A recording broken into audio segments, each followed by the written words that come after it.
Good morning, everyone who is watching us. Warm welcome from London. It is 9 o'clock in London, 9 a.m. It is likely in the morning for most those in Europe and a lot of parts in the Middle East and Africa. It is maybe late afternoon to those who are joining us from Asia, like Indonesia, India, and that part of the world. China, I think China is getting late now because we have 20 universities working with us. I think, Razan, you are in the late time now, starting the late time. And unfortunately, it is a very early morning in the US and the North America, but this is the only way we have to do it. So very warm welcome to you. This is our celebration of the International Women's Day. The United Nations celebrate this day every year. They celebrate the achievement of the women. And few logistical issues before we start. Number one, we are muting everyone. And we will only allow the speakers to speak. We will open up the computer at the authority for them to present. We have a very tight timetable, very tight. And this conference and the youth conference as well normally start from very far away, China. I'm not saying just far away, but China is already going to the evening now. We start from China, coming down to Indonesia, India, and that part of the world. And then we come down to the Africa, Middle East, and then we go back or go up to, I appreciate very much those from Colombia, from Brazil, from America that are joining us. I really appreciate that. It's very early morning in this part of the world, but this is the only way we have to do it this way, because the only way we have to start from those who are already going to sleep, Australia and so on. So that's the nature of it. So the sessions cannot be thematic sessions as we always do in our conferences. So in our other conferences, we bring people together in the theme. So now you're going to see different topics being discussed because we have to go by the time scale. That's number two. Number three, as I mentioned earlier, but on the record, this meeting or this conference is being recorded on video. It's purely used or will be used for academic purposes. WSD has been accredited and allowed for recording these conferences, sharing them across the whole world. What we do after we finish, the entire video will stay as it is. We don't cut, we don't edit unless there is something just violate the copyright or anything. But number two, we will edit all these videos and they will be staying in our YouTube. They are there. Anyone can watch them. They are free of charge. They use in our universities and others. The third things I would like to say, I understand. I am now from my home and I know the pleasure of joining these conferences or do work from home. But as much as possible, if you can show on camera, that is highly appreciated by the speakers. And I can tell you this, I'm sure all of you. So the more you can come on camera will really be appreciated by the speakers, particularly when the speakers are speaking, they would like to see you the same way that you want to see them. We appreciate at the end, if you all come on camera so we can take a picture, feel free. If you have anything, the only way in this next, I don't know, 6 or 5 hours journey to stay in touch with us by on the chat. There is many people will be able to, they are helping us, but the only way we can communicate is in the chat. The speakers, we can communicate with the WhatsApp if you have any emergency or anything. So let's start. Now, we have been celebrating the International Women's Day with the United Nations on the 8th of March for nearly 10 years now. It's older than this. This year, we're going to do something differently. Every year, I noticed that every year, we start by telling why the United Nations celebrate women's. Why the United Nations? This is one of the most important international celebration of the UN. The question we ask or we answer at the start of the conference, why the United Nations or the whole world, represented by the UN, celebrate women on this particular day. And the second point we always discuss about why the 8th of March. So this year, we're going to do something different. I'm not going to tell you, Janet is not going to tell you, and I will ask kindly, or I request all the speakers, all the chairs, the moderators, not to mention anything about these two issues, why the UN is celebrating the UN Women's Day, and why the 8th in particular, if the date is being selected. And I would like anyone, including the speaker, in the chat, don't go to Google, don't Google it, don't go to any internet. I know we trust each other, all of us. We want to see, test yourself. These are two important things. Why the UN is celebrating the women, and why the 8th of March. So write it in the chat and we will collect the answer. It will be very interesting to see your native answers, because I asked this question, not necessarily to women, to even politicians. Why the UN is celebrating women on the 8th of March? Believe it or not, politicians, they don't know why. So we want to test those people in the conference, why women are being celebrated. And number two, why the 8th of March. Now, to kick off the conference, I thought the quick way, I don't have much here to say. There are going to be, I think, 14 speakers. We start from China, we end up in the UK with Miriam. We're delighted. The people, we are happy, we are very pleased to have, I think, not only me, but a lot of people managed to select them. I think we did a very good work. I'm very pleased to see people as far as China, as far as Brazil, Colombia, different stories. I'm very pleased to see one of the remarkable women in the UK leading Vodafone and Three, which is the two big giants telecommunication companies in the UK. The AI and the digital transformation, which is an important topic now, is led by a woman. Miriam, she will meet us. I'm very pleased to see young like Razan, PhD students, like Shahad from Oman, really to see these people. I'm very pleased to see distinguished professors here. I'm very pleased to see distinguished women who are leading campaigning for NGOs like Intisar from Yemen, from Uganda. You will see all of them. I'm also very pleased and delighted. This is not the first time. Always we manage to get women from the war zones. I'm very pleased to have Palestine here. Last year we have. We tried our best. We couldn't get it, but we will get someone definitely to speak from the situation in Ukraine. And now Iran is in war as well. Now, the only thing I can finish with is we always celebrate on the 8th of March as the UN does. And as I said, this is a question for everyone here to answer why the 8th of March. But this year, we could not celebrate on the 8th of March why we have so many countries, many universities, many members from the Middle East where the war was happening. We were hoping, and we're still hoping, this war will stop as soon as possible. So finally, we decided we can't wait longer because it seems like the war is, I hope not. So we decided to do it. We cannot wait longer. So we're going to start. I'm going just to take I think 3 minutes, not 2 minutes to be honest. We have a video being designed at our anniversary, our 20th anniversary back 3 years ago. And it gives you an overview very quickly about WSD, because I think many of you, you may not have seen WSD, you don't know what is WSD, but there's plenty of material in our website. Everything we have, our journal, everything is open access, our books, our conferences, previous women, videos, everything is online. Let me try to share with you a I think 3 minutes video. Share sound.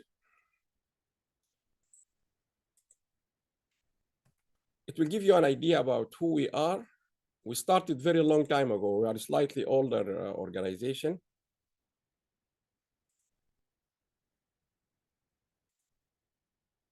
So I'm sharing now, hopefully.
very glad. This video was designed completely by one of the volunteers from China, Lucia. She's now doing her master at Oxford. We are very happy, very pleased with a very strong volunteering program we have. I exceeded my 10 minutes by 3 minutes, but it's my fault. Now I'm going to stop here and I will hand over. There are 4 chairs moderating this conference. The first one is Janet Snow. She's joining us from Brighton. I think it's a nice weather now. I think it's getting better, Janet. So Janet is the international coordinator of WAS. She coordinates almost everything, to be honest, in WAS. She has done remarkable work. And I would like to say a few things. I don't want to surprise you, Janet, but this year we are celebrating our own WSD woman. This is really, every year we celebrate, we give an outstanding award to people. But people at WSD, we start one by one. The first one is Janet. Janet has done remarkable long life achievement with WSD. Most of you know her even in person, or you communicated with her in the journals, whatever. But this last year, 2025, she had been through many, many difficulties, particularly health. Despite that, she never gave up. She never said, we have to apologize because Janet is not here. Thank you very much, Janet. She has done remarkable, outstanding. She's one of the 2 things, if you don't mind me, Janet, mentioning them. Not once or twice, she's going to a hospital appointment, sometimes very serious appointments. She texts you like 5 minutes before she's leaving the house to her, maybe something at the hospital. And she tell you where she stopped and where she comes back. Imagine if you're going to hospital for whatever treatment, that day is off completely. And more seriously, when she comes back from hospital, even if she's been, sometimes we all have our health up and down, but Janet, that is really, I just want to tell you, Janet, we not highly appreciate that, but that is very admirable. And I'm very pleased, not me, everyone in this whole global, if you like, community, to see that dedication of someone. And I think that will take us to Steve Jobs' statement. If you do something, you need to make sure you love it. If you don't love it, you will not succeed. And I think we are successful here. Many people ask me, yesterday I've been asked about a meeting in London. How did you manage to do all this as a group? And I say, because we love what we do. And I think if you don't love what we do, Janet, for the 20-something years, you will never have helped build this. So the floor is yours, Janet. My time is off. And I will just be helping from the back end. So let me first of all make you moderators. And I am now off. Welcome again, all of you. And I will be following the team here, the messages. If anything, just let us know. Okay, Janet, the floor is yours now. Good morning, everybody. Sorry, that's slightly taken me aback. I wasn't expecting that at all.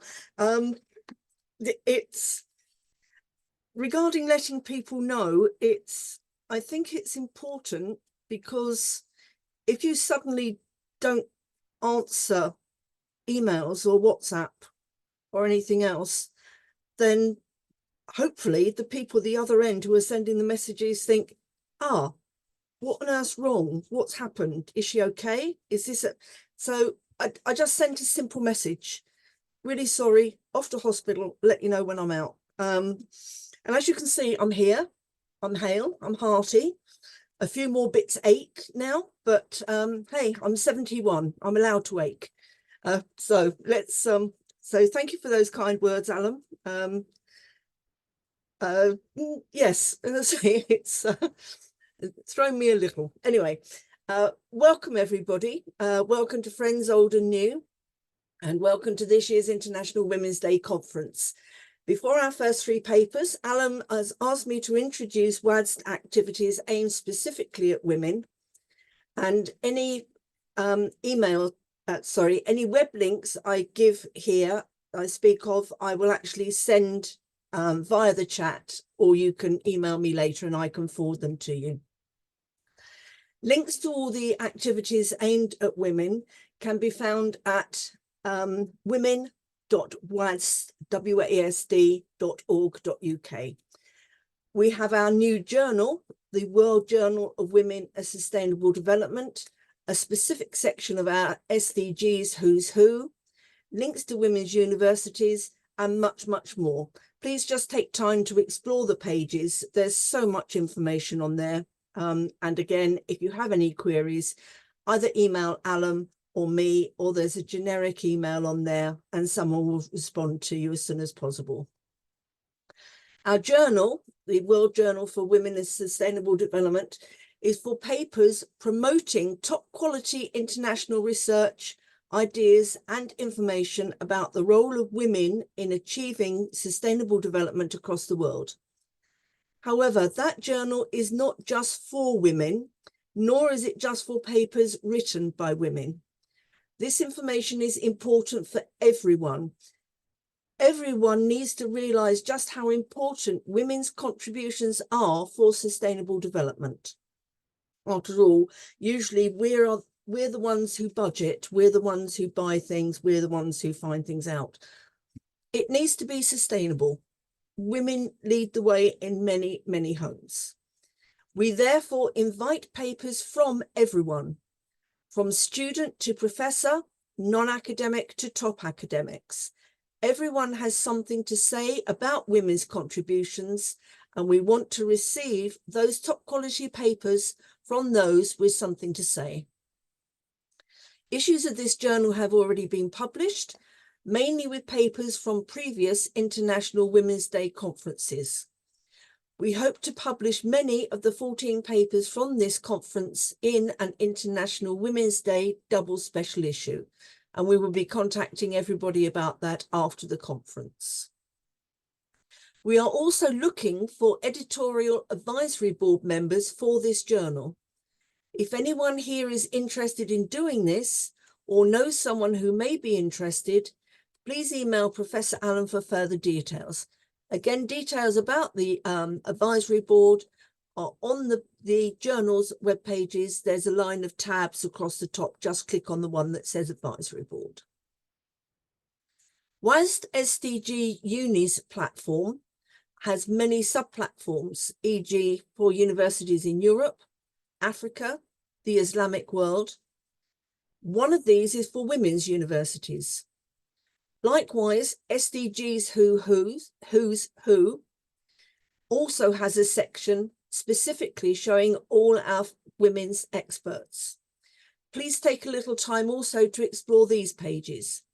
They contain a wealth of information and networking opportunities, and it is very, very easy to contact any of the women on there who might be working in the same area as you, or maybe in an area you're looking to explore and don't quite know how to get to. There are links to the application form on SDG's Who's web pages. Just enter your details with as much information as you can and a good HD photo. Whenever you write papers, we ask for a short bio of between 100 and 150 words. When your papers are published, as long as you're on the SDG's Who's Who expert pages, we can put a link from that paper to your fuller profile so people can see all about you. You will then also be part of the SDG's women's community.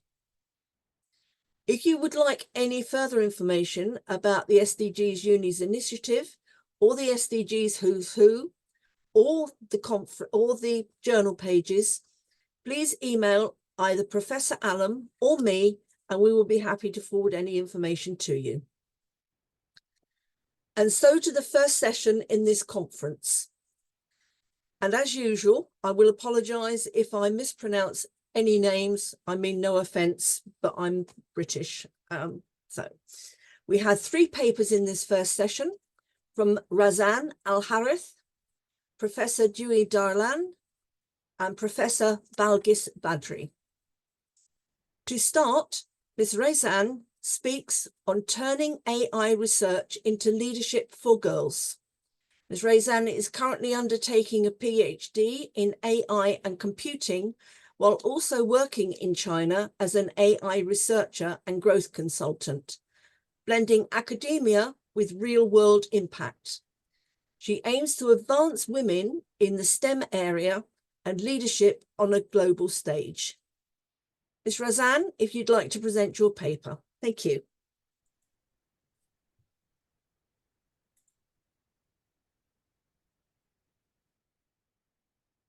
Can you unmute, Razan?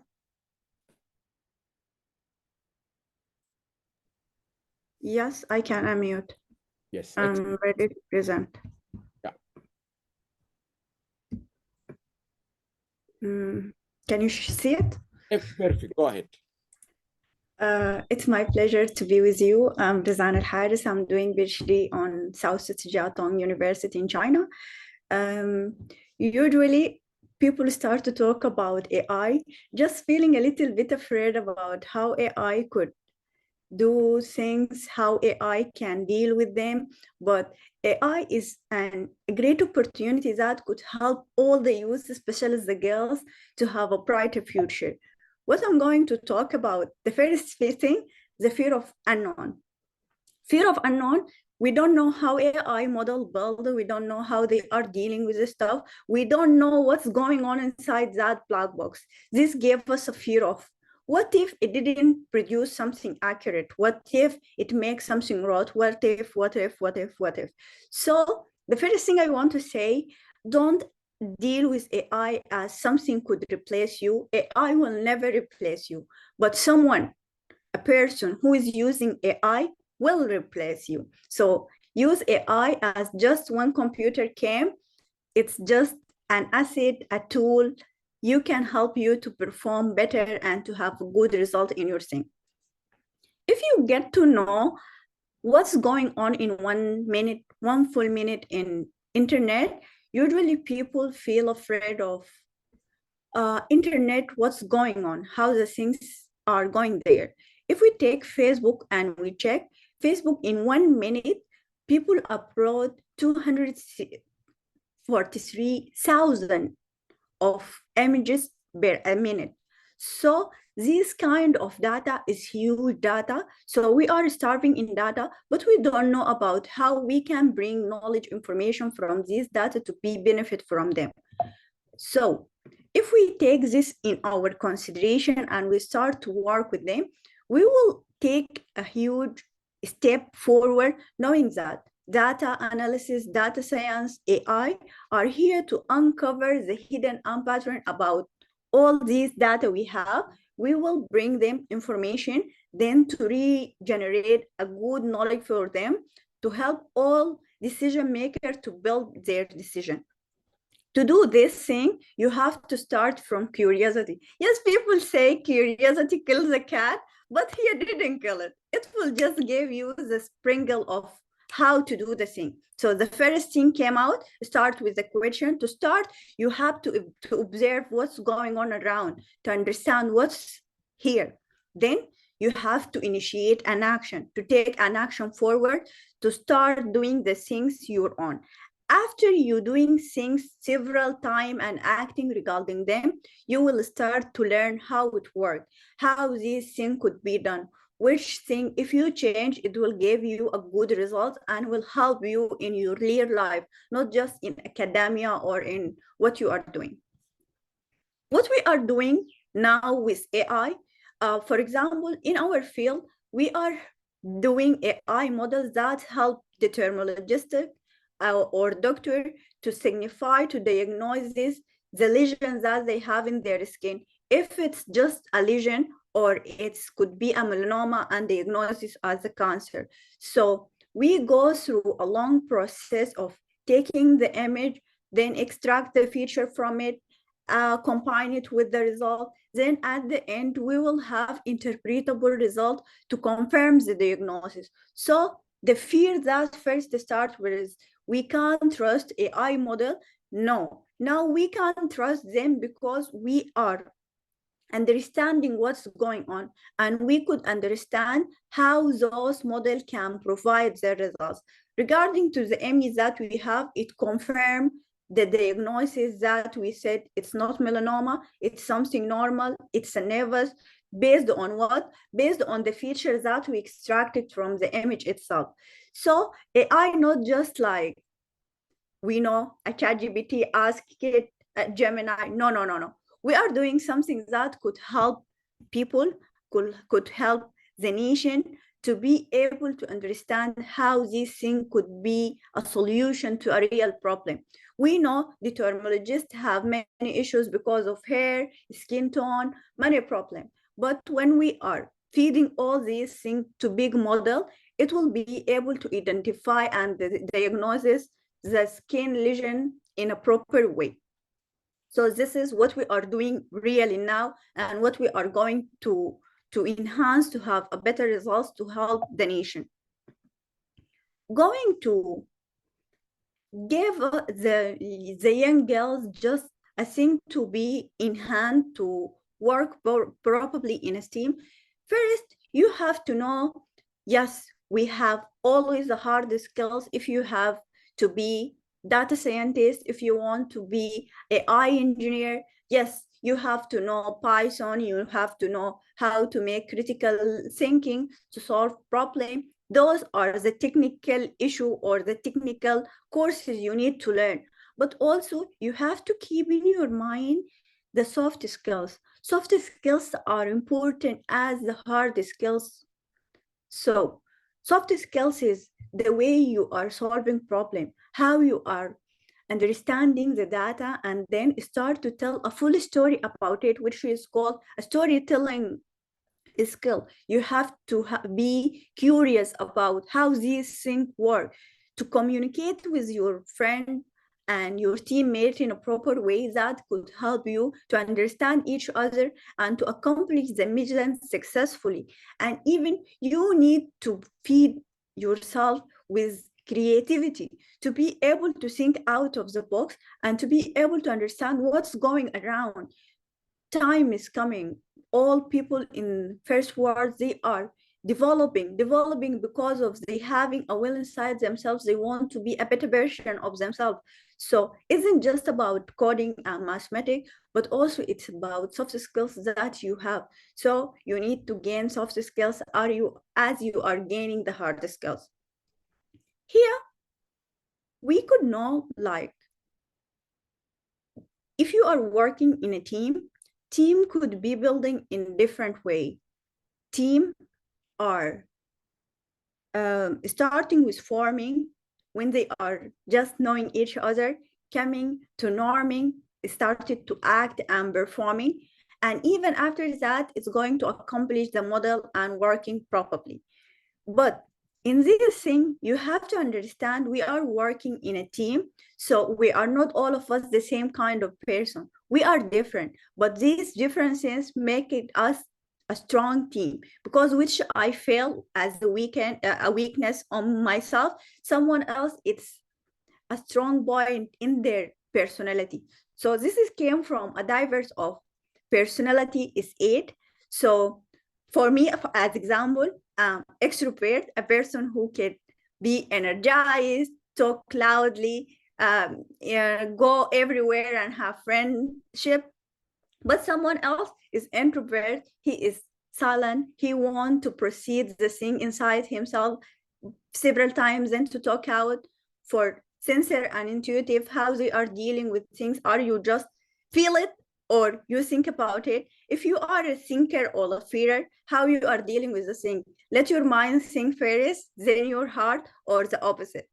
When it came about you want to do something, always you have a full detailed plan regarding to it, and you are a judger. You have to do the thing in a specific time to deal with it, or you just, we had the plan, let's go. You need to understand yourself very well, and even you need to understand your team member to be able to act together and to accomplish the mission in a way that it's could be soft to all of you. Because when we are working in not just tech team, in any section ever, we feel sometimes we are stressed, sometimes the project is heavy. If we are not dealing with it and we are understanding ourselves first and then the other, it will be too hard and too tough to work forward. You have to know, understand yourself. And even there is like a test, it's named MBTI, which will give you in which category you are. Then you will be able to understand the strengths of you, the weaknesses, and even it will suggest those 5 points are strengths, those are weak points. So understand them to be able to enhance and improve yourself day by day.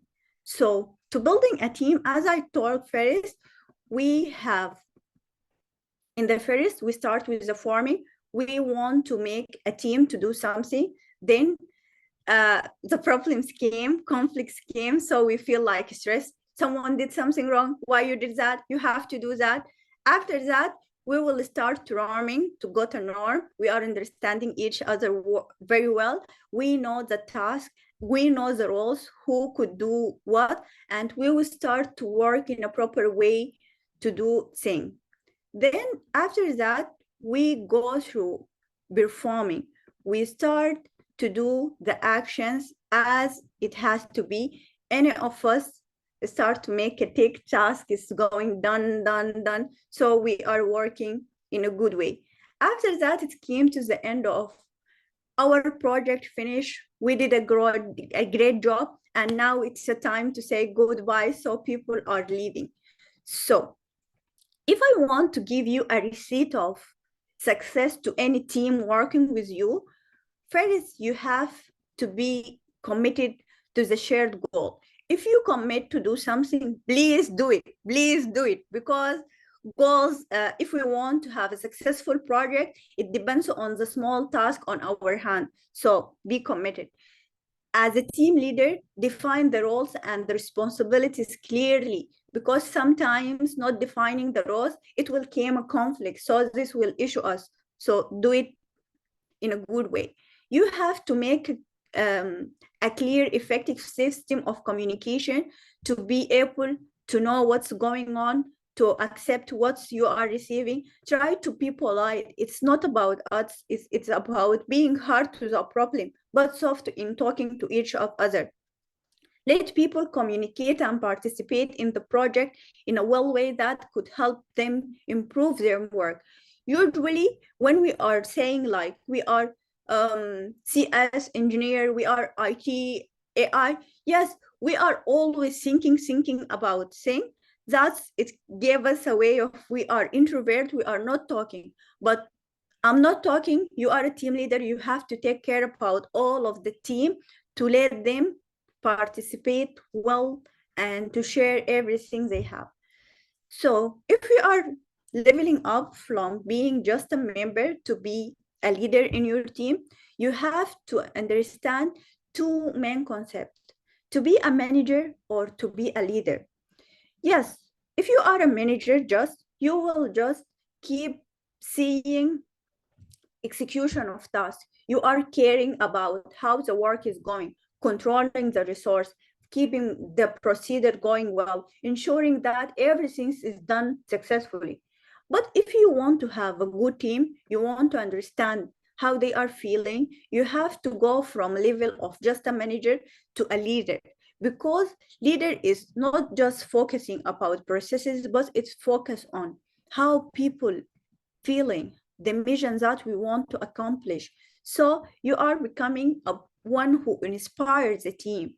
You are creating a vision, but helping them to accomplish. Usually, you are empowering them and give them a confidence in themselves to be able to work. So they are having a trust on themselves. So they are going forward. And even they are building a relationship between themselves so they can trust each other to have a good work together. And you are a person not just dreaming of the change. No, you are the one who is being the change you dreamed of in the world. So if you are a true leader, you have to have 5 sets of skills. You have to have the good communication skills to be able to communicate and to be able, when you have to take a decision, and to have the power to take it and to tell it and discuss it with others, to be adaptable and flexible to understand what's going on so you can help solving this issue in a proper way. Your mind always is here so you can solve the problem quickly, and it's one of the strongest skills you will have to be a problem solver. For me, like a strength you have to have emotional intelligence to understand what's going on, how other people feel, how they will act. It will be a strength in your hand, and it will help you to lead the group in a proper way. Excuse me, Razan, So- you've just had 12 minutes. Okay, it's the last one. Okay. For being like a practical action, you have to start with continuous learning, continue learning and take courses, start doing a real project to be able to understand how things are going on the real world, continue building a good network with others to be able to understand what's going on. And with these three things, you will success in your path, and you will be great of being what you are doing. Remember, AI is a tool. It will help you if you just start with the question and future of it. Till now, it's unwritten. So start with the question and it will lead the answer, and you can build the future you dream of. And thanks. That was wonderful. Thank you. Thank you very much indeed. We will have questions at the end of the session in total. So if you have any thoughts, then please think about them and I'll ask you at the end of the session. Okay.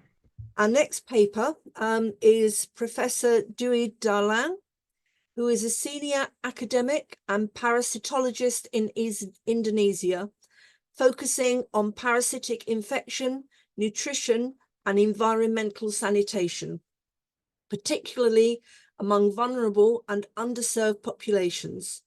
Her paper today is on women, parasitic infections, and the cycle of stunting, speaking about the invisible problems suffered worldwide. Professor Darlan? Razan, you need to stop sharing, please. No, I think if the professor is sharing, it's fine. All right, okay, yes. Okay, sorry. Professor Dewi, if you would like to carry on, thank you very much. Don't forget to unmute. Yes. Right, that's Thank great. you. That's wonderful. Yes. Thank you, Janet. Thank you, Prof. Allam. It's an honor to be here at the BOSD conference in celebration of International Women's Day. Today, I will speak about something often hidden but deeply impactful. But the topic is human parasitic infection, the cycle of stunting. Okay. Okay, wait a moment. Yeah. Millions women burden many burden of disease. They have but invisible in data, but very visible in real life. Often unrecognized in data, but visible in real life impact. Therefore, we can see when women are affected, children are affected. Millions of women face overlapping challenges, biological, social, and economic. And after children are affected, the future of societies are at risk.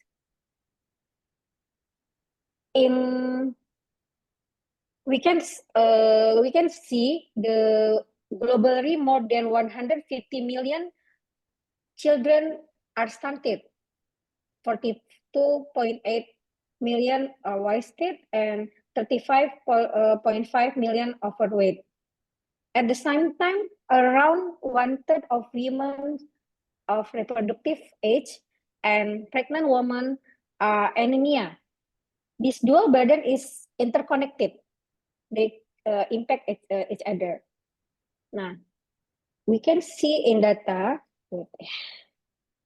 45% of deaths in children under 5 are linked to undernutrition. 670 million people face hunger in 2024. 2,004.3 billion experience moderate or severe food insecurity. This still remains, stunting remains a major global public health challenge. SDGs, no hunger.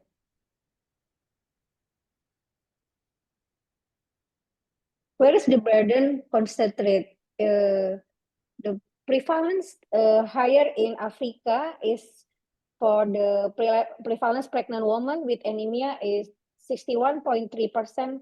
In Africa, in South Asia is 52.5%. All the pregnant women with anemia more likely to give birth to stunted children. We can see how the biological vulnerability meet the social determinants. Why? Pregnancy, immune change, poverty, limited access, and gender roles. They risk not occurring separately, but they compound. All the data is underreporting and systemic neglected. And women face overlapping health and social risks. In frontline, women works as primary caregivers and key decision makers and should responsible for nutrition, hygiene, and health-seeking behavior for their family, and women often as first line of care in families. Their decision directly influence child health outcomes. It should be impact to children stunting.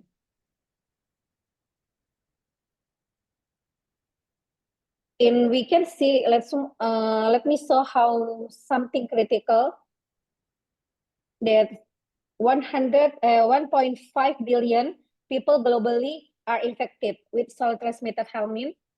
There's 24% of the global health. It's common in low resource country and tropical region. In this disproportionately affect women and children because of the infected of the parasitic infection.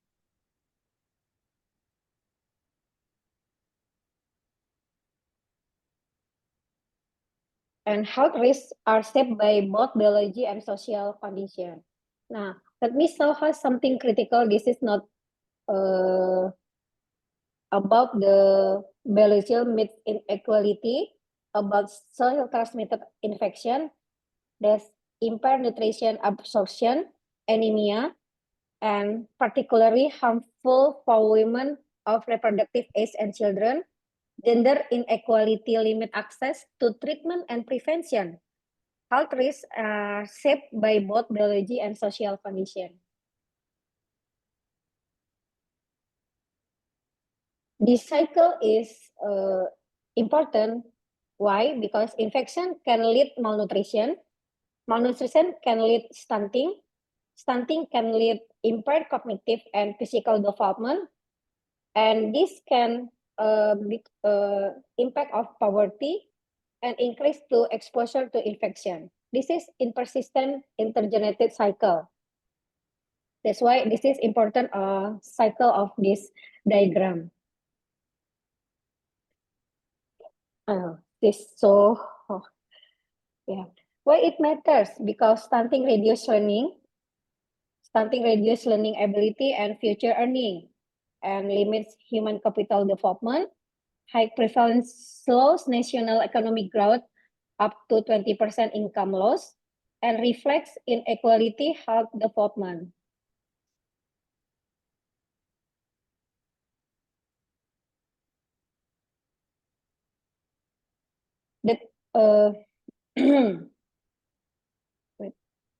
Now we can look the evidence. We move that brings an important question. What should be done moving forward? We should integrate health, nutrition, and gender strategies, and improve women's access to education and healthcare, and expand WASH and deworming programs, empower women in household and community decision making. And we can evidence to action to prevent the maybe can reduce the stunting, the children stunting. We can therefore we can make come out with the question: what should the government or institution do about this?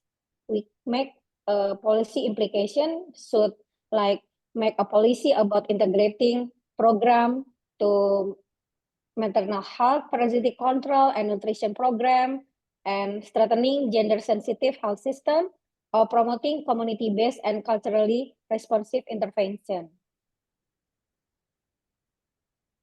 what should the message in here? We making invisible burden visible is matter of justice, like because the pregnant woman health is important to impact to the children health too, and women are key drivers or sustainable development, and breaking the cycle of stunting start with the empowering woman, and women thrive, society prosper. No sustainable development without women's health, and no child growth without maternal strength, and no justice without visibility.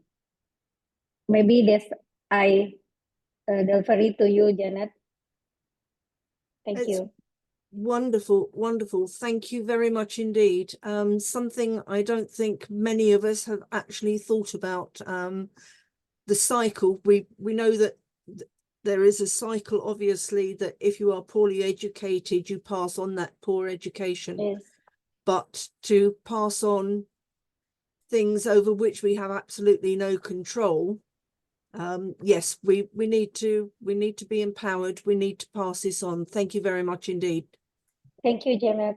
Thank you. I hope this is important. Thank you. It is indeed. Thank you. So our final paper this session is from Professor Balghis Badri. Professor Balghis is a feminist militant from Sudan. Working at Ahfad University for Women in Sudan, Professor Balghis is a particularly fierce campaigner against female genital mutilation. She is a pioneer in the introduction of women's studies to master's programs at the university and promoted the field of women's studies at Ahfad University. By 2010, this grew into a regional institute, establishing international links across the world. Her paper examines Sudanese cultures, policies, and laws that impact on women's positioning. Professor Balghis, thank you. Don't forget to unmute. We look forward to hearing your paper.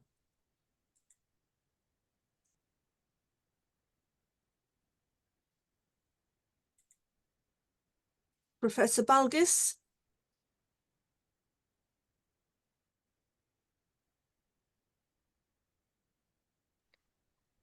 Right, there it is. Yes, now you can hear me. Yes, we can. Thank you. Yes, okay. Thank you very much for inviting me to this very important and interesting conference meeting. And also thank you for the introduction. Well, my presentation, I'm sorry that I don't have a PowerPoint presentation like the previous one, but I will try to talk slowly so that you could really get my points. The aspect I'm going to discuss about is related to a research we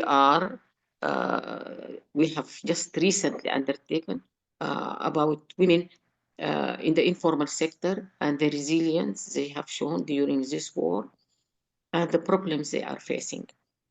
In the research, we have focused on women in the informal sector as tea sellers or street sellers in general, whether they sell food or they sell tea, as well as those who are working as domestic workers, what we call in Sudan as domestic servants.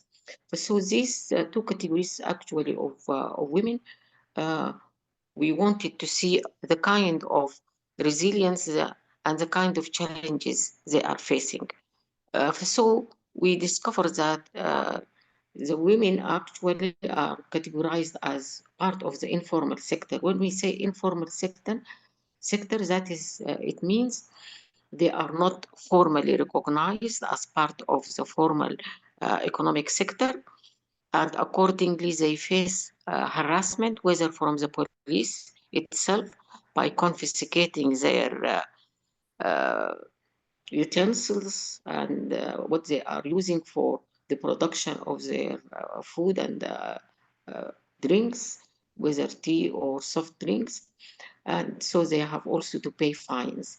So this is although these women are actually doing this work so as to support their families and to pay for the fees of their children education and for health.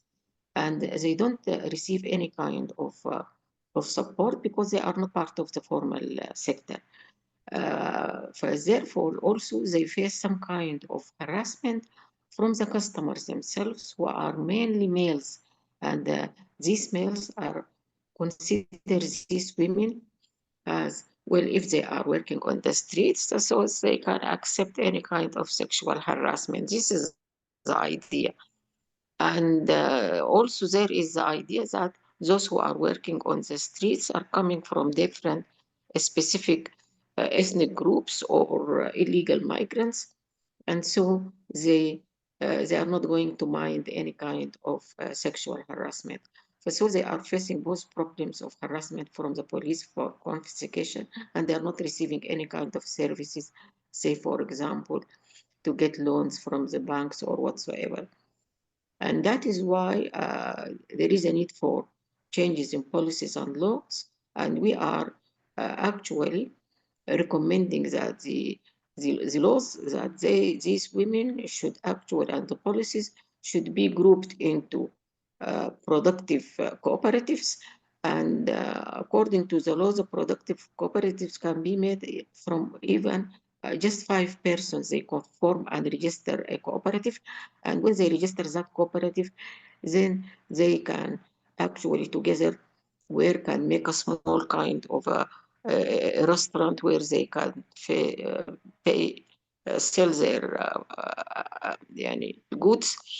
And also they will be protected from sun, from heat, and from wind, and so on. So it has got both protection from environmental protection, as well as that they are going to be part of and parcel, recognized part and parcel of the formal sector, and so they wouldn't have any kind of confiscation or any kind of abuse from the authorities.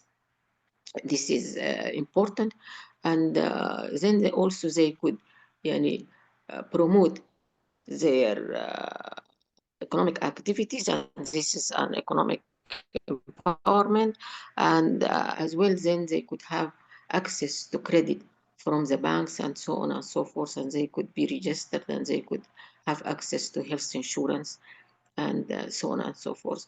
So this is the part of the research we did. The other part with among the domestic workers, and the domestic workers also in Sudan, they don't have a kind of a contract. There is no law that there should be a contract. And so also they may face a number of harassment, or that they could be easily kicked out from service if the customer or the person who is actually asking them to serve them is not pleased with them. And so what is needed is a policy that there should be a kind of a legal kind of a contract that is going to be between the those who are the employers, let us say, and those who are going to be employed, and this should be recognized as employees with employers and with benefits and things like that. So this is something which is important for this kind of change. So this is one of the aspects that we have undertaken research, and we are hoping that this kind of economic resilience of women is going to be actually implemented. The other component of dimensions which we have undertaken is a new diploma program on women and gender studies. And in that program, we have got a course on Sudanese culture and women positioning. We want to highlight how far are the Sudanese culture is actually having either positive impact or a negative impact on women. And how can we really revisit the negative ones to change them, and how far we could actually support the positive one. I will just give some examples about the negative ones are related to proverbs, to songs, and within the certain kind of traditions of women positioning within the household and their roles. And these people have to address these kinds of proverbs and songs and this kind of traditions by having a new kind of showing how women are resilient, are strong, and they are capable of doing so many things. And women activists also have to have this in mind, really addressing the cultural components. The positive components of culture are actually related to the dimension of medication and traditional aspects of mediation. So the women actually are taking care not only of the health of the family of the members, but they actually make certain types of food and drinks from hibiscus, from sesame, from sorghum, from fenugreek. They make this kind aspects of food or drinks, or sometimes rubbing on the skin itself, so as to cure a certain kind of diseases like diarrhea, for mothers for lactation to have enough milk, and for cold, even for high blood pressure. And so the women have got so many kind of understanding about how really to address the different kind of health problems women are facing. And but what is needed is actually to recognize this in both aspects, whether in terms of recognition of this kind of medication uh, in a formal way by researches by the relevant scientists on this aspect, and so as to be actually recognized, and women would then have a kind of a small scale industry so as to produce this in a formal way.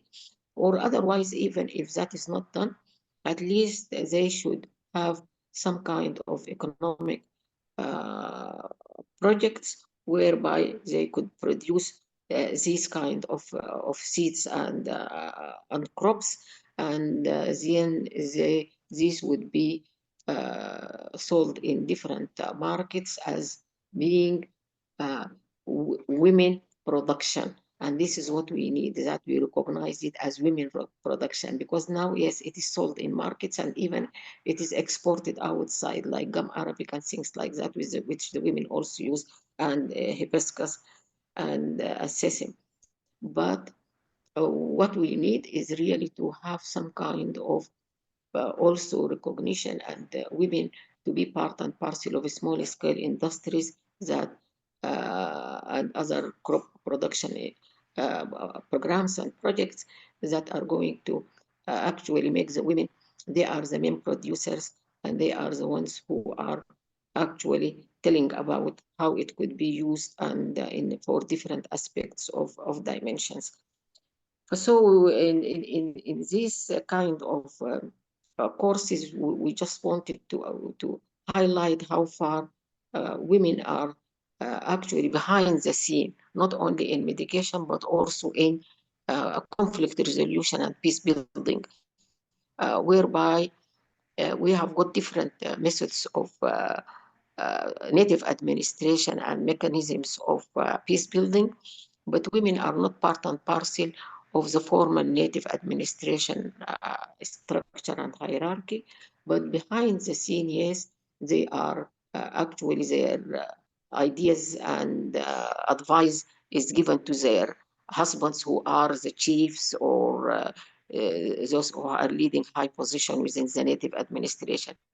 So we wanted also that some kind of policies should be changed whereby the women would be part and parcel of these hierarchies formally for peace building, and conflict resolution, as actually they are the ones who are doing it at household level, at family level, at community level, but we want it to be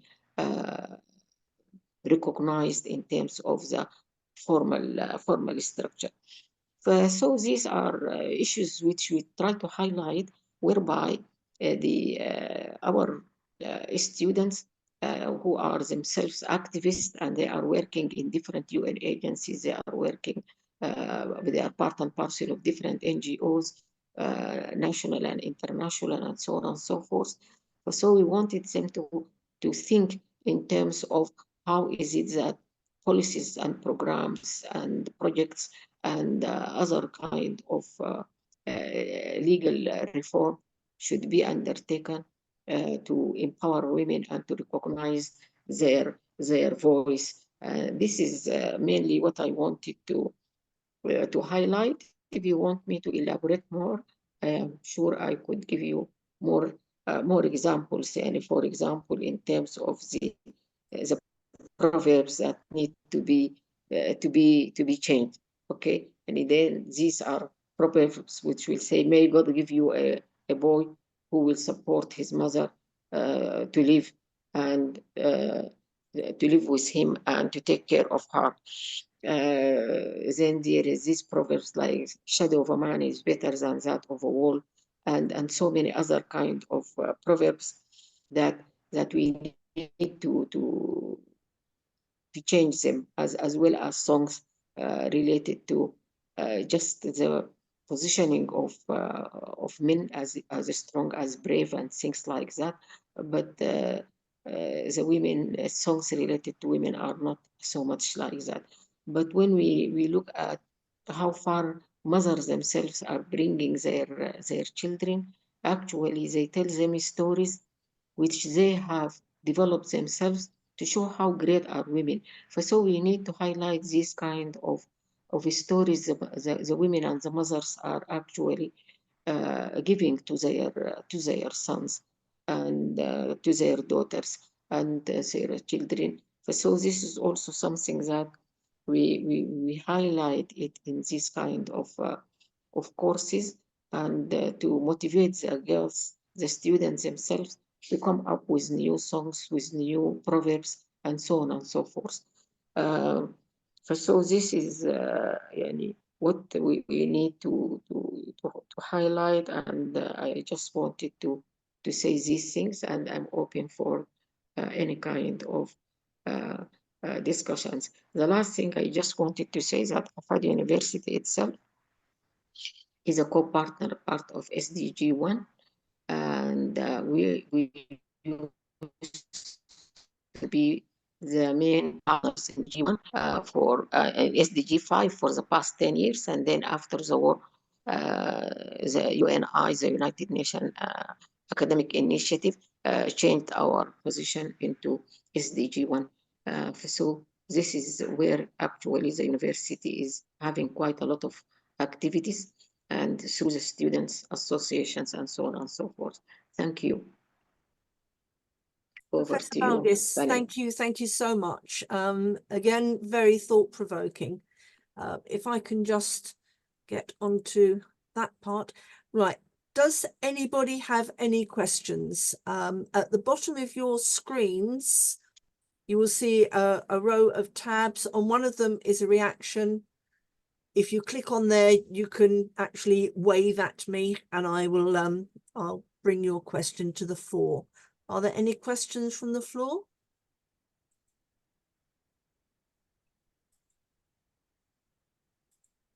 I can't see any waving hands. Ah, right.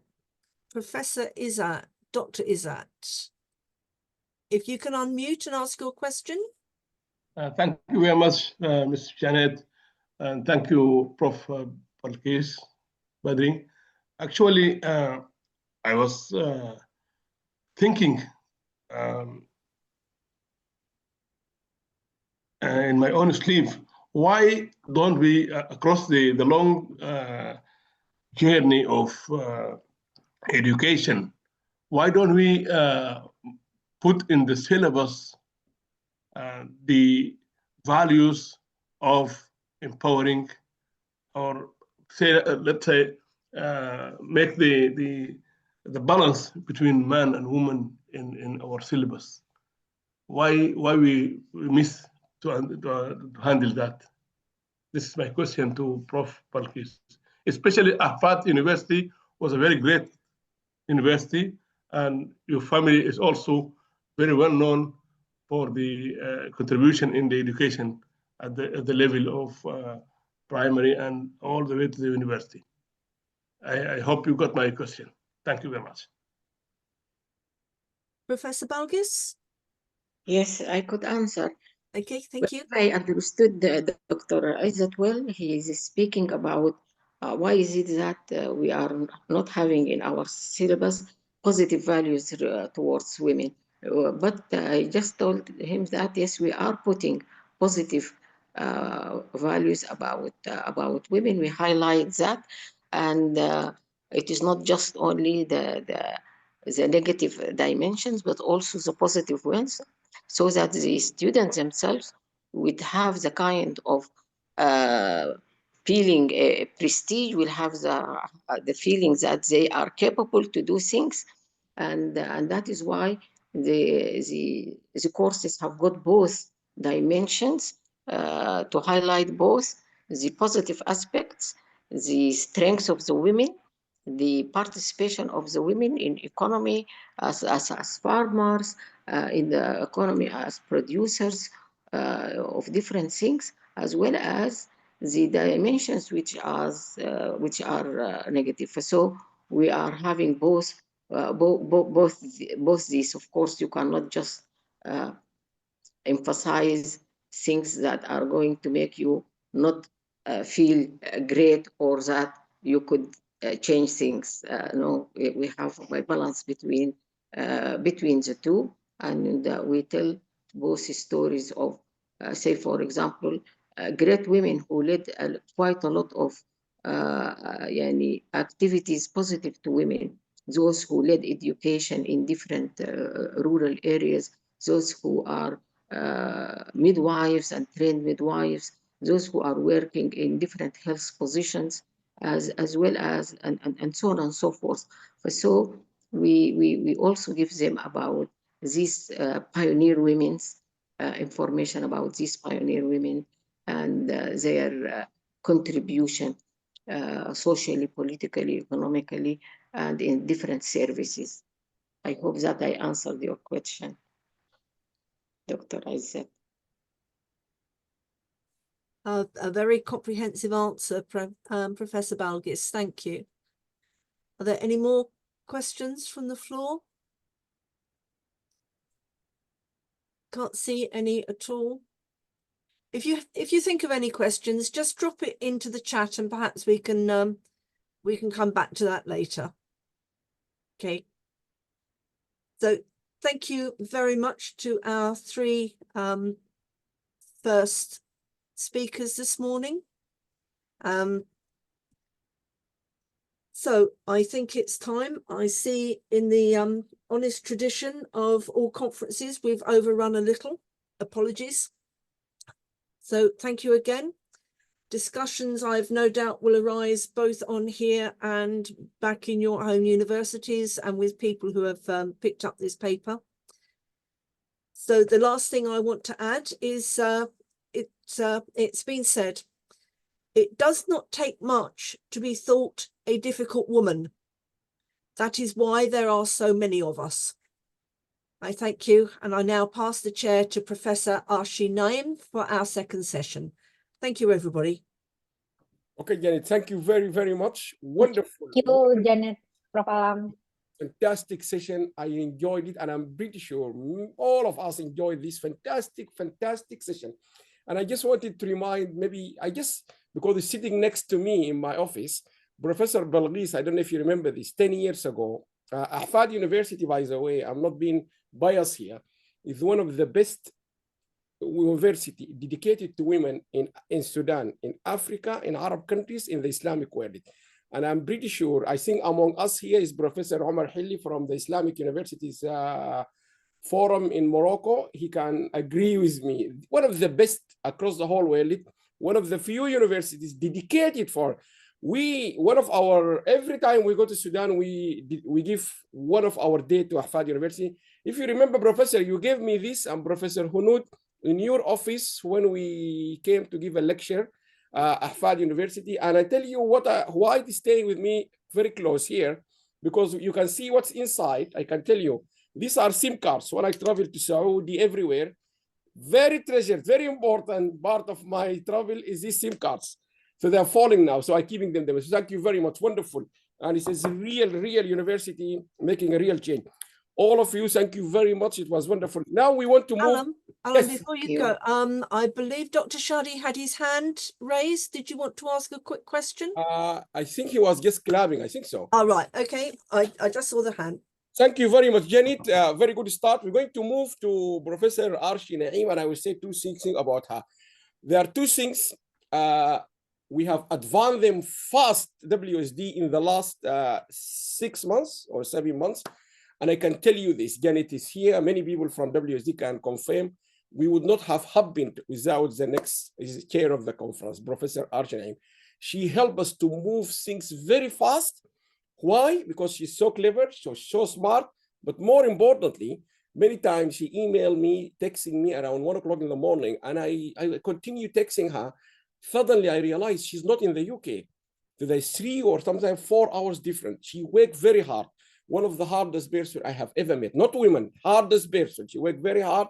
She takes her work very seriously. She takes dedication in her work 100%. She correct even a single yesterday. Yes, seriously, in the website, we have even managed to correct what she told us is wrong. I think next to, I can't remember, me or some of the people, Professor, there was a spelling mistake. One S is missing. She circled it. So dedicated. One of the best women I have ever met. That doesn't mean she's the best. I'm not understanding. So it's a pleasure. Thank you very much, Professor. You have done remarkable work, and sooner you will see her, because we're going to launch the London Institute of Sustainable Development, which is WSD. She made a lot of progress, serious person about curriculum development. So, Professor, I think let us first of all unmute or remove the host privilege from those people. And then who else? Now, let's go to Professor Balghis, just to make sure nothing will interrupt you. And now, Professor, we're giving you the co-host, and the floor is yours. Hello, everyone. A very good morning or a good afternoon, because we are globally diversified and accessing from different parts of the world. And thank you so much, Professor Allam, for such a generous and kind introduction. I'm so indebted. Thank you so much. It is indeed a pleasure to welcome you all in the recognition of the United Nations International Women's Day today, in the conference which has the theme of rights, justice, action for all women and girls. I love the concluding remark from Janet that it's really difficult to manage such wonderful, great, difficult women around. And I'm so glad that we have so many today. I would like to extend sincere thanks to WASD for its steadfast commitment to advancing women's rights and championing gender equality.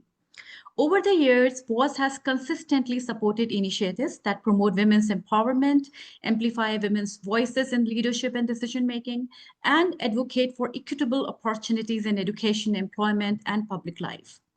Through its ongoing partnership with public policy engagement, community programs, WASD has demonstrated a clear, enduring dedication to ensure that the rights of women and girls remain central to sustainable development and social progress. In the light of this same commitment, we have recently started our London Institute of Sustainable Development, which has the initiative as well as focus not only for sustainable development, but also for women empowerment. And we are like one of our kind that we are starting the programs which will be centrally focusing on women education, women empowerment, women leadership. And probably that could answer one of the questions that we had in the previous session, that what actually we are doing specifically for women in the section of education.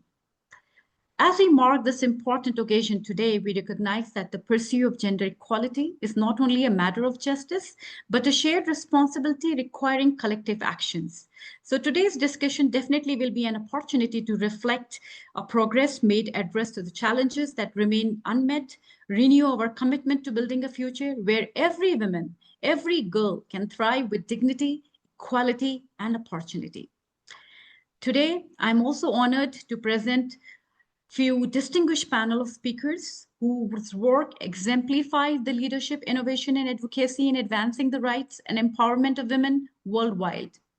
To start with, our first presentation is Dr. Nishu Ayadi. She will be talking about women entrepreneurship journey in education and technology, that we call it as EdTech.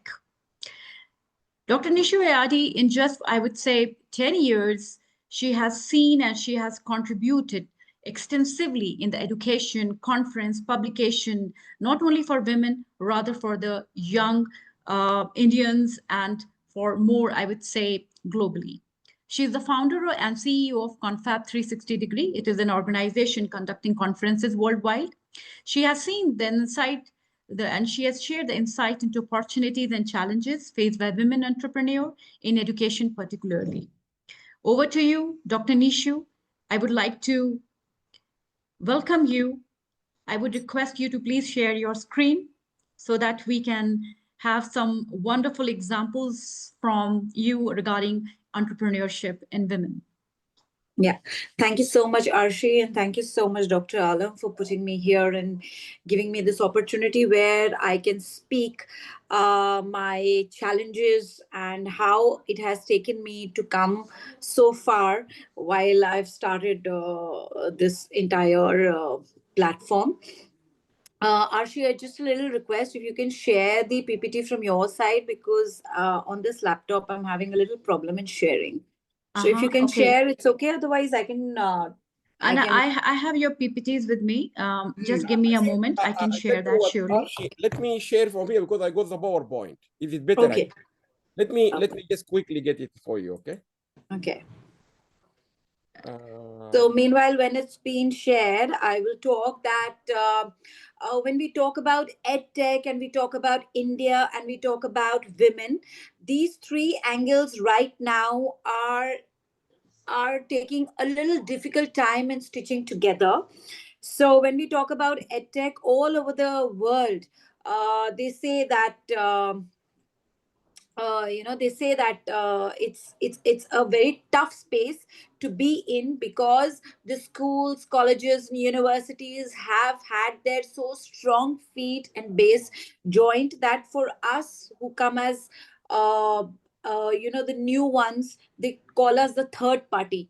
So when I set this platform Confab 360 Degree, here I faced a problem where we were known as the third party, while we were nowhere into the third party space. We were adding and we were putting down and helping the universities and the faculties of the universities to upskill them and to have a much smoother journey. So this is what we were trying to do. We were not competing with the universities or with the colleges, or we were not setting up a parallel system for the students or for the faculties to be there.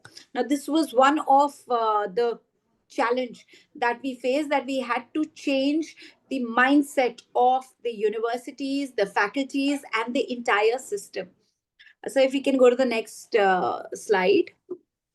Yes, so this is a little landscape. I want to tell you that there are around 10,000 plus edtech companies all around the world. Some of them dealing in school space, some of them are dealing with the students, some of them are dealing with the faculties. And this entire market, if we combine it together, it accounts to around 4 billion plus. And when we segregate that how many females are there in this space, so only 30% of the women are there who are leading some of the edtech companies from all over the globe. And digital and AI is now the driving force for these edtech companies, and we have a future this has been told when we incorporate the AI tools and we have digital learning tools with us, and we can go out there and present that this is what an edtech company can bring in apart from the school curriculum or the university syllabus or the curriculum that is being taught. Next slide, sir. Here, when you talk about the edtech growth landscape, so the next slide.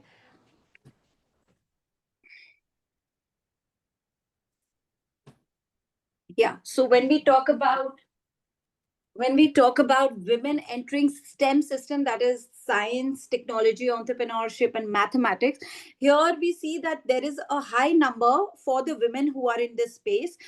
It accounts to around 36% who are there, because here we are considering those women who are in the school space also. And in the school, we have most of them as school teachers, and they account to the STEM forces. And when I try to segregate the data, STEM and EdTech, they were going hand in hand. And in today's time, STEM is being appreciated and is being called out by many countries, because at the end of the day, they know that we need some innovation, we need some kind of astronauts, we need mathematicians, we need people who can enter into, and the situation is also like that, where there is a lot of technology used even in the war space and even to protect one's country. So here the STEM space is really being appreciated and being called out by a lot of governments all around, so that they can upskill and they can bring something revolutionary in this space. So this is what STEM is. But when we talk about edtech will be a little different from STEM, though it is overlapping. But yes, it'll be a little different in what space we are doing. The next slide, sir. Here, what it is that when we talk about 1 minute. So the next slide. That when we talk about the women who are there in this and how many learners are there. So here I try to put only the women-centric data here, and I try to bring in the exact data that around 78% women enroll. Even when today we are here, we see that there are a lot of women who are there in the education and in the research field, and they contribute a lot. Now, when we talk about how many learners are there, how many want to upskill themselves, how many enrollments or registration we have when we do conferences, we always see that the enrollment of women are on the higher side as compared to men.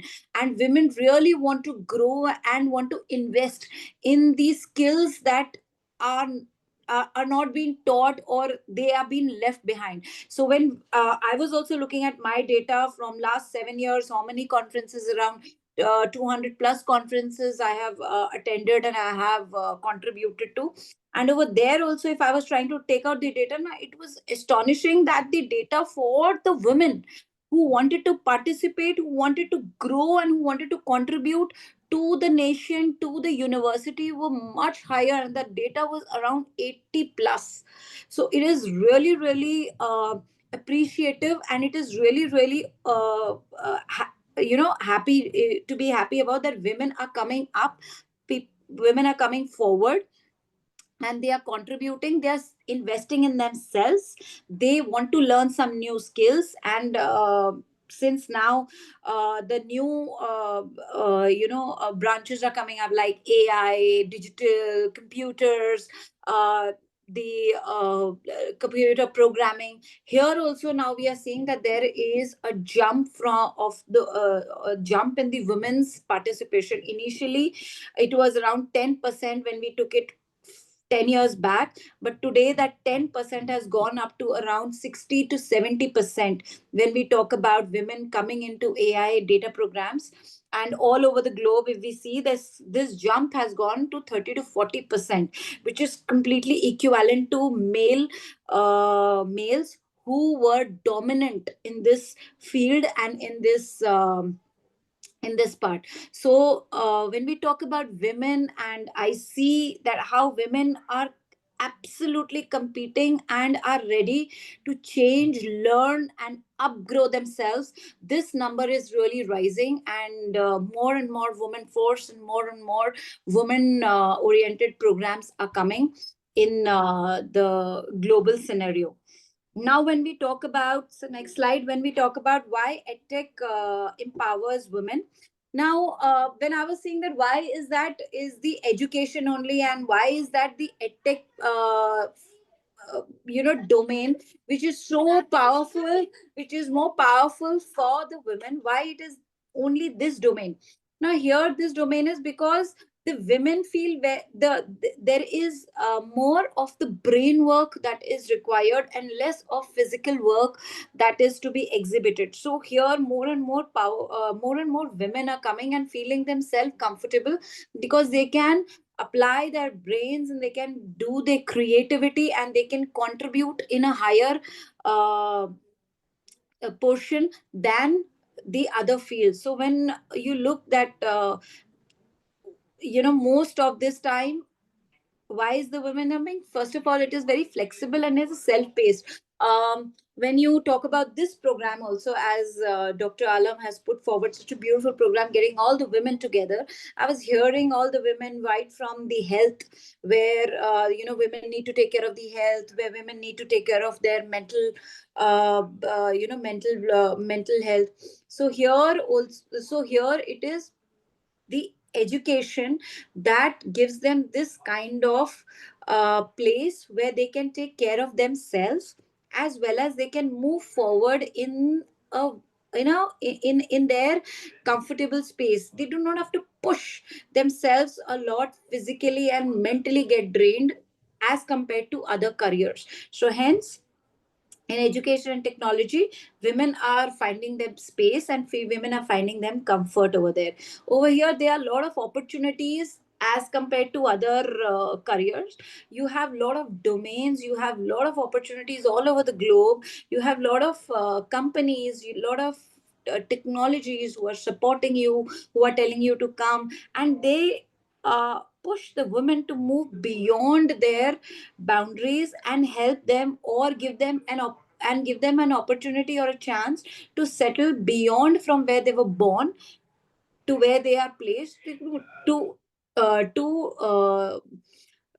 explore new places, new cities, and with new people. So this is why women are finding this place very, very attractive and very, very good. And there is a very high growth in terms of self growth, as well as in terms of financially. The women find it very, very financially strong when they are here, and they find that there is an equal opportunity given to them, because it is given on the basis of their ability to contribute, ability to innovate, and ability to do something that brings a little jump to the company. So they are given those opportunities. It's not that they are being put for, they are, they're taken back because of some reasons of their health, or because of their physical health, or because of their strength. So all these things are little put on the back and just given an opportunity when they are ready to contribute mindfully.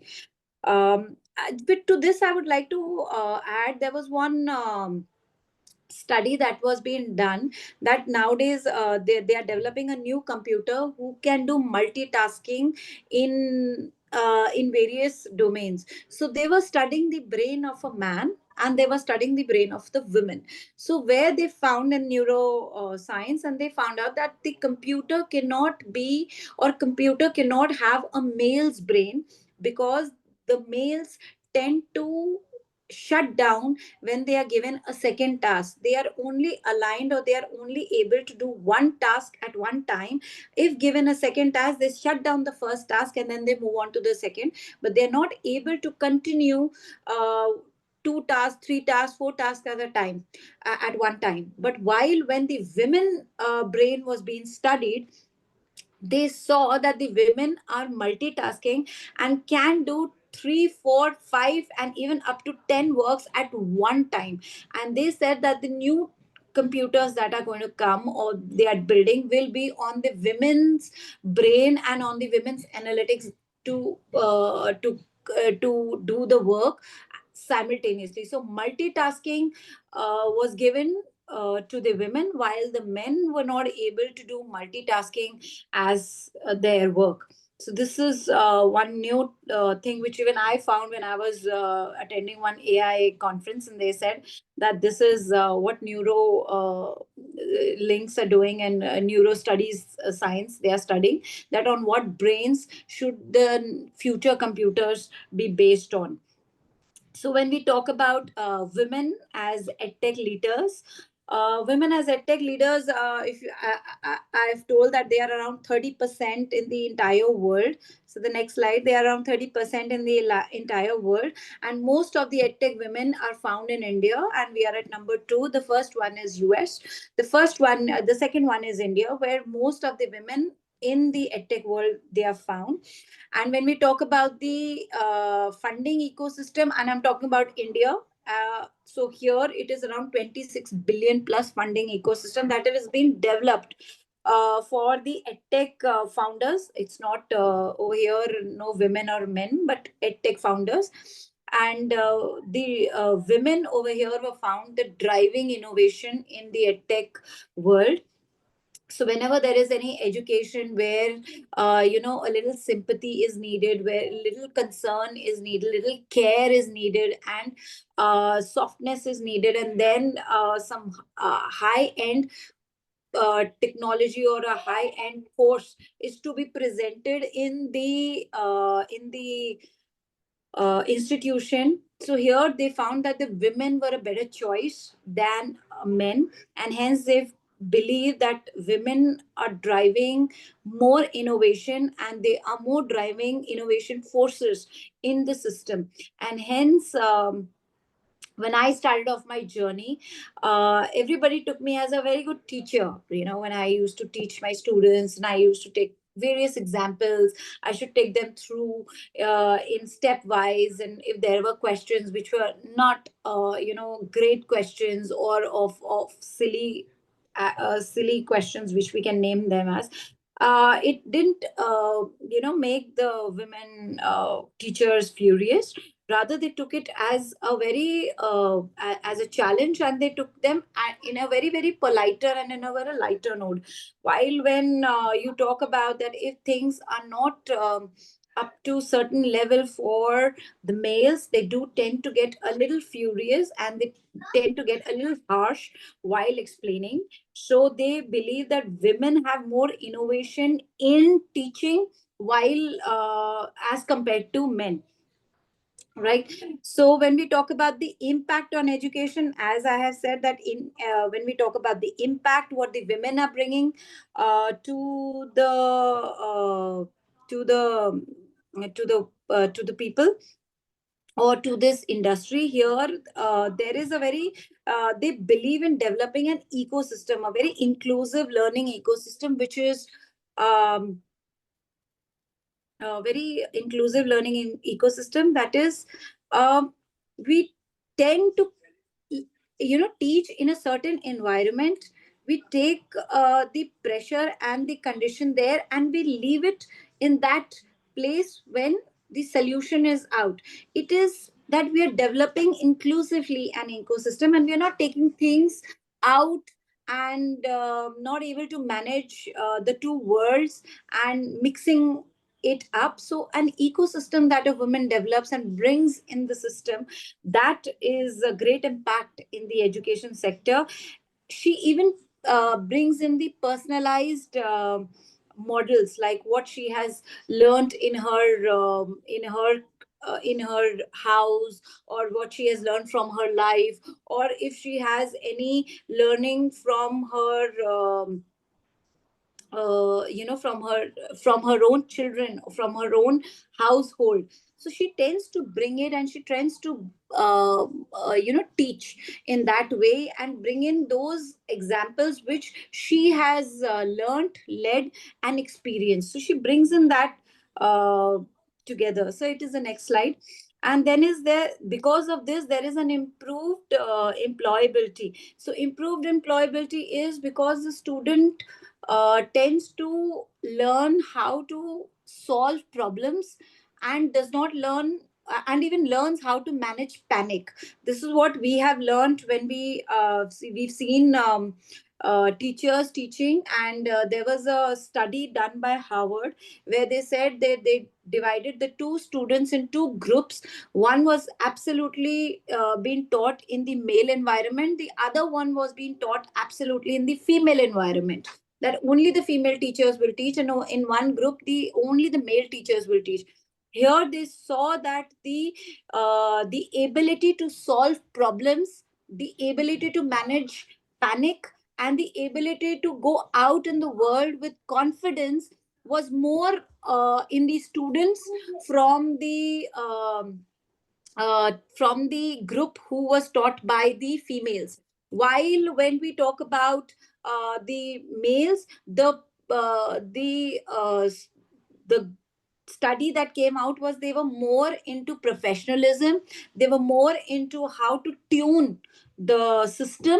The group was more able to how to have rules and work in a very systematic manner, while the other group who was taught by the females, they knew that if the system doesn't work in their way, if the situation doesn't work in their way, they knew how to handle the panic situation. They knew how to handle things that they were not taught. They knew how to keep them self in a much in a much aware situation. This is what came out. Excuse me, Nishu, you're just running out of time. I mean, probably you have One taken last longer. one is Yeah, that's one last sorry. one. Yeah, Just this to is the fix last with one. you. Yeah, Okay. this is the last one. That the key challenges that the women face is here that we are less than 1% entrepreneurs in India. As I told you, that most of them are from US, and number two is India. So you can understand that in other countries it's less than 1% also in edtech. So funding gaps over here does persist because in India, with the challenge that I face, that they believe that there should be a male on the board when they are giving out funds, and I have faced this problem a lot. So key challenges were here. The other key challenge which I faced was networking. There is a great need for networking for the women because they have their own enclosed they have their own enclosed ecosystem. They are there in their their space. They need to go out, have networking, develop some leadership skills, and move out. And because of having making in great networking, work life balance becomes a pressure.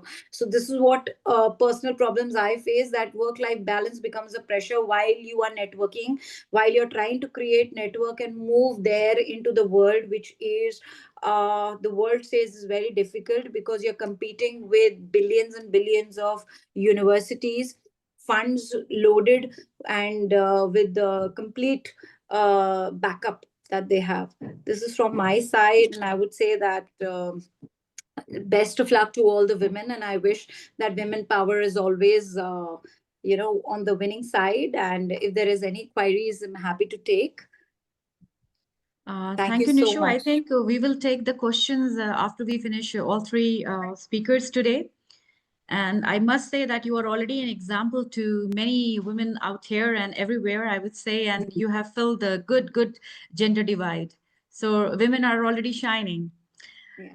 And thank you, Nishu. And I would like to take up an opportunity to introduce our next speaker, Professor Rubina Jawahir. She is a professor of marketing and a former pro-vice chancellor at the University of Mauritius.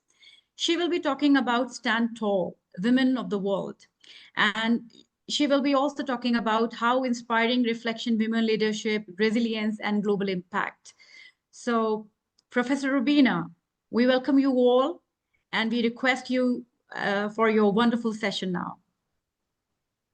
Thank you very much, Professor Arshi. Hello to my very good friend, Professor Allam, who believed in me. Thank you so much, and for giving Mauritius a voice. I feel so touched, I'm humble, I love what Dr. Nishu mentioned and all the inspiring words going on since morning. And Professor Allam, if I can just ask you to share screen because I'm trying to share mine, it's disabled. Thank you, Professor. And congratulations for WSD. You are, we allowed you now. You can share if you would like. All right. Thank you very much. Also, Professor, if you make this, I think you thin the screen a little bit, so there's a big gap here. Is it yes, fine? Perfect. Yes. Thank you. So can you see the screen? It's coming, yes. It's coming, yeah. All right, thank you. Again, I must say in Mauritius, it's the big screen. Click on show screen. You can put it in the presentation mode, Dr. Robina. Yeah. There we go. Yes, perfect. Thank you. Lovely. Yes. So as yeah, the gap is still coming back again. Can I get started? No. Can you indicate? There is a big gap between your head and the screen. Just put the screen. Yes, that's it. Excellent. Because we're very keen to record this fantastic talk. Go ahead. Thank you, Professor. I like just again to commend the effort and what I'm doing from Mauritius point of view. I'll give a brief. I wouldn't go on my profile, but I'll just like to say, just like all the women who have joined in, have presented since morning, you know, from different countries. Even in Mauritius, we are moving, you know, we're a small country. And I just chose, you know, to show the location of Mauritius, a tiny little island, you know, close to Madagascar, very close to Africa. So far from England, takes up 12 hours to travel. But our small country, just like we are part of Africa, yes, we are part of SADC and COMESA, and we are here fighting for right, justice, action for all women and girls, you know. So again, it's a pleasure to have a voice from Mauritius. As you will see in this slide, of course, we all know what our dear Mother Teresa has done. You know, like she mentioned, she cannot change the world alone. But if we all can cast a stone across the waters, we are going to create many ripples. And this is what we are doing, you know, from our small country. We are standing up, speaking up, giving small, giving big, loving generously, living beyond themselves. And we all know Mother Teresa did it, ended up changing the world, and why not us women of the world? So I just chose to, you know, on being a keynote today, a women champion leader, I like just, you know, I wanted to talk a bit about what we're doing in Mauritius. Myself as a woman working at the university for more than 35 years now, we have been empowering our own women. We have been helping girls in Mauritius. We created our own NGO called Lifting Girls Out of Poverty. And we try to talk to most, you know, women who wouldn't, mothers not sending their children to school, their girls. We got lots of problems. We try to improve their lives, telling the mothers that their girls should go to school. Together we can. But we are moving slowly in this, you know, path in Mauritius, because very often we feel mothers would say, I know my daughter better than all of you. You are women academics, and, you know, so we are still moving this direction. Second, we formed an NGO. This is working so well. It's called Living with Endometriosis. This is, you know, a disease that many women like us, we suffer from. And I'll come to all that during my talk, but I just chose to convey to all women listening and men that each time a woman stands up for herself without knowing it, without claiming it, she stands up for all women. Maya Angelou, famous for what you have said. And what we've done in Mauritius, you will see we are talking lots about GBV, gender-based violence. Started right from 2020. We all know all over the world during COVID-19 pandemic, we faced lots of difficult problems when we were all constrained to live together, could be with our partners where there been domestic violence. So quickly, the government of Mauritius passed on the National Strategy and Action Plan, Gender-Based Violence.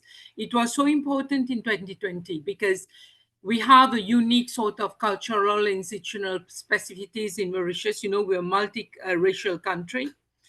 And we have then designed the gender plan into 4 focus: changing norms and beliefs first, you know, that are against principle of gender equality. We are still working all over the world on, do people understand gender equality?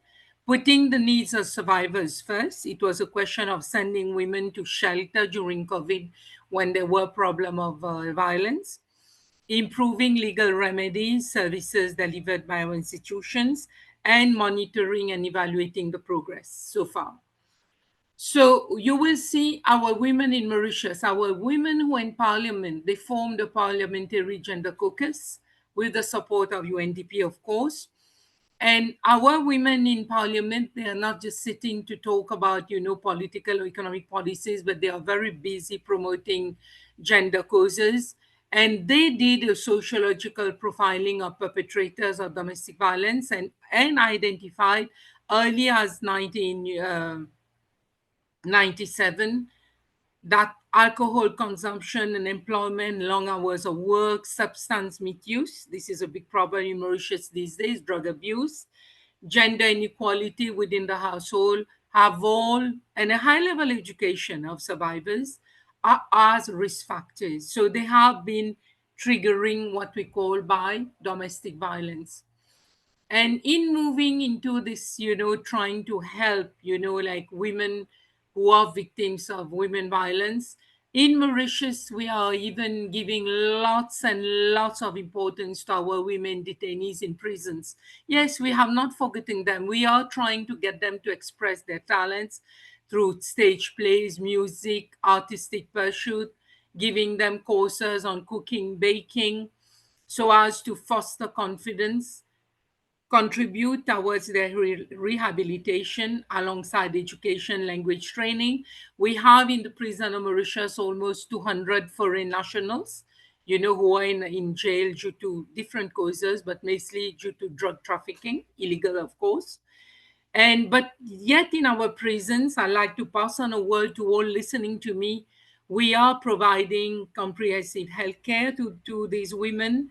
We do lots for their menstrual hygiene, you know, and we're trying to safeguard their rights and dignity. So our prison service ministries, NGOs in Mauritius, we're all working together, yes, to offer them meaningful skills, pathways, and the policy of second chance. Could be when I've been, you know, presenting in different forum, you know, like internationally, I have to tell you, could be because we're a small country, so we can't really do a close follow-up of, you know, what is happening in, you know, prisons, you know. So we are passing an upcoming National Crime Agency bill, domestic abuse bill, you know, to protect the rights and dignity of our women. And I like to comment the effort as a Mauritian woman, as a Mauritian researcher academic on women's rights, we have the association of being called Raise Brave Girls. And Raise Brave Girls today, apart from, you know, fostering leadership, resilience, and ambition among our girls, it's a young, you know, like it's a global movement. But in Mauritius, right now, as we speak, RBG Association is fighting to have what we call bi-menstrual leaves. Okay, so we're trying to get at least 1 or 2 days per month, okay, for women, so that we don't have to take 1 day sick leave that we all have to take when we are not, you know, having pains, when it is a natural, you know, cause happening. So that's why I wanted to come up to what we're doing, you know, being more open, inclusive, and respectful workplace culture. And we're trying to break the stigma. Our women in parliament, you know, have understood us. It's been even a national budget proposal of last year, menstrual leaves. We are not implemented it yet, no, but we are moving towards it. And like I mentioned to you, I am myself, like a member of the Living with Endometriosis. And we are promoting talks in the corporate world, in schools, colleges, companies, raising awareness. What is endometriosis? Many women, until we suffer hardly, we go to a gynecologist. Even the gynecologist cannot understand why we are, suffering, and then they find it's the disease called endometriosis. So many women, the president of my association, Women Around, who are listening to me, she is, Vanessa, herself having endometriosis.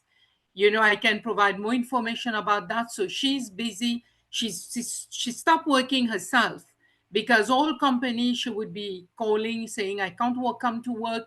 I'm having endometriosis. All her vacation leaves, her sick leaves were exhausted, and she was being asked to leave. So she decided not to work today, but promoting this cause of endometriosis. And can I know how much time do you have more, please, Chair? You have almost 4 minutes, Dr. Rahimi. 4 minutes. All right. Yeah. Thank you, Chair. Yeah. So whilst talking about all what's happening in Mauritius, Raise Brave Girls, our Domestic Violence Act, our, like plea for menstrual leave that we want, to pass. If I've got 4 minutes, all those listening to me, I would do justice, to women empowerment today. If we don't, I felt I wouldn't have 2 slides to, salute, and pay homage to the courage of our Iranian women who are fighting daily, who are trying to assert their rights in the midst of what their country has become today, how much they are suffering, how much today not only they are seeking empowerment, they have formed a group, as you all know, the courage of Iranian women and girls.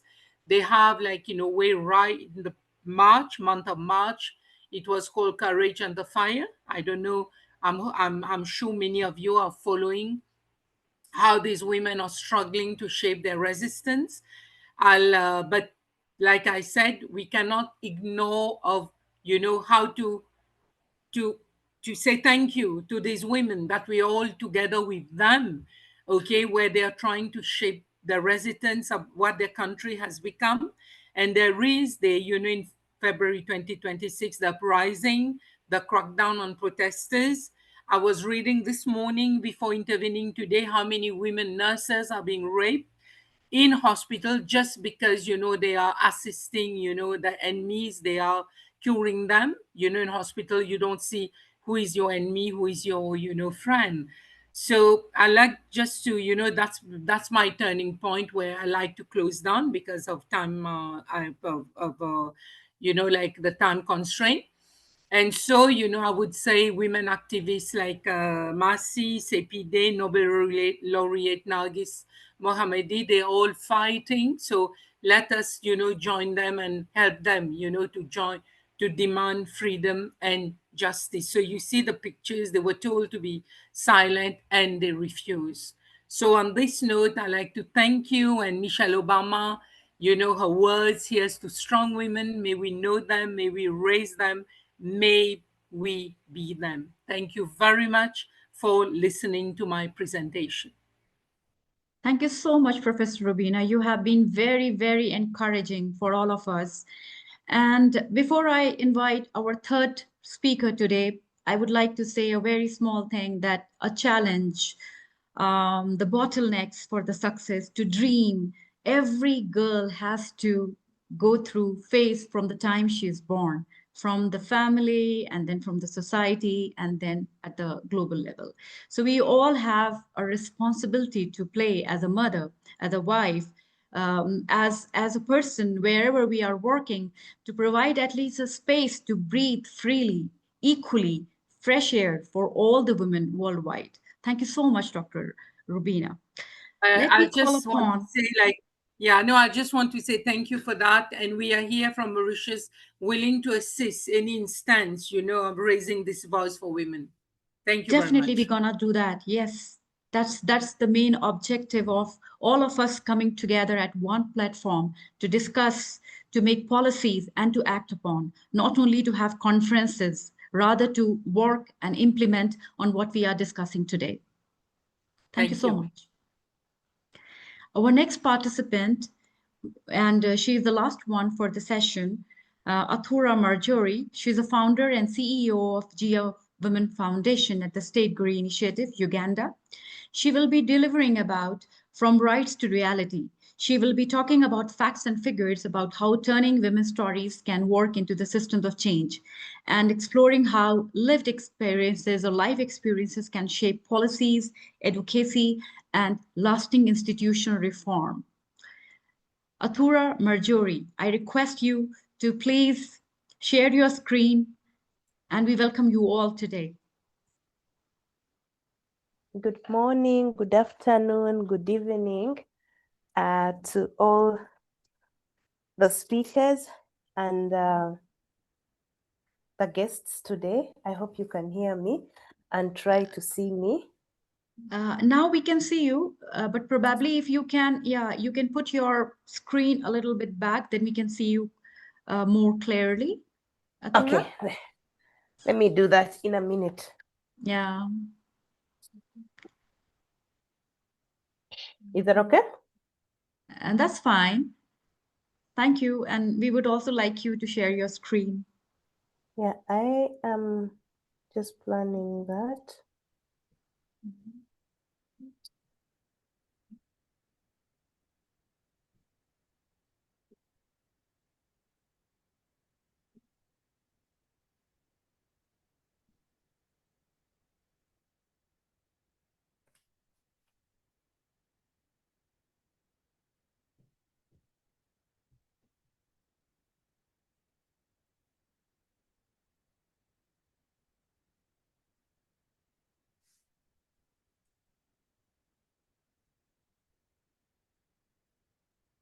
Are you able to see my screen? We were able to, I think you can do it again. Yeah. Is that okay? Yes. Yeah. Okay. Good afternoon, good morning, from wherever you're watching from wherever you're listening from. My name is Athura Angela Marjorie, and I am going to be sharing about From Rights to Reality. This is where we're turning women's stories into systems of change. My name is Athura Angela Marjorie, founder and CEO of the Geja Women Foundation and the Safe Girl Initiative, Uganda.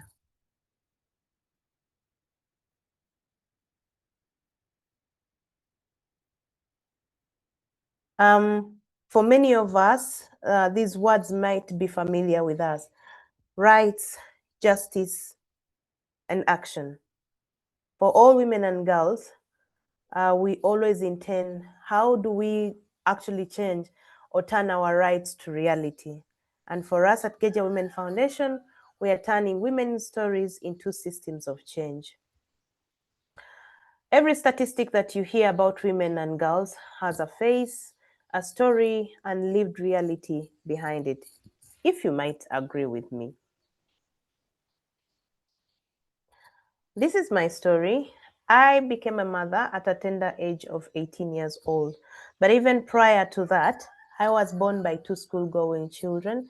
My mother was 14 and my father was 16.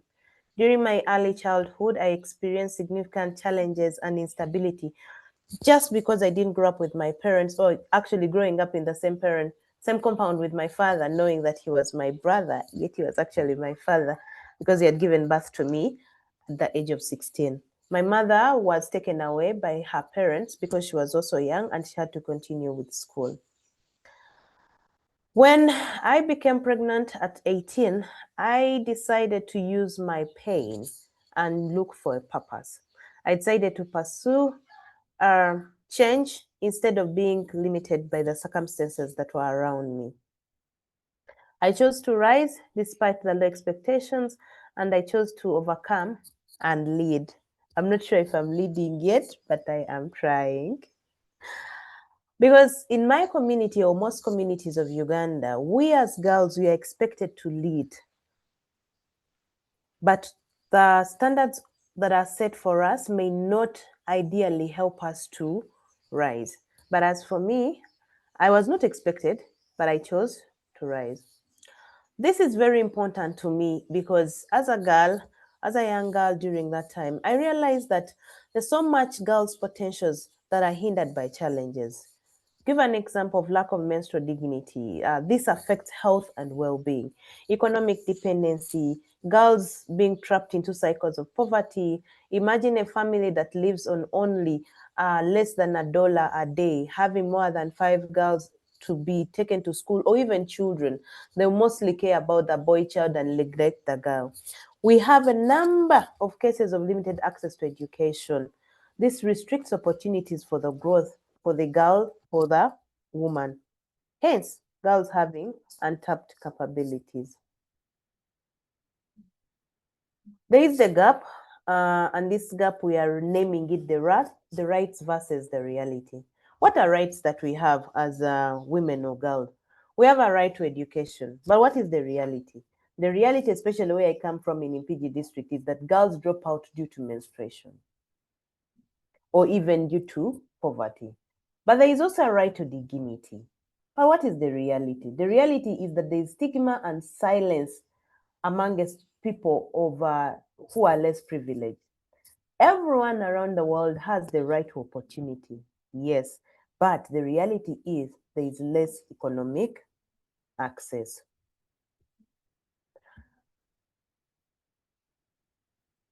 And for us, it wouldn't be that there are no policies. No.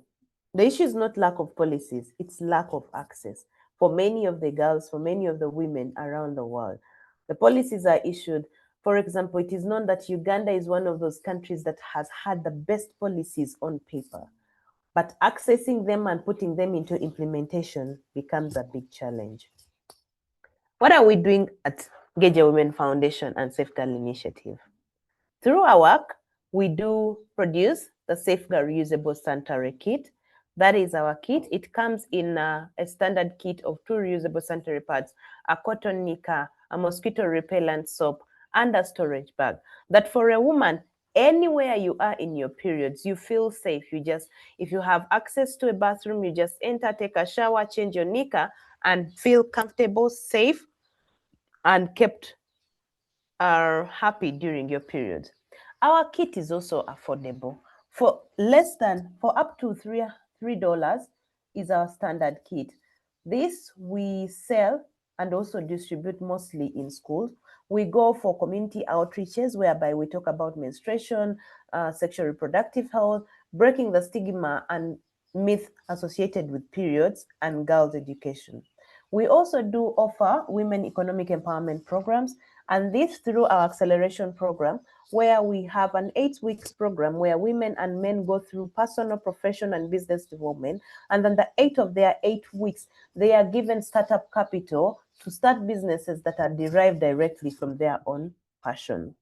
We also have a model farm for sustainability. We grow our food for most of ourselves, but also the surrounding communities.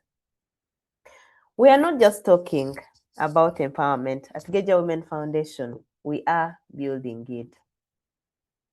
This is our real impact as of 2025. We had produced 58,000 pads, reusable sanitary kits.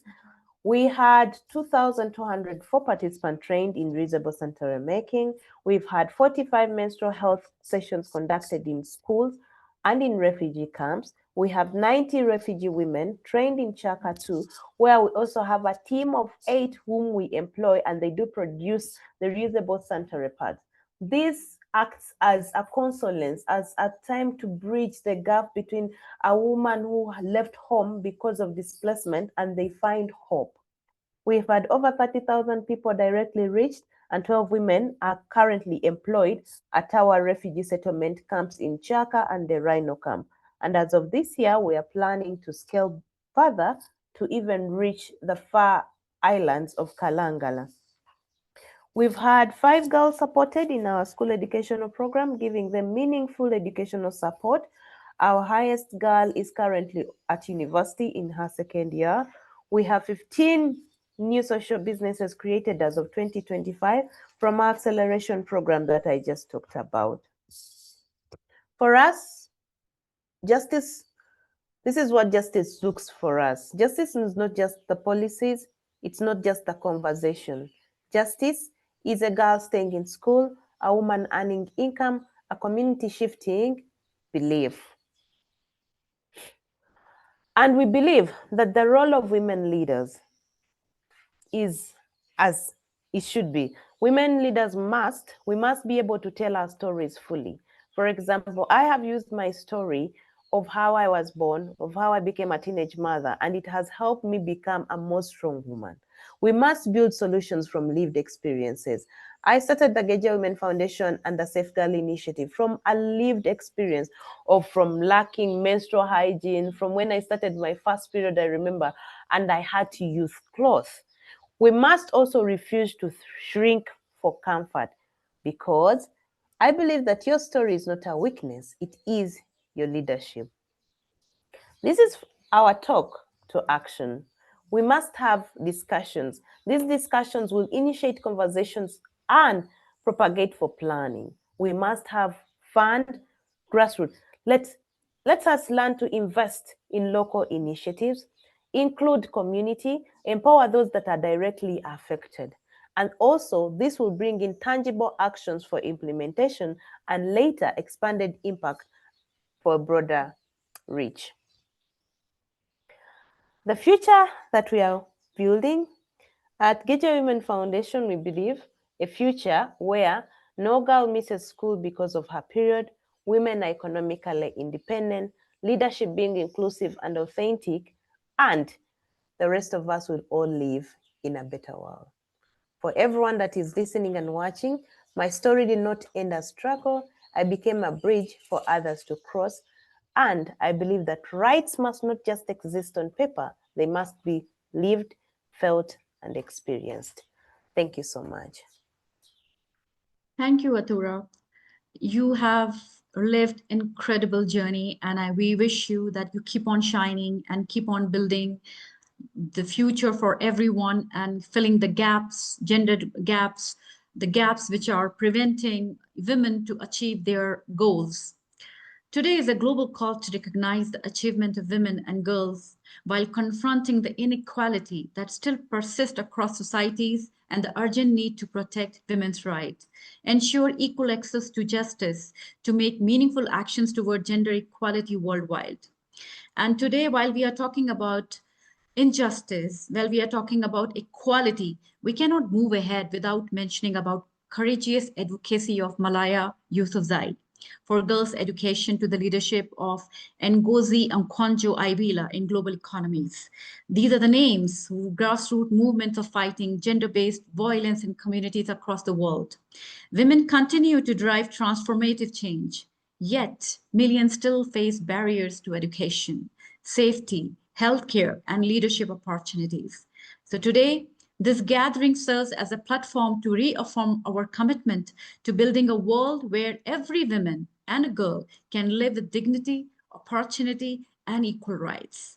With this, I call upon all the participants to join the query session, to have questions or anything that you would like to discuss with our three participants or speakers today.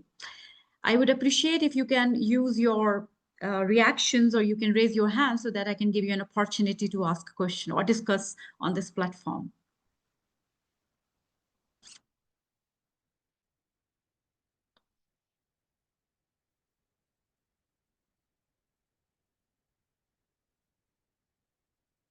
I don't see any question for our three keynote speakers. So, Professor Allam, shall we move to the next session? What do you say? I think just one thing to add. I mean, they're all fantastic presentation, but the last presentation last year, Tumi, Natusa, raise hand. You have one here now. Yes, I have a Tumi here. Tumi, please. Yes, you go ahead. Ask to unmute. Yeah. Please, you can unmute Tumi and ask your question. Thank you very much, Dr. Arshi. I appreciate all the speakers, all the organizers of this event. Thank you very much for the insightful discussions. I think for me, it's not a question, it's just to comment and just appreciate, you know, the kind of challenges and opportunities that are before us as women, as we are the forerunners, pioneering a path for our daughters and even our sons, because when we talk culture, we can't only address the girl child. We have to bring the whole community on board to ensure that there is common understanding and application. And culture is something that is not easy to change overnight. It takes baby steps. It takes teaching, educating, and creating awareness from grassroots level, from the young ones while they are growing up, little boys and girls, to know how to treat each other, to know how to address each other, and to know how to handle challenges in life. And for the little girls to know that just because they are girls, it doesn't mean that they are of a lesser gender or they are incapable of providing the same service or having the same competencies or even better compared to boys. So I really commend all of the speakers, everything that you have shared. And thank you very much, because it's all upon us to make sure that we create the world that we want to see tomorrow. Thank you very much. Thank you so much, Tumi. This is really a value addition, and I definitely say that this is the latest drive which is going on, including the boys also in women empowerment. Thank you so much, Tumi. Over to you, Professor Allam. Okay, thank you very much. Wonderful session. And just to comment on the last speaker, last year, actually it happened every year. There is something called in London here called London Demo for universities. UCL, University College London, Queen Mary University of London, Imperial, LSE, and King's. I think there are 5, not 4, sorry. So 5 by 4 is 20. Yes, 5 universities. Every year they have something called London Demo, where each university select the best 4 startup projects and they bring them to in one of the universities. Last year was in UCL. But just to, and I will put you in touch to Hora. One of the winning projects last year, startup, was the same project like you're proposing, a reusable bat, but she had a reusable and all size elastic one. So it's reusable, yes, the same like you did, but also it's elastic, so it can fit any size. And the reason for that startup idea, and it was successful, because she said because of the issues of logistic and traveling and so on in Africa, it's better to solve the 2 problems together, reusable and all size. So I think fantastic idea, and the work you have done. I have watched you, by the way, in YouTube. Wonderful. I'm really pleased. So now I think I'm going to ask, because this is almost half the way in the journey. So now we're going to the Middle East now. Just to remind those who started earlier, we started from China, Indonesia, very far places. China, Indonesia. Then we went to Professor Balghis. I think she's in Saudi Arabia now, or Sudan, I'm not sure. Then we went to India, Mauritius, Uganda, and now we're going to shift to the Middle East. Can I ask if before those speakers, we left them far away now, if they are still here, if you can show on camera, let's take a group picture of everyone, not just the speaker, before we go, because I think they're going to sleep now very late, soon. Can we all, whoever is available, please can you show in camera? Let's take a group picture before we go to the Middle East. Anyone on camera, please? Just we'll do it very quickly. So I'll give you 3, 2, 1. Quickly show on camera. It will be very nice to have you all on camera. Anyone available? Okay. So where is, I'm not very good at doing this. So ready, all of you? Okay. So let me just make sure full screen, and then I can put it in the chat, I think. Okay, this is what I have in the chat. Okay, thank you very much, Professor Arshi. Now we're going to move to session 3. And again, we have a wonderful speakers and a chair. I need to find the chair first. Oh yes, I'm sorry. Wonderful chair here, Dr. Renda Diab Bahman. Let me say a few things about Renda before we give her the floor. Again, as you can see, I choose something which came to my mind. Renda is a fantastic woman leader. She's a true leader. She is in Kuwait. I think she's joining us now from the UK, but she's the assistant dean for the business school in the American University in Kuwait. She's a wonderful women leader. She contributed massively, not just to WSD, but massively in women leadership. I think she got 2 PhDs, as far as I remember. She's highly educated, very elegant, very smart woman. She contributes massively, and she does something most academic like us we don't do, which is a big important part. She communicates with the general public, which is very important. She writes in newspapers, in magazines. She's very famous in the Middle East. So she go and write about women, about sustainability, about in her field. She's fantastic. She contributed, I think 9 or 8 years now. She even visited us in London at Queen Mary University of London. She gave a talk. She's a wonderful person. She's always keen to support. And I can see she took time today to chair this way. So Professor Renda, let me first make you a co-host. And the floor is yours, Renda. Go ahead.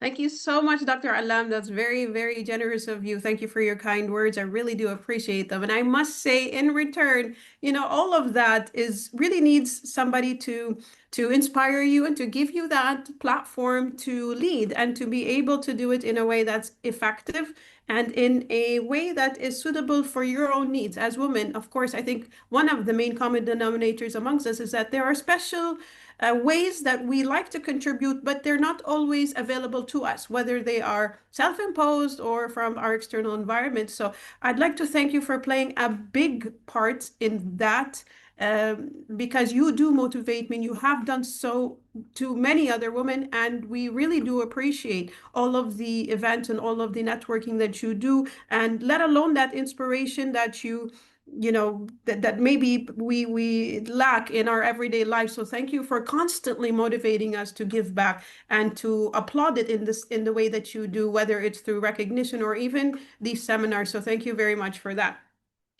Without further ado, hello, everybody. I'm Renda. I'm from Kuwait, but I am currently stuck in the UK due to the war. So actually, I don't want to use the word stuck. We are happily living our life, alhamdulillah, in the UK safely for now until further notice. So we're here, we're dealing with it. And I'd like to share with you a little bit of I think it's a good day today. I feel good, alhamdulillah.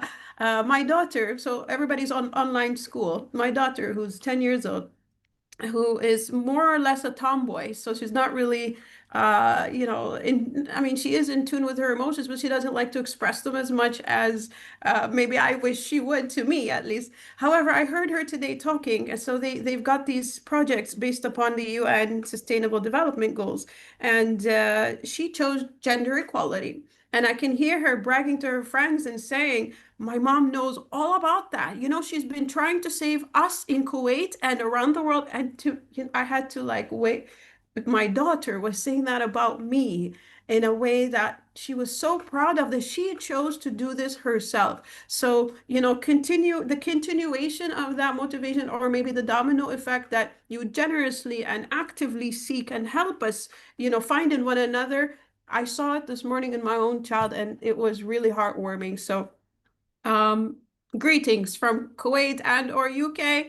We've got a great session lined up. We've got women from Morocco, Oman, Yemen, Palestine. We've got a really nice lineup, and all across these 4 sessions, you will be hearing about different contexts and different elements of this equation that we're trying to maybe bridge and synchronize together to decide what it is and how it is that we can help one another. And what I do like to see, or what I've seen so far since the morning, and all across these WAST, platforms, is that there is a plethora of different opinions and subject matters that pour into this woman empowerment, if you will. And sometimes we get flagged for that as PhDers or as academics, and they say to us, well, you're not really focused on marketing or accounting. And I always revert back to, well, this is sustainability. You can't really pinpoint what gender equality is or what equity means, because there's different contexts, there's different social needs, there's different. And I think everybody identified that in, my colleagues who gave these talks earlier. So I'm glad to see that spectrum of subject matter, as well as the expertise that are pouring into all of these contexts, and given from the different parts of the world, from different contexts, from different angles. So thank you, everybody, for bringing that to the table. Without further ado, I'd like to introduce my first speaker, who is going to talk to us about gender-based violence in cross-border context. Dr. Sanai Selmi, legal advisor from the Moroccan Organization for Human Rights in Morocco. She is a doctoral researcher in public law, specializing in human rights, migration, and asylum, with over 14 years of extensive experience in project management, protection, and humanitarian action. She currently works with the Moroccan Organization for Human Rights, OMDH, where she leads and coordinates strategic legal aid and protection programs in partnerships with UNHCR. Her work is dedicated to advancing the rights of vulnerable migrants and refugees with recognized expertise in gender-based violence, including and rights-based approaches, contributing to policy dialogue and field-level impact. Before I give her the floor, I'd just like to give you a brief update of what's happening in Kuwait. So we made tremendous progress in gender-based violence policies and regulations. We are now facing some issues with the revocation of citizenship and naturalization. However, we're working with the NGOs and the government very well to try to ensure that there is a fair and well understood and transparent process. So that's from our end. Without further ado, let's hear from Morocco. Dr. Sanai Selmi, would you please come on and give us your much anticipated speech? Thank you.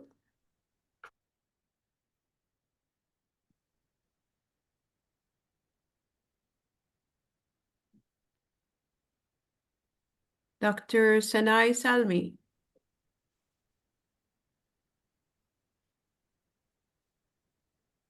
Good morning. Good morning. How are you? Fine. Are you ready? Yes. All right. So the floor is yours, and you'll be giving a speech, I believe. Yes, I'm trying to share my presentation. Yeah. Sure.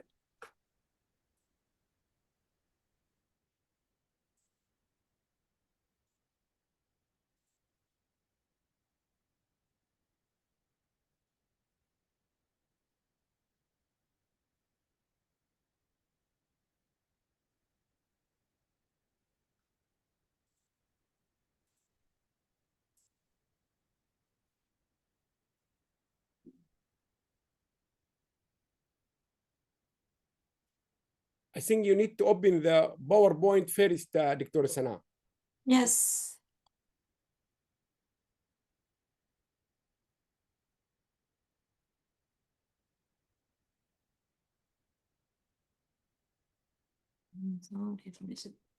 I'm sorry. Is that how you say your name, Sana? Because it shows Sane on mine. I'm sorry. Is that the correct way to pronounce your name? I do apologize.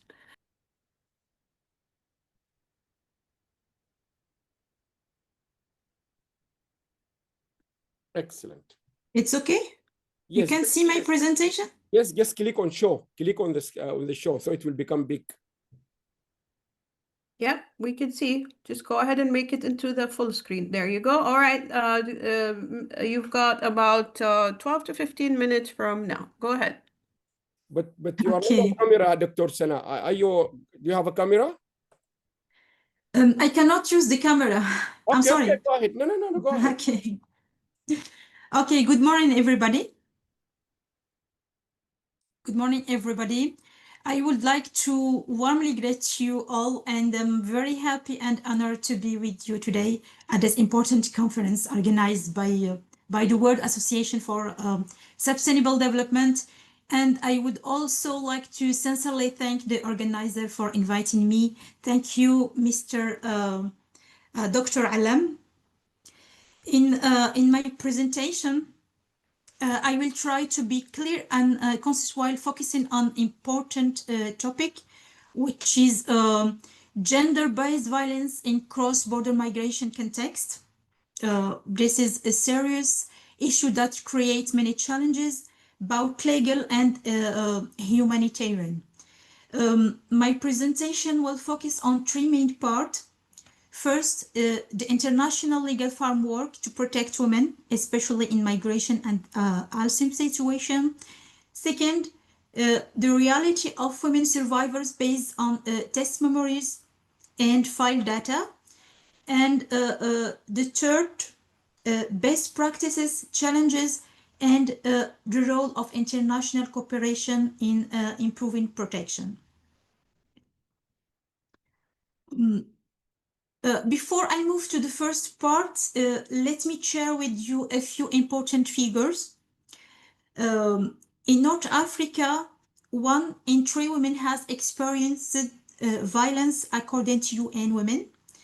And in border area, especially between Morocco and Algeria, around 59% of women have suffered sexual violence according to Doctors Without Borders.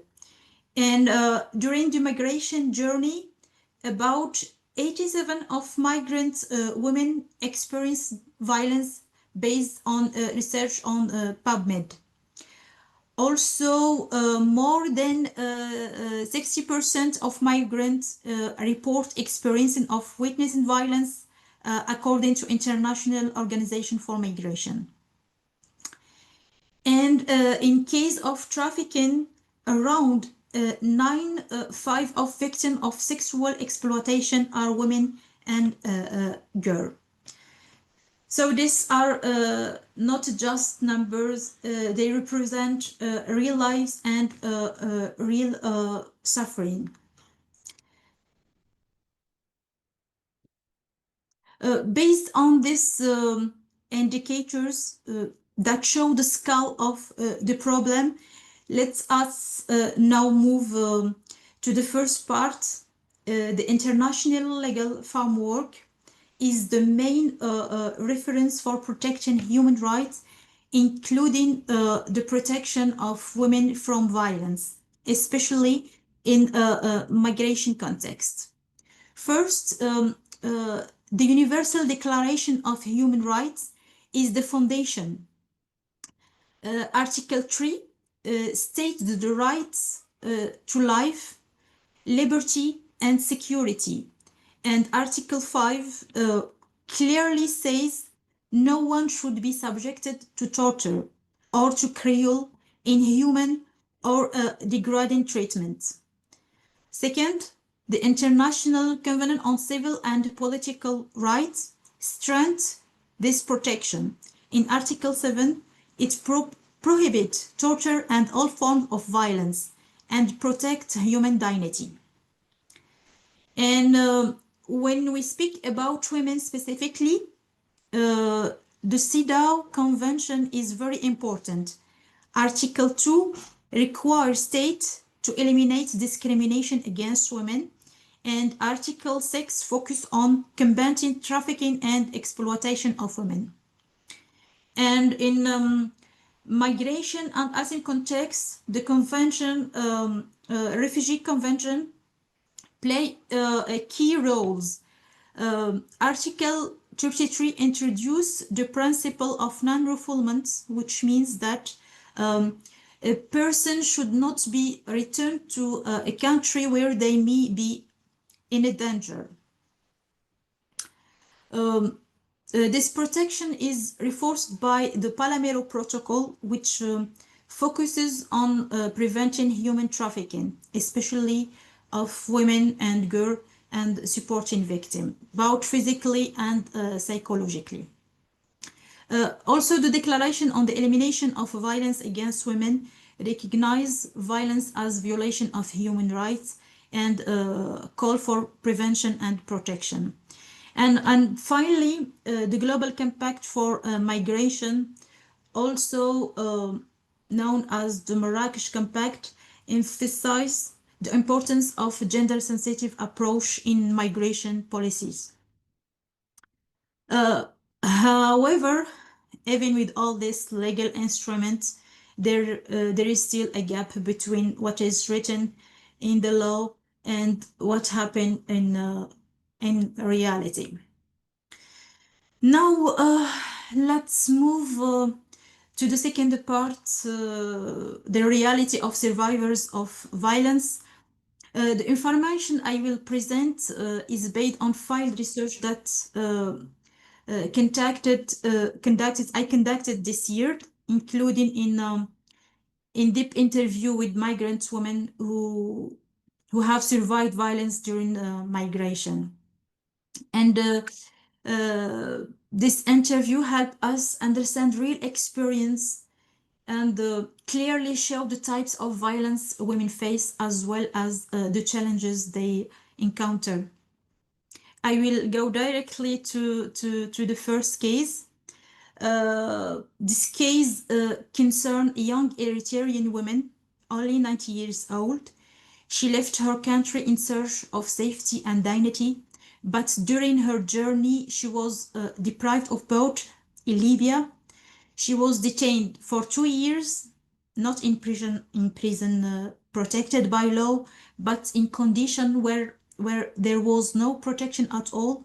She was forced to work without any payment and exposed to degrading treatment and repeated violence. When she finally reached a place of relative safety, she faced another barrier, she could not speak the language. She could not explain what she had lived because she speaks a local dialect, which is Tigrina, if I remember. Yes, Tigrina. Today she is receiving medical and psychological support, but her story reminds us that survival does not mean recovery. This case concerns a young Sudanese woman whose life was shaped by violence from a very early age in her home country. She was forced into marriage as minor, without choice, without protection. She lived in a relationship marked by continuous abuse, physical violence, psychological pressure, and fear. And after giving birth to a baby girl, the violence reached a new level. Her husband threatened to kill the child only because she was a girl. Faced with this danger and with the worsening situation in Sudan, she made the difficult decision to fly. In search of safety, but the journey itself was another space of violence. During her transit, she faced multiple forms of abuse, and even after arriving, she remained in situation of vulnerability without real support and without stability. Another case, this case concerned a 24-year-old woman from Cameroon whose migration journey was marked by repeated and systematic violence. She faced violence at every stage from her community, from people along the road, and even from those responsible for border control, as she said. At the border, she was subjected to a serious assault and experience that would have a long-term consequence later. Medical tests revealed that she had contracted HEV. So this case shows clearly that violence does not end in the moment, it continues in the body and in the psychological trauma that follow today. That she is now receiving support, but her recovery remains a long and complex process. The last case is concern a 21 years old Nigerian woman who was approached by a network with promising of a better life in Europe, but this promise was false. During her journey, she was trapped in a system of exploitation, forced in sexual exploitation and forced beginning. She worked in the night and in the day, but never received any money. Everything was taken from her. So this situation lasted for many years, showing that trafficking is not accidental. It is organized, structured, and operated across border. So we will go to the third part. I will try to be to sum up this part. So when we speak about best practice, it's clear that protecting women survivors of gender-based violence in migration contexts require holistic and multi-sectorial approach based on strong coordination between different actors, including health services, justice system, social protection, and psychological support. It's also essential to integrate a gender-sensitive approach into migration and asylum policies in order to better response to the specific needs of women and girls. Another key good practice is the establishment of effective referral mechanisms that allow survivors to access medical, psychological, and legal services in safe, quick, and coordinated way. However, several challenges remain: the gap between law and the practice, weak protection during transits, lack of coordination between actors, and social barriers such as fear and stigma.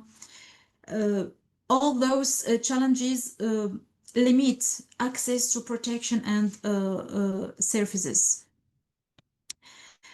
So in this context, international cooperation is essential to strengthening coordination between countries, information sharing on trafficking network, support for joint programs, harmonization of protection standard, and funding for field intervention. In conclusion, we can say that gender-based violence in migration is not isolated. It is structural, and the challenge today is to turn legal commitment into real protection. This requires a comprehensive and coordinated approach that places survivors at the center to ensure not only protection, but also dignity, recovery, and reintegration. Thank you. Thank you very much, Sana. That was a wonderful presentation. It was really insightful, and your thorough investigation in this matter is really very commendable. And I'm glad that we are listening to the details, and it's heartbreaking to hear some of these details, but we do have to face the real world. So thank you for that, Doctora, and for highlighting the need for these issues to take the limelight and to be considered when it comes to gender-based violence. All right, so I think what we'll do is we'll save our questions until the last bit. So now I would like to introduce our second speaker of the day. I don't think I've met Ms. Shahad, however, or at least face to face. However, I did meet her in spirit and online.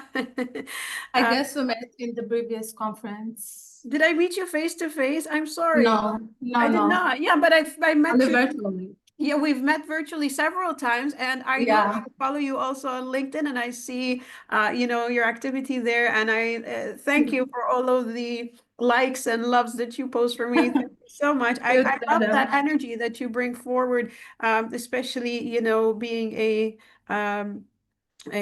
younger research associate, and picking up exactly where you find yourself, and I love that.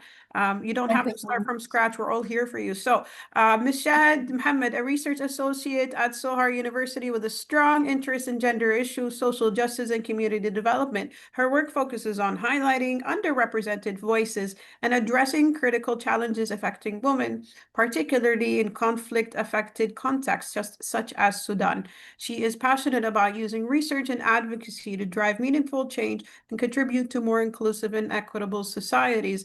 Today, Ms. Shahad will be talking to us and presenting about beyond physical abuse, the hidden forms of soft violence women face. Ms. Shahad Mohammed, Research Associate at Sohar University, please go ahead and take the floor. It's all yours. Thank you, Dr. Randa. Thank you, everyone. Hello, everyone. Thank you for joining us today. Good morning and good afternoon. Okay. I use the black screen because today I'm going to talk about violence, which is a very sensitive topic. So when we hear the word violence, we often think about the things that we could see, such as physical abuse. But today I want to talk about the things that we don't see, the quiet, hidden form of violence that affect women's entire life. So what if control is also violence? What if violence is not only about hitting or physical harming, but it's also about who gets to speak up, who gets to make decisions, and who gets to move freely? There are no bruises, but there are limitations, fear, and control. So if someone asks me, what is soft violence? So soft violence is basically any non-physical behavior, such as words, actions, and attitudes that harms a person emotionally, psychologically, socially, and economically. Let's take an example of a father who refuses to let his daughter to continue her education, or a husband who controls his wife's movement and phone. So why soft violence is very dangerous? Soft violence is very dangerous for many reasons. Some of these reasons is that it's normalized in the society. And moreover, it's often justified as care, protection, safety. And the worst part about soft violence is that it is very hard and it's very difficult to be reported or proven, so which might lead to a deeper harm. So everyday realities, I will focus on the situation before war in Sudan. So even before war in Sudan, girls and women face soft violence on a daily basis. So I remember back then when I used to study in University of Khartoum, the most elite university of Sudan and the best university in there. I remember girls were told not to pursue some programs such as mining engineering just because it's for men and not for women. Also, a very important point that I want to focus on is that in Sudan, not only Sudan, but also Libya, Yemen, and every country in where there are any form of political conflicts, girls are pressured to get married early. So in these environments where there are poverty and war, girls, the communities and the society and the families in particular, they think that when a woman or a girl gets married early, this will be her only source of protection and safety, which is very wrong, of course. So this is a very important slide. So these numbers actually should make you all angry. These numbers are based on global reports from the United Nations. It indicates that women globally have only 64% of the rights that men have. Which means that even now, in 2026, women are not being treated equally under the laws of many countries. For example, let's take work rights. It's a very good example. So equal pay is not guaranteed in many countries. So these are not just numbers. They actually affect how women live their daily life. So war changed everything. War is not only about creating physical danger, it also reshapes power. So when families are under pressure, control over women increases, and decisions become based on survival. So women's rights are pushed aside.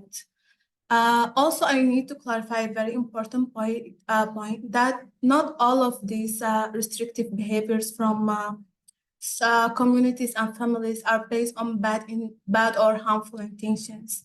In many contexts, they only just reflect protective or defensive attitudes from family driven by fear. So during war in Sudan right now, there are very high restrictions on girls and women movement because there is a heightened risk of them getting any type of physical abuse, such as getting raped. So this psychological warfare and this anxiety and overthinking consider self-violence. When you are just overthinking that if I can go out and face any danger, such as getting raped, this is considered a self-violence. So what is the psychological impact of self-violence? So over time, girls and women will start to internalize this. And it will be very hard for them. They must stop speaking up. They must stop making decisions. They must stop dreaming, and they will accept this reality and these limitations as normal. So unfortunately, this will not only affect one woman, it will affect an entire generation. So call for action. So to conquer self-violence, we must start by naming it, because if we don't name it, it will remain unchecked. Moreover, we need to move from silence to action by listening to women's experiences and questioning the harmful norms. And eventually, we need to make sure that women and girls are a part of every decision that affects their own life. So today, women are not only fighting and surviving physical danger, they are also surviving silence, invisibility, and limitation. There might not be any process, but of course there are barriers, and breaking these barriers starts with awareness. I hope this presentation has shed light over the hidden realities that women face on a daily basis. Thank you, everyone. Thank you so much for your time and attention.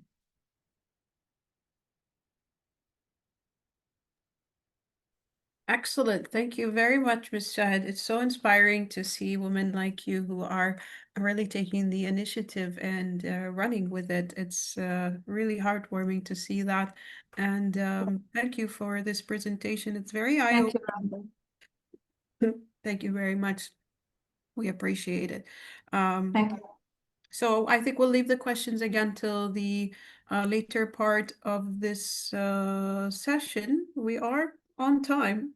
You finished with 1 minute remaining. So thank you for that. I'd just also like to highlight that Michelle is quite active, as I said earlier. And, you know, this is something that also I'd like to honor all the women today as well, with the fact that we're not only here being leaders and, you know, by default, we're also more along the line of activists as opposed to just academics or researchers. And I think that that's beautiful because that's expanding that umbrella and making it more logical as opposed to where it stands currently, black or white. You know, are you an academic or are you an activist? You cannot do what we do unless you've got the background, unless you're willing to research it, excuse me, and have some interest in it, as well as the sustainability aspect of it, where you really want to see the prolonged effects as opposed to the immediate effects of these types of initiatives that we take on. So I'm really impressed by all the hard work that you put into this, Ms. Shahid. Thank So you so thank you very much. much for that. All right, my fellow activists. And the reason I say activists, I mean, it's also because nobody really forces us to do any of this. And like I said earlier, it's most of the time we get penalized for going off into tangents away from the conventional worlds that we must attune to or take care of. So whether you're a mom, a worker, you know, whatever job description you've got, this is collectively something that's at the heart of all of this, which is this passion that we've got to help and make a difference in this world. So it's nice to see that expanding, that definition, definitely. All right, so third in line today, we have from Yemen. What an interesting bunch. From Yemen, Miss Intisar Al-Adhi. I'm so sorry if I'm mispronouncing your names.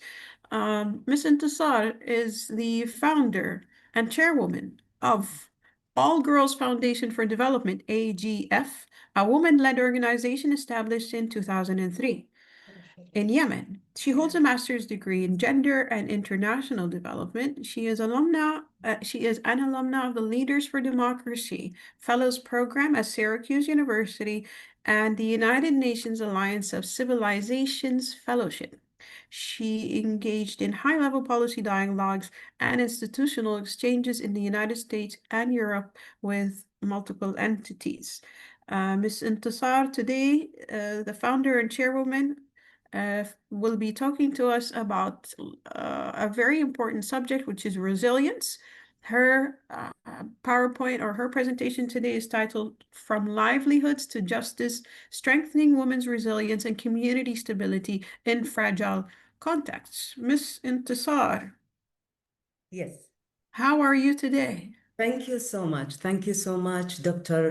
Randa, and thank you very much for Professor Allam for the invitation for this platform. And especially we are from Yemen, which is, yeah, thank you so much.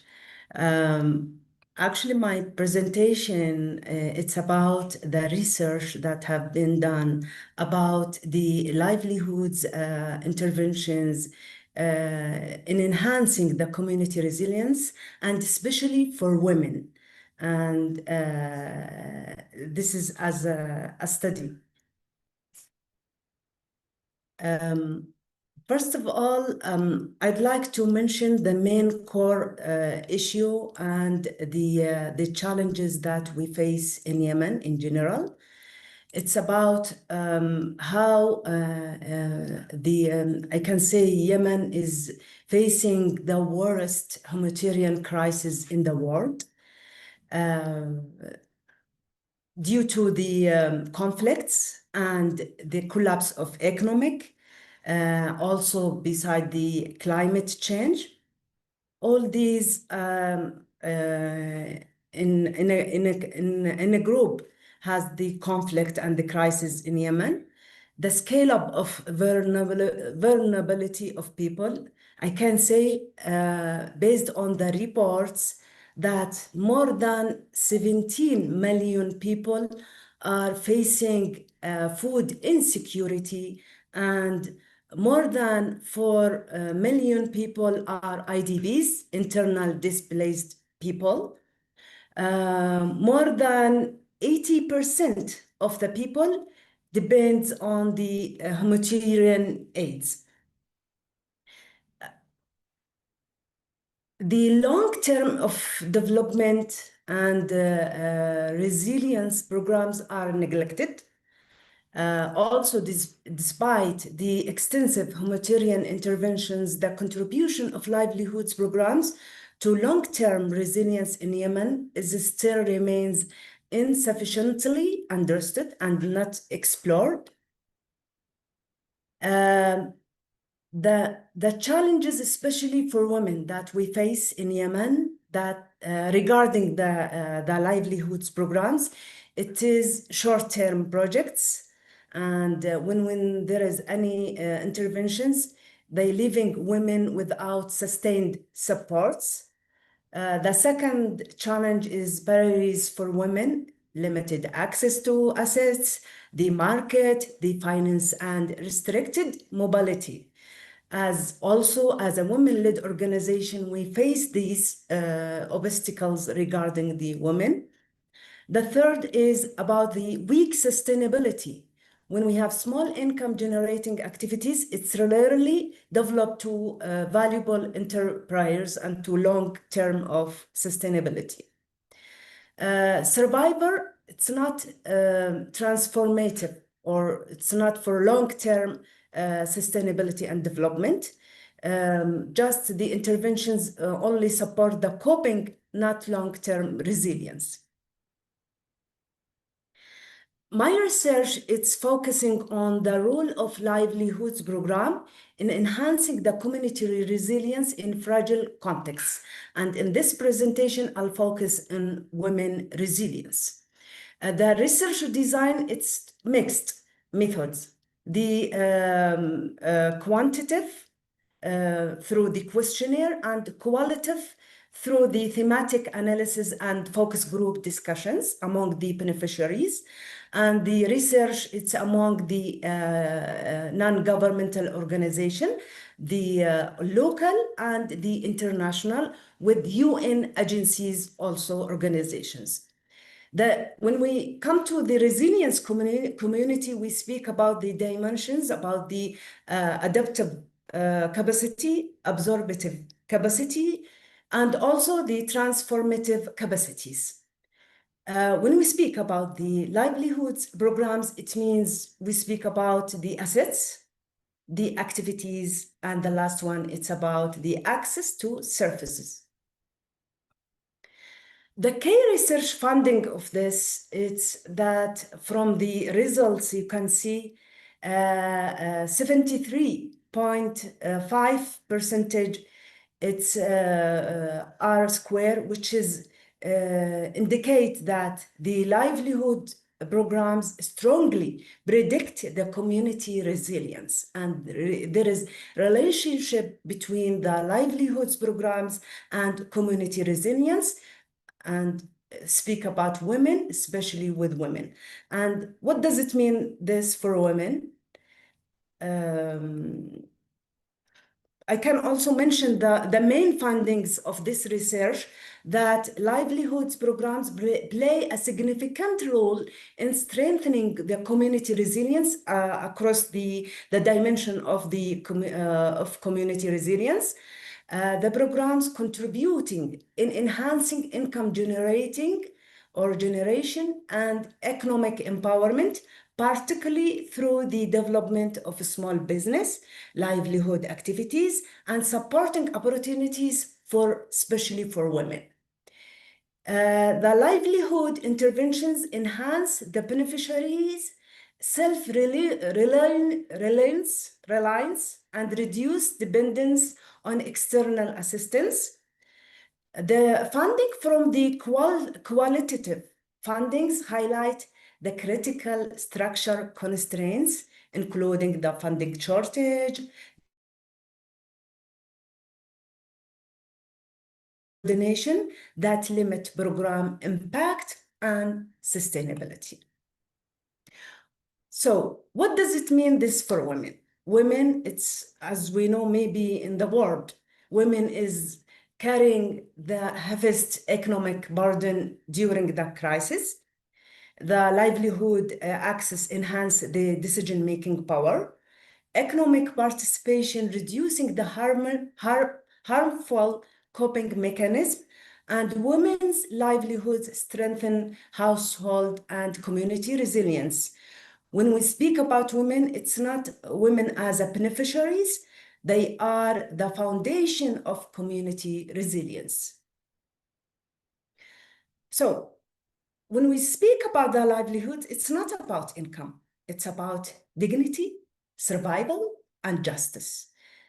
The rights, when we speak about the rights, it's women's rights to work, to educate, to earn, right to economic participation, right to decide and to have a leadership. When we speak about the justice, it's to remove the structure barriers or the obstacles that face women and equal access to market and for finance, and the challenge harmful norms and laws and I can say the customs and negative traditions in our country.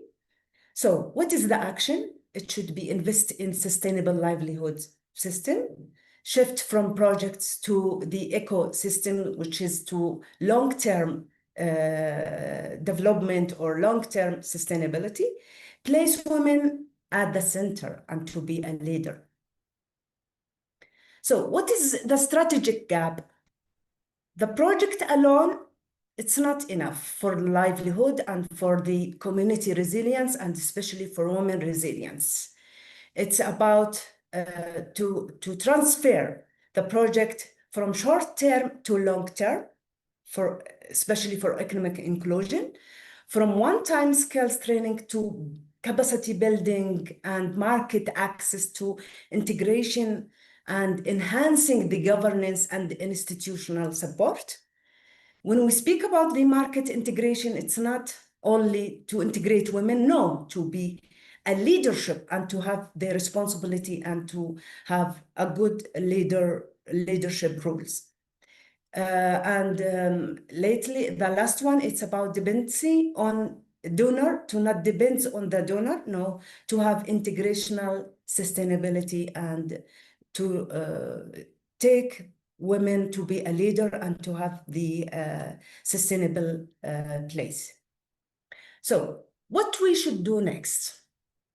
From the challenges, from the problem, from the result that we finding from the research, we find that some recommendation that we should focus on: recognize in women's livelihoods as a justice priority, integrate livelihoods with protection and rights, also shift from project to, like I mentioned, to the system-based approach, and last one, to invest in women as a leader, not only as beneficiary. From Olga's foundation work and from our achievements that we have been done through or since 2003 until now, we have a lot of success stories, we have a lot of change, we have a lot of impact, lasting impact in our community, especially for women. So when women gain sustainability livelihoods, communities become more resilient and more capable of shaping their future. From this success story, a woman in a remote mountains area faced life-threatening complicated during her childbirth. So the nearest hospital was hours away, no money, no transport, no support system. So with our interventions, with All Girls Foundation Emergency and Livelihoods interventions, this woman and her child survived. So it's not, we didn't speak about the healthcare, for example. No, this is about the right to survive. So from the evidence research and from All Girls experience in Yemen, a mother survives, a girl returned to school, and a woman rebuilds her life. So you can learn more about All Girls Foundation through the YouTube and from my profile. Thank you so much for listening and for your time. Thank you so much.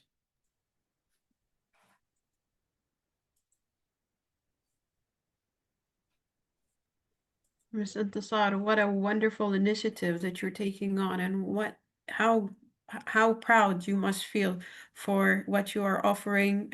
Needless to say, we are so proud of all of that you are doing, and I'm sure you're doing most of it at a very minimal resource availability and allocation. So really, from the bottom of our hearts, what a wonderful initiative, how amazing you are doing. We really thank you for all of that, knowing that you're already in a conflict zone, and taking the initiative is just, in Arabic, Allah كثر من أمثالك يعطيك ألف عافية. Thank you so much for all of that you bring to the table. And we'd love to see more or learn more about your organization. I know that Dr. Allam has previously shared some things about your organization, but if you could also put it in the chat for us, we'd love to follow you on your multiple platforms and do all that we can to support. Thank you for all that you do and for the wonderful presentation. Thank you so much. Okay, so our fourth and final presentation for the day is from the one and only, sorry, that was the timer, is from the motherland of Palestine, from who will be presenting to us about artificial intelligence, justice and women's empowerment in fragile and developing regions. The Palestinian people, all of us are with you, and hoping for the best and always looking for ways to give you our support and our love. You're always in our prayers, since God knows how old we are, and we will never give up, and always be in support of you. So it's an honor to have you with us, given the circumstances throughout your lifetime. So just having you here today is a great honor for us. Ms. Nida Awauda, AI Policy and Ethics Specialist, Palestine Al-Hub from Palestine. She is an AI engineer and young innovation advisor from Palestine. She is a hub leader for the Young AI Leaders Initiative in the Arab states, focusing on digital transformation and youth empowerment in AI. How amazing is it that someone could be in such conditions and give back and still find the time to acknowledge all of the worldly ways that they can contribute to honor their own people, as well as young people all around the world. So Ms. Nida, from everything that I have, I thank you for all that you do and for being here with us today. Are you ready to share your... Yeah, thank you and good morning. Good morning. All right, the floor is yours, dear. Thank you so much. Dear guests, respected organizers and colleagues, it's a great honor to be with you today at the World Association for Sustainable Development International Women Day Conference 2026. I would like to sincerely thank the WASD team for this kind invitation and for creating this global platform that brings together inspiring women and leaders from around the world. to discuss one of the most important themes of our time, right? Justice action for all women and girls. Today, I'm speaking not only as an AI researcher and policy specialist, but also as young woman from Palestine who strongly believes that technology, particularly artificial intelligence, can play transformative role in achieving justice, inclusion, and equal opportunity for women and girls for everyone around the world.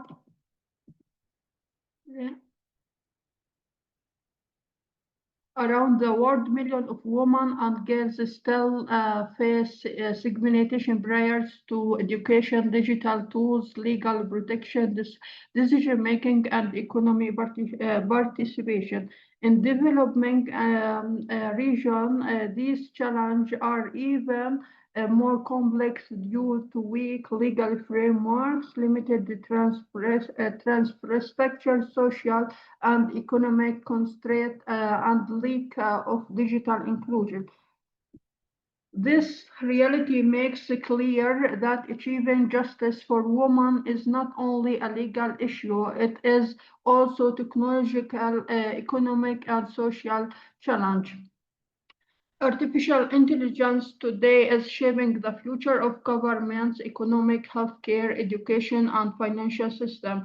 The key question is, will AI reduce inequality or increase it? The answer depends on how we design, regulate, and deploy AI system. Particular example of AI policy development.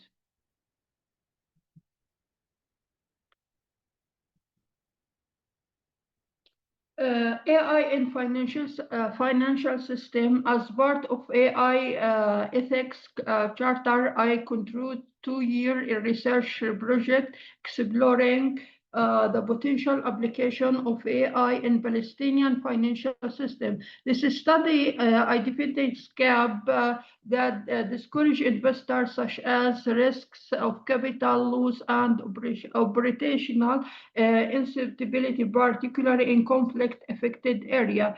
Based on this research, I proposed AI-driven solution that mitigate financial risk and enable institution operation particularly without exposure to conflict or where soon.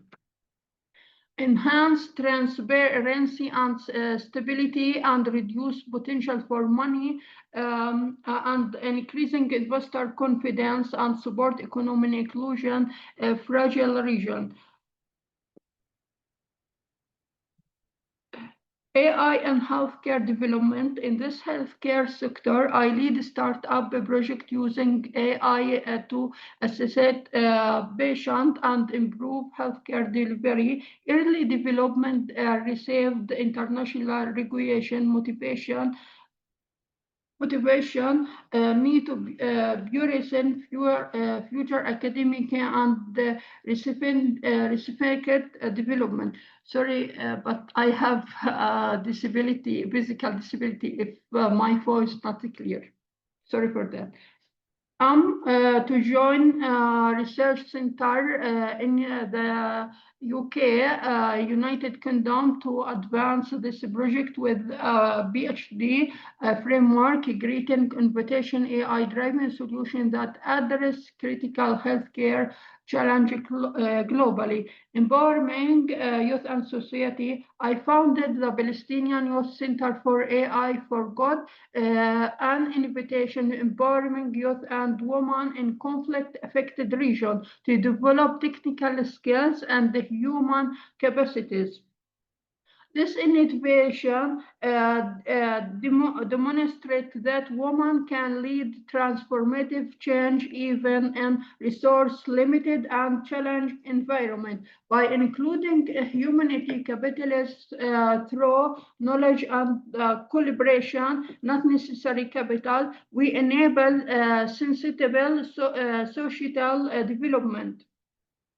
Again, sorry if my voice not clear because I have physical disability. Sorry for that.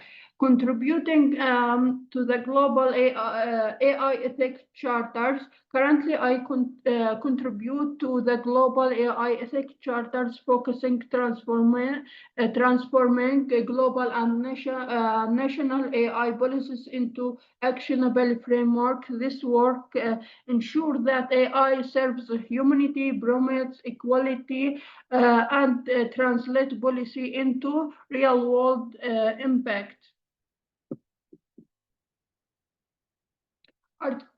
Artificial intelligence can support women and girls through access legal information, economic empowerment, digital inclusion, educational and skills building. AI system must be ethical, inclusion, transparent, and human-centered to ensure fairness and equality for all women and girls.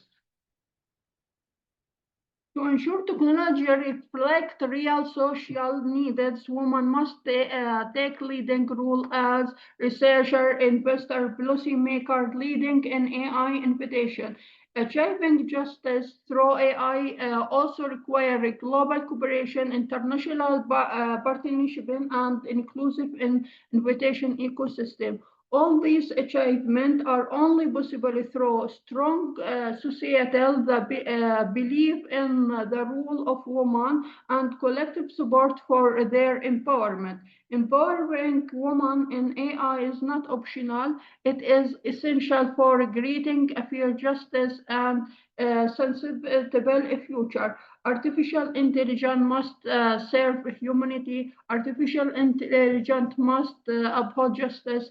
Artificial intelligence must empower women and girls everywhere. Thank you very much. Happy International Women's Day 2026. And finally, if my voice not clear, I'm sorry for that because I have a physical disability. Thank you.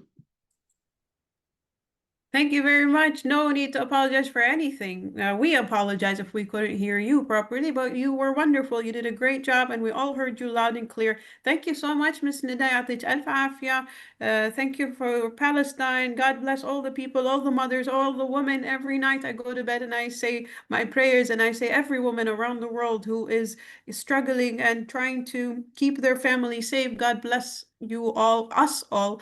And may Allah have mercy on your people and all the people who are suffering, particularly women. I recently wrote a piece about women in war, which is the psychological aspect of war, perhaps, which is one of the unspoken violences, as one of our colleagues suggested. So I do thank you with all my heart for all of the work that you are doing, especially knowing that there are plenty of stressors and many things that you need to take care of between yourself and your family and all of your surroundings. So we really appreciate all the work that you do, and thank you for joining us here today, Ms. Nida. Thank you. Okay. We've got a few minutes left, actually. We're quite early. This is wonderful. Thank you to all the amazing speakers. And of course, on this wonderful occasion, we'd like to, give a big round of applause and a shout out to every single woman out there listening, contributing. Actually, not just women, also men. Absolutely. Thank you, Mr. Mohammed. Everyone who is supporting this, Dr. Allam, everybody. This is such a wonderful occasion. It's always nice to come together and to get these vibes that are trying to sync together in more ways than one from around the globe. Today we had Morocco, Palestine, in Yemen, Kuwait, all in one session. It's a great opportunity to join forces and to look at what others are doing around the world, especially on this wonderful occasion that we'd like to highlight. One of the many days that we should be highlighting the accomplishments of women, particularly with the help of men, because as we know, we need their help as much as we feel they need ours in order to get to these platforms and to ensure that there is equity and justice in the workplace and beyond and throughout the community. So thank you to all the wonderful men out there who are really giving us these opportunities as well.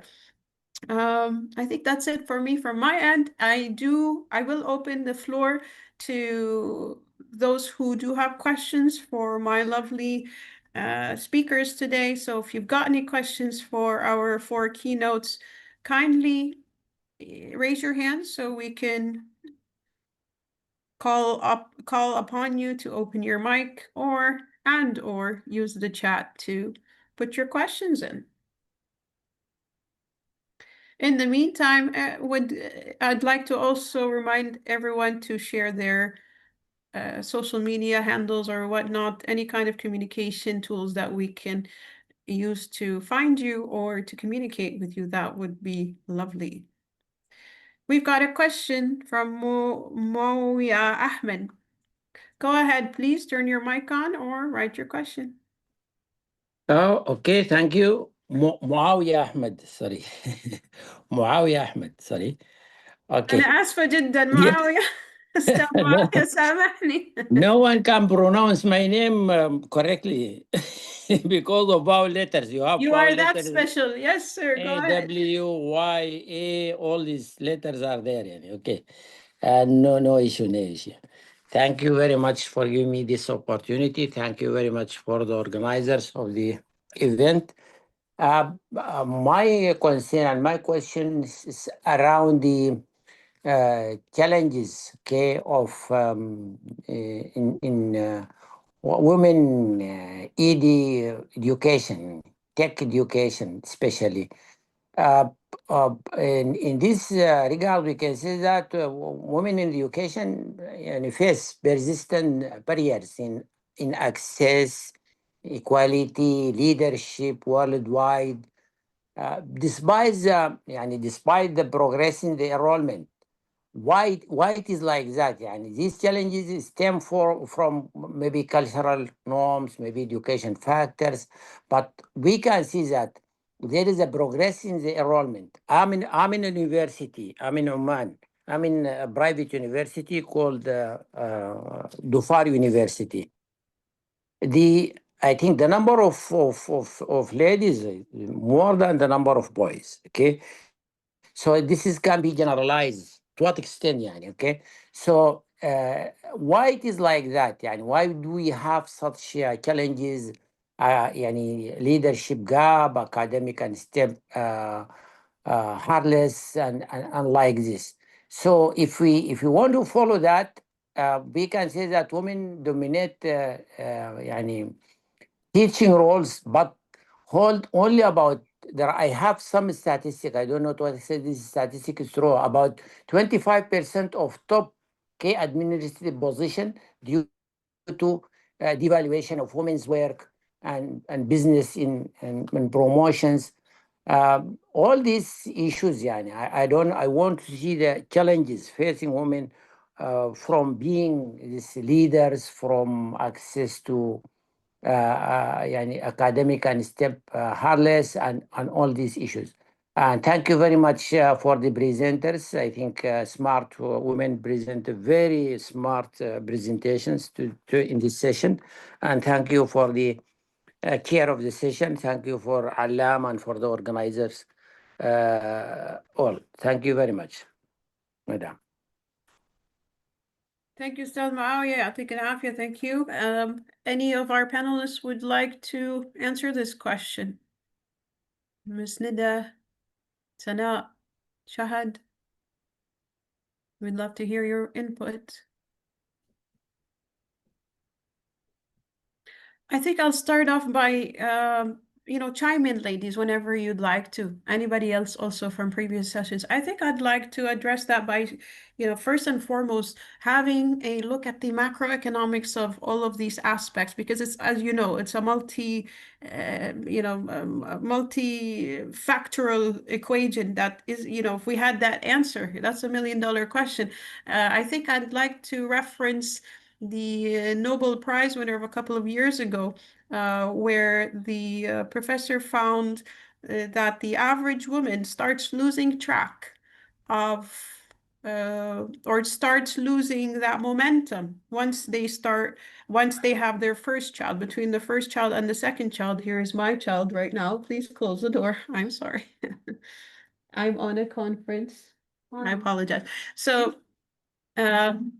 we tend to have these needs and all of these resources available, but I think what we need to hone in on is when and how or to what degree we can actually use these resources given the timeframes and the life circumstances that we are in. And I think when women come together and they coordinate efforts, a lot of it goes into how I can pick up the pieces while another woman needs more maybe time or is just at a different stage of life than I am.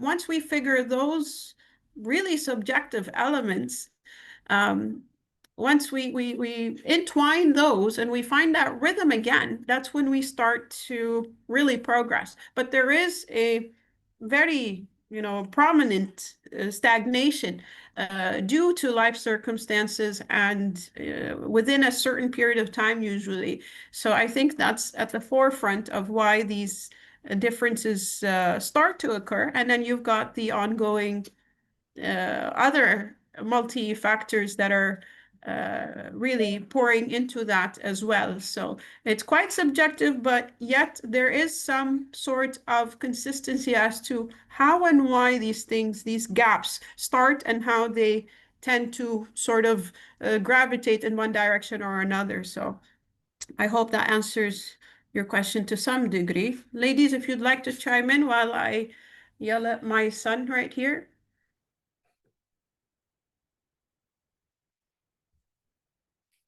I think if there's no one going to offer comments, maybe we can take that over to the next session. Particularly, we have the chair of the session is a leader in Jeddah University. The first speaker is a dean, and they can also put some emphasis. But I think this question is more really to that session of Nishu when she mentioned about the women in edutech. But if there's anyone who would like to add anything before we move to the last session, Intisar, Shahad, any of the people in the session, or you can just write it in the chat if you like. Do you want to add anything, Intisar? Unmute.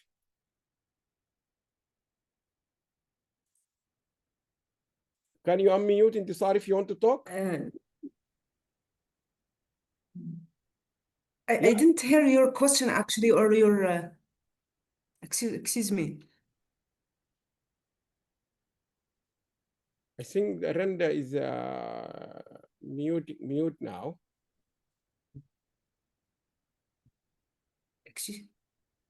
Okay, she will come back. Okay, I can jump on this one, but I think we can, in the wrap up, we can discuss this. She can come back, and because we're going to the last session, I think we can carry on.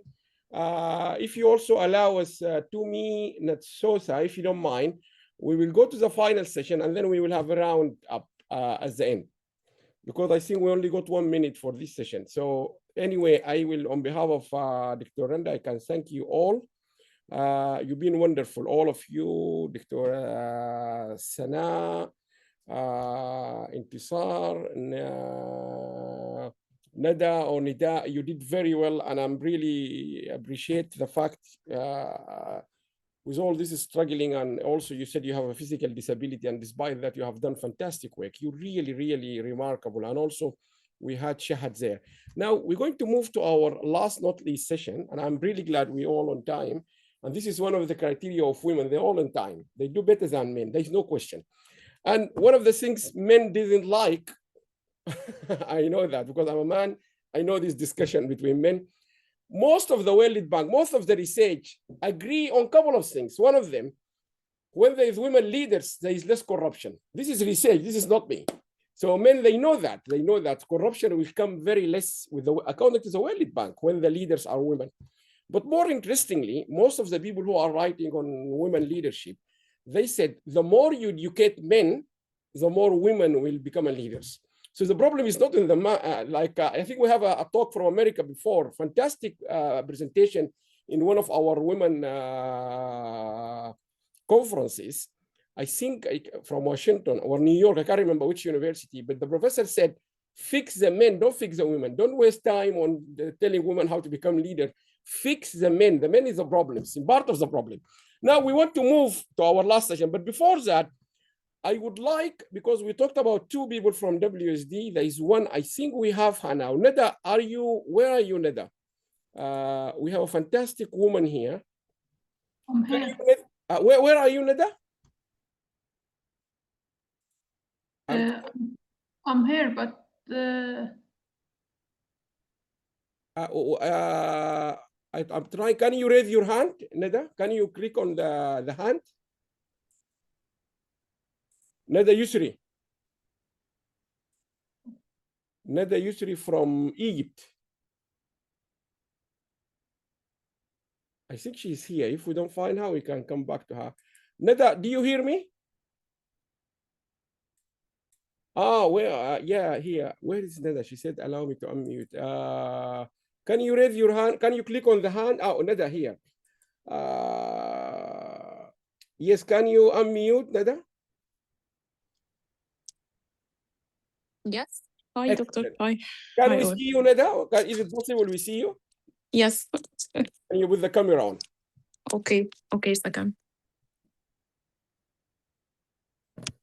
Let me see, where are we? Okay, Neda. So, so Janet might also want to say something, but before Janet might say something, let me say something because I think I have a little bit of what is it? Yes, I think I have like an Yes. okay. Neda is a well-established a lot of things. She studied graphic design. She's a designer. She's expert on graphic design, on all this stuff. First of all, ladies, all your nice brochures, which you like them, and I have seen you sharing them, is designed by Neda. This is a girl who designed them. But that's not the story today. The story today is when we had the conference in December, it was a very challenging conference because we had to move the location 3 times. And a lot of disruption happened, but that's just one of the stories. I remember we had to do a lot of changes in the conference, the schemes, and so on, to make everyone happy, not just with the brochures and so on. But Neda is always here. I remember up to 2 o'clock in the morning working here in London, which means in Egypt, it was 4 o'clock in the morning or something. And then we sleep 3 hours here because we have to go to another campus. It's not our main campus, another campus in East London. Very complicated to get there. We wake up again at 5 o'clock to continue the work. And the problem for her, she's the last person to be approached to finish the final thing because we have certificate, we have people suddenly come, and we can't go there without having the certificate. A lot of work. So we leave her at 2 o'clock in the morning, and then we come back to her at 5 o'clock in London time. That means she sleeps 3 hours. She never complained. She never said, okay, I can't do it. And she was being up and down. And I remember 2 times, 3 times, maybe not. I remember one time I was in an airport going to Jordan for the Times Higher conference. Neda, we need this one. By the time I arrived in Oman, we asked her again, can you change this one? I go to the meeting, to the conference, come back. I think, Neda, I have never seen someone who never complained. Remarkable. If you need to see a remarkable person, I think that's why I'm looking forward. I haven't been to Egypt for many times. We want to see you. And I want to tell you this, Neda, we would love to see you here in London in June. And Janet is the one who actually sent the visa letter. We would like Janet now. This is not an instruction, it's a request, Janet, to send the first, tomorrow you will send the first letter to Neda. We would like to see you in June in London, Neda, because so many people would like to see you. The first one is Janet. She has done remarkable. She's part of our graphic team. But what also amazed us, not only me, but many people, she learned very quickly. This graphic work, you know, in the journals, this is a huge work. The expert people, the top people, they do it is India. The best people in the whole world, if they do this type setting and so on, in my opinion, they are the Indians. Indians are the best. They take care of many of the publishing material for Oxford, Cambridge, John Wiley, us, everyone, Imperial College. But really, Neda, I think I can tell you now confidently, having been involved with this many years, I think you are almost better than the Indians, in my opinion. Maybe I'm wrong, but Janet can also tell. But thank you very much, Neda. You have been amazing. To the extent we feel guilty asking her to do work even in her weekends and so on and so on. So thank you very much. I think you are the best women for WSD for 2025. And I will stop here. Janet, if you want to say a quick word, and then we will let you finish it, Neda, before we move. Yes, of course. Neda, it's wonderful to see you. Hello, how are you? It's brilliant. I've worked with Neda now for 2 years. Oh. 2 years. And what I can say is Neda came into the world of academia, and we all know we're a strange person. We're a strange people. I'm not an academic, and I know that I'm a strange person. Neda came into this world, and we gave her these things, and she just picked them up and did them.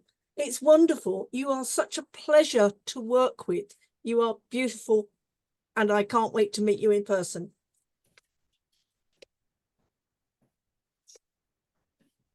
Go on, Neda. You can. We give you the space, Neda. Unmute yourself, Neda.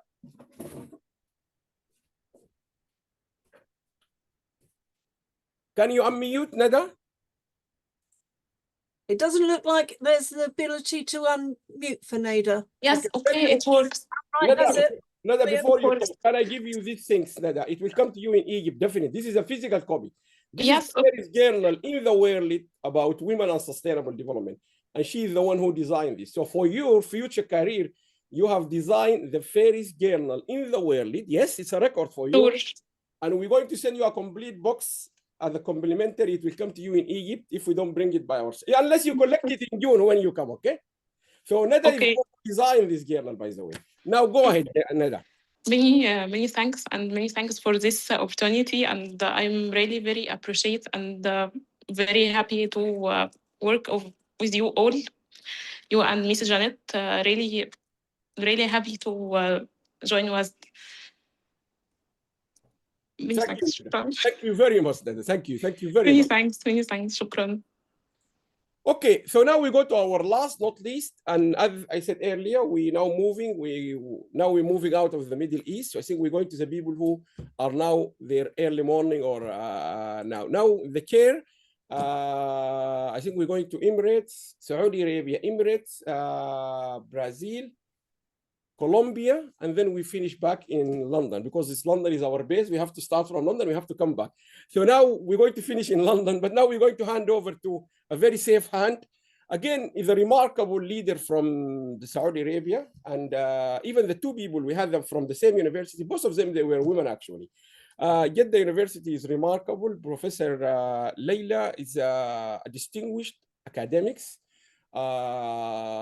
Very scientific. She studied here in the UK, I think in Glasgow, one of our top universities here. She came to London here. She's very active and it's good actually. Yes, we didn't mean it, but it happened like this. Even she and the first speaker share some of the background in terms of their PhD and research. She is really leading in her university in Jeddah, and she will be moderating this session. And let me first of all, Professor, make you a co-host. And the floor is yours. Hello, good afternoon. Can you hear me? Yes, we hear you, yes. Great, thank you, Professor.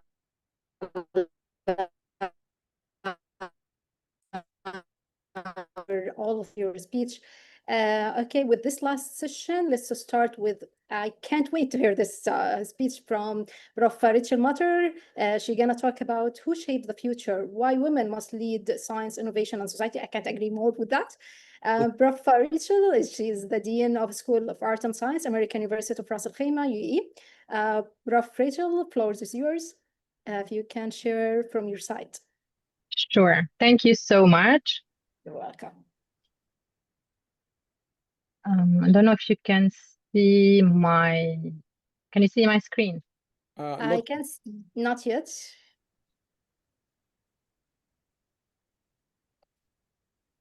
No?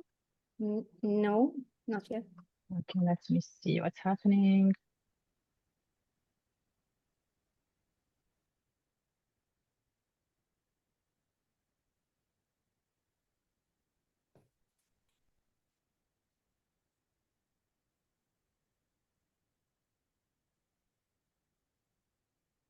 Sometimes maybe you need to close and come back, Professor, sometimes. Okay.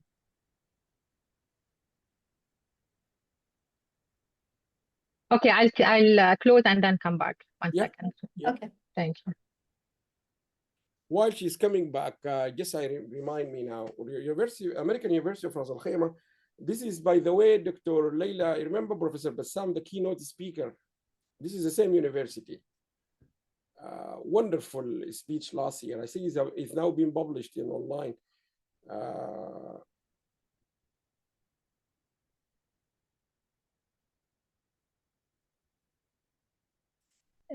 I don't know if I can try to share from your side or just wait We here. can try, or if you want, Professor Rachel, we can go to Dr. Khulud if you like. We come back to you.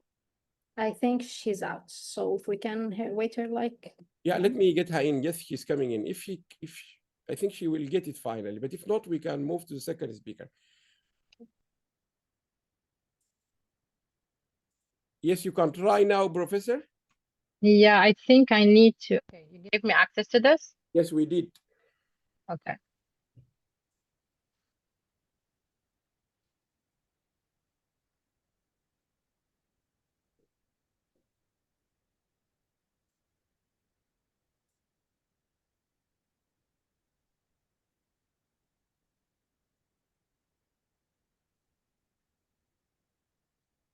I'm sorry, I don't know why it's not working. Just trying again.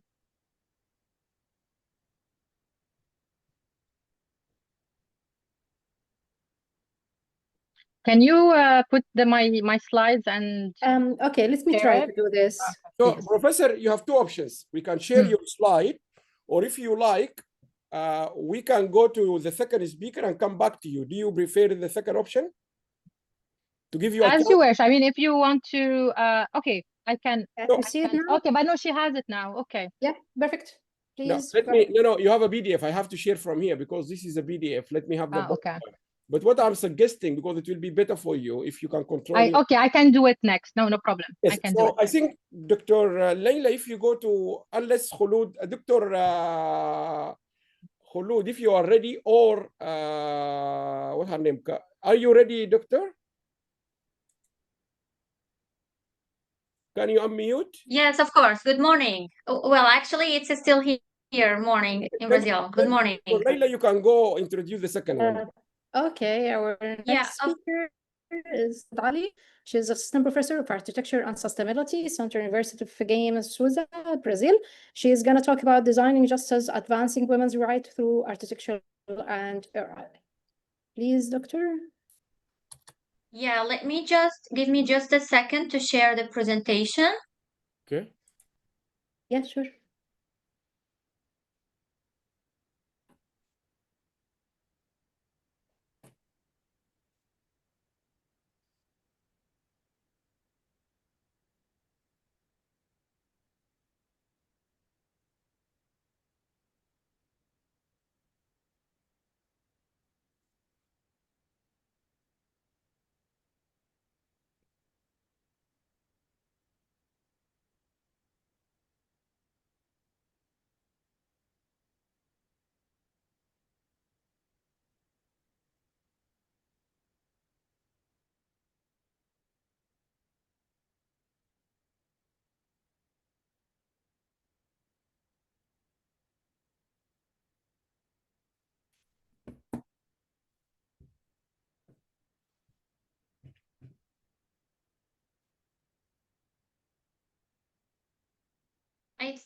I'm not able to share it. It looks like I'm not allowed to share it. Something related to the Zoom policies. Can I send it to someone so someone else can share it? We gave you the share, I think. I tell you what, we gave you the share. You are permitted.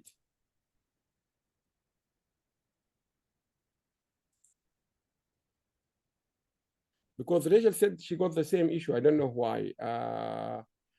Yeah, I'm not able to share it. Let me see what can I do. Because you can see Dr. Leila was able to share. That means it's nothing to do with the system here. Yeah, maybe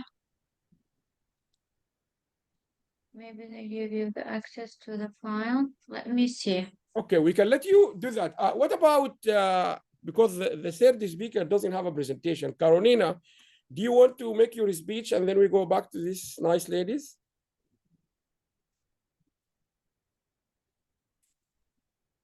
شير فيها تعمل شير Can Dr. Layla Hello. make this share if I Yes. sent her the No, we have it. the Yeah, PDF? we have the PowerPoint. Don't worry. We have it. We will let Carolina speak, and then we will share the slide for both of you, and Professor Art. No problem. We have the PowerPoint. Okay, hello, I think hello everyone. Dr. Layla, now we go with Carolina, and then we go back. Sorry about this. That's okay. Always at a technical issue, so that's fine. Okay, so now with Miss Caroline Haj, she's gonna talk about the forced move from Lebanon to Colombia.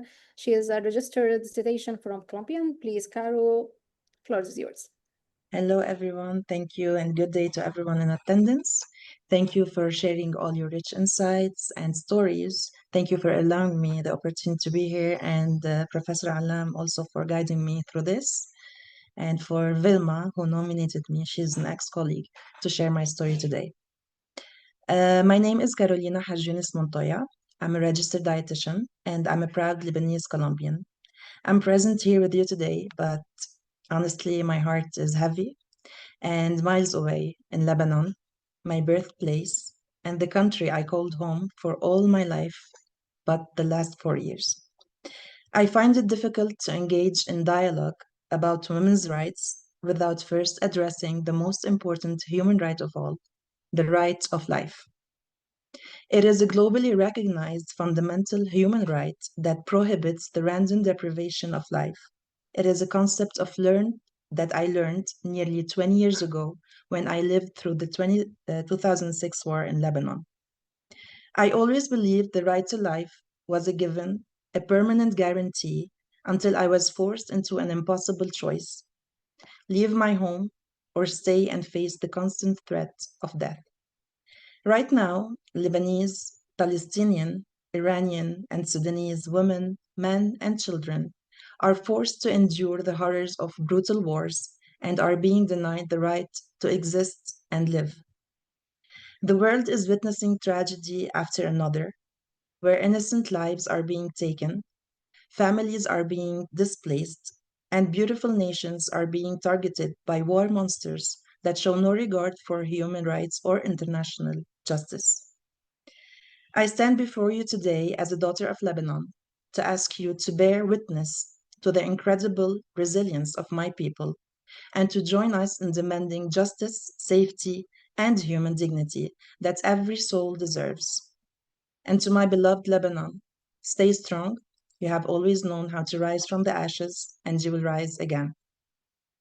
As a woman living in Lebanon during the economic crisis in 2019, followed by the COVID-19 pandemic and lockdown in 2020, it was extremely difficult to follow up with the world. I felt completely powerless. When you stop making an income and start diving downhill, you feel you have lost all control over your life, and the future becomes impossible to see. I felt trapped in a present that has no clear exit.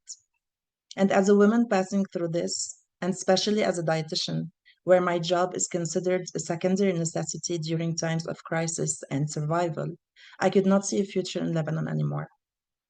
And looking back, I really don't think anything prepares you for the moment where you actually have to pack all your life into a few bags and move across the ocean. It wasn't just a move, it was a needed action to reclaim a future that felt increasingly out of reach. And I still vividly remember my family waiting for me, looking for my yes to finally take the decision. We were a family seeking a fresh start, trying to dismantle the barriers of instability we faced. I knew starting over would be tough, but I didn't realize it would be a process of self-led learnership that would completely reshape me, not just how I live, but how I think as a woman, changing me from the inside out.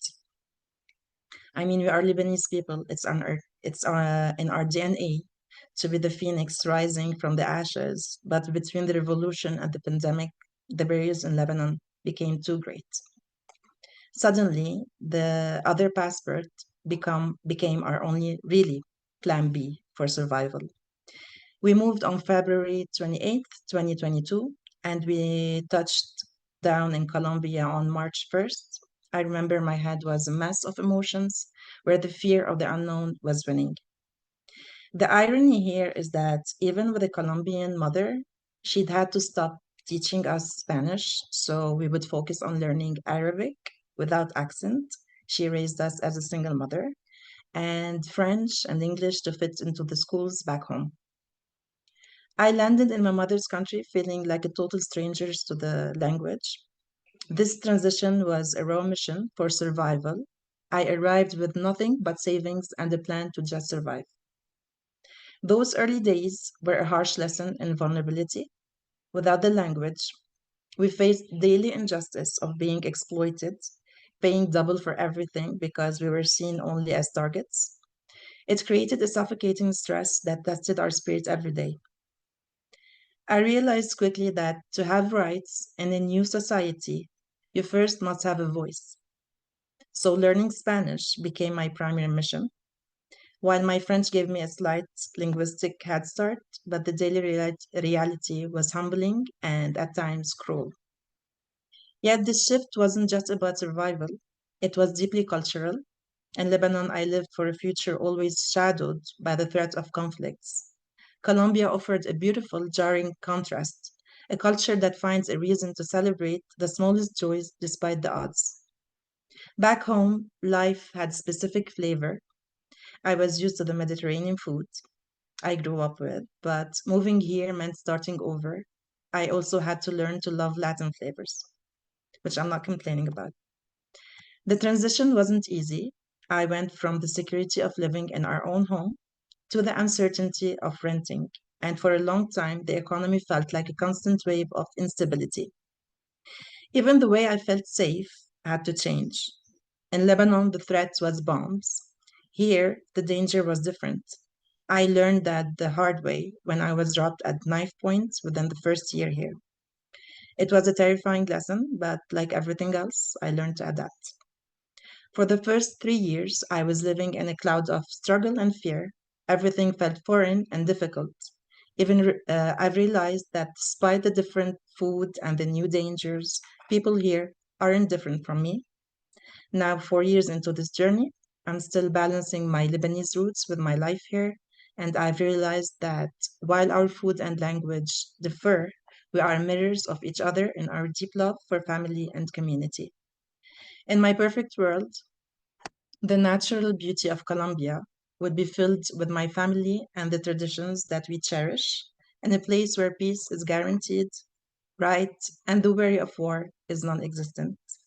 I don't have everything figured out yet, but I'm trusting the process and the path God has set for me and my family. Thank you all for listening and allowing me the opportunity. Thank you, Carl. This was amazing. I believe you were touch heart of everyone on this session. Thank you again for sharing your story.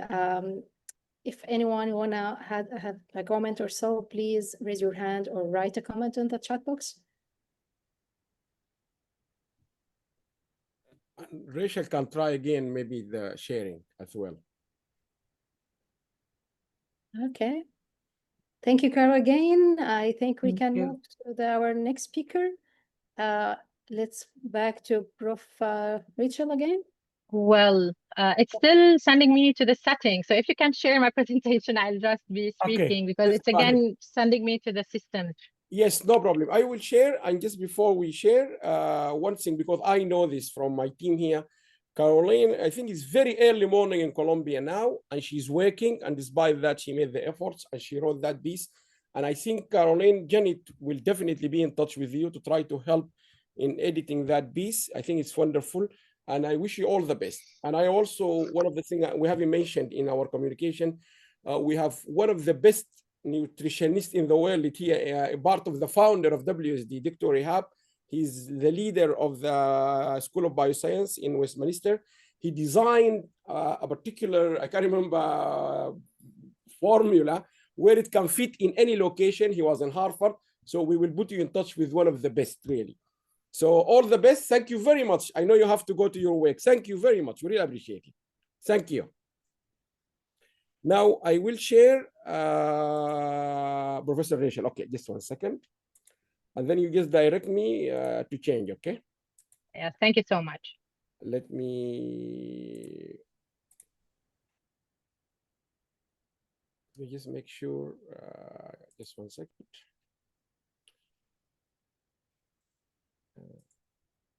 Speaker, and then I will put this one here.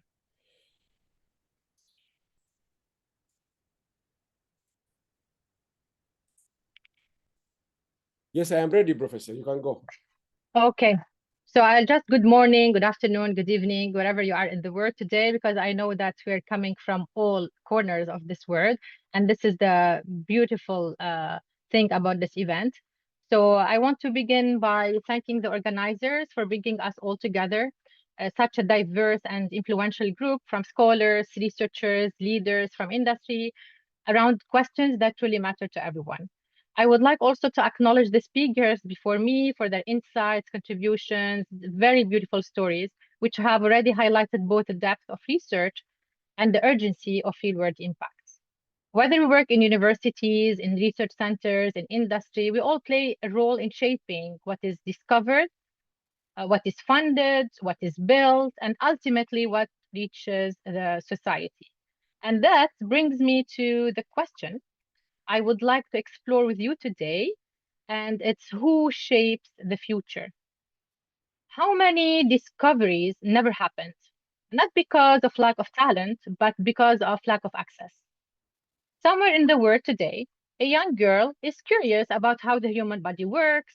She asks questions, she notices patterns, she wonders why.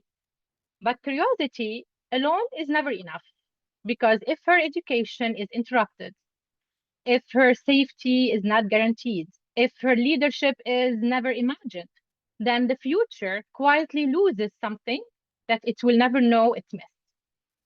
Today, we are all here celebrating the International Women's Day, but this conversation is not only about women. It's about the future of science, the future of innovation, and the future of the systems that we are building. Because the future does not shape itself. It is shaped, but who is included, but who is heard, by who gets to lead, and who shapes the future. So for much of history, the future has been shaped by a very narrow segment of humanity, not because others lacked ability, but because systems were designed to exclude them. When we talk about leadership today, we are not talking about charity. We are talking about capacity, about intelligence, about survival. And today, half the word is still missing from the table. I'm not saying this symbolically, but structurally. From decision-making rooms to research agendas, to policy tables, to leadership positions, when half of the word is missing from the table, the outcomes are never neutral. They are incomplete. Can move to the next slide, please, Professor Allam. So we often present inequality as statistics and numbers, but numbers are never neutral. These numbers shape life, they shape safety, they shape opportunity. Today, for example, 2.4 billion women still live without equal legal rights. In 49 countries, domestic violence is still not fully outlawed. And at the current pace, we are told that if we will take, sorry. So at the current pace, we are told it will take 131 years to close the gender gap. So my question here is not whether these numbers are accurate. My question is, what are they costing us? These outcomes are not accidents. They are the result of the quality of our systems. Systems will decide who advances, who is funded, who is protected, who is believed. So the problem is not ambition. The problem is not talent. The problem is how the system is designed. Today, I'm talking to you, I'm speaking here as a scientist, as an educator, and now as a dean. I have spent my life, as you can see, inside institutions. So studying them, working within them, pushing them to do better. And what I have learned throughout the years is simple. Talent is everywhere. We have talent everywhere. The problem is the opportunity is not. So when women are missing from science, and I don't know if you knew about this, but before, for decades, drugs were tested only and primarily on male bodies, which is maybe for you like weird, but this is the truth. For decades, drugs were tested primarily on male bodies. Symptoms were defined by male norms. Women are excluded. Why? Because for them, we are considered very complex. So they prefer to just deal with male bodies. And the consequences here are real. Higher adverse drug reactions, misdiagnosis, especially when it comes to cardiovascular diseases, because they're very different between male and female. Entire areas of research were left unexplored. So this is not about representation for its own sake. I'm here talking about representation, about accuracy, about safety, about scientific integrity. And we all should agree that when half the population is missing from the data, the problem is not women. The problem again is in the system. Can move slides, yes. So around the world, women enter science with curiosity, capability, ambition, and then step by step, they are filtered out. Not by lack of excellence, not by lack of, but by lack of support. So there is excellence, there is talent, there is ambition, but there is not enough support for them. How? By opaque promotion criteria, by biased evaluations, by careers that are designed as if no one ever carries caregiving responsibilities. This is not a pipeline problem, by the way. It's just, again, a system failure. And I've seen that education is where trajectories change, because education does more than only transfer knowledge. I've seen that it builds confidence, it creates aspiration, it opens doors that were once invisible. But education alone is not enough. Education must be paired with access, with opportunities, with leadership pathways that are real, that are not only symbolic. You can move, Professor Allam. And I can tell you, I have seen this transformation. I have seen what happens when education is paired with belief, when mentorship replaces gatekeeping, when support opens a new path, and when women are allowed intentionally, not reluctantly, to lead, you will see that the entire institution will change. Next slide. And here I'm giving an example to show you that the potential is already there. And here I'm giving an example of my own school, my own institution. You can see that there is like the potential is there, but it's unevenly distributed. So, and this is not, by the way, a coincidence. This is a design. You may notice that the female to male ratio is not the same everywhere. So looking at the School of Arts and Sciences ratio and looking at the whole picture of the university ratio, the ratio are different. But this is important. We know that the female to male ratio is not the same everywhere. And this is not a problem. Different disciplines, we all know, attract different populations. And this is normal in any healthy academic ecosystem. The issue is not that these ratios differ. The issue is what happens after that. So too often, fields where women are the majority will carry less institutional power. They will have fewer leadership opportunities and less influence over decision-making. So the question here is not where are the women choosing to go? The real question is how do we value the spaces where they are already there? Like, I mean, where they already are. Because disparity becomes then inequity when the presentation does not translate into the authority. From inclusion to leadership, and here inclusion for me is just the beginning. It's never the destination. Here, empowerment matters, but empowerment also without authority is always very fragile. So leadership is where the real change will happen, because leaders, again, redesign the systems. And we all agree that systems are the problem. So when leaders redesign systems, when leaders allocate resources, when leaders decide what and who matters, this is when we will solve the problem.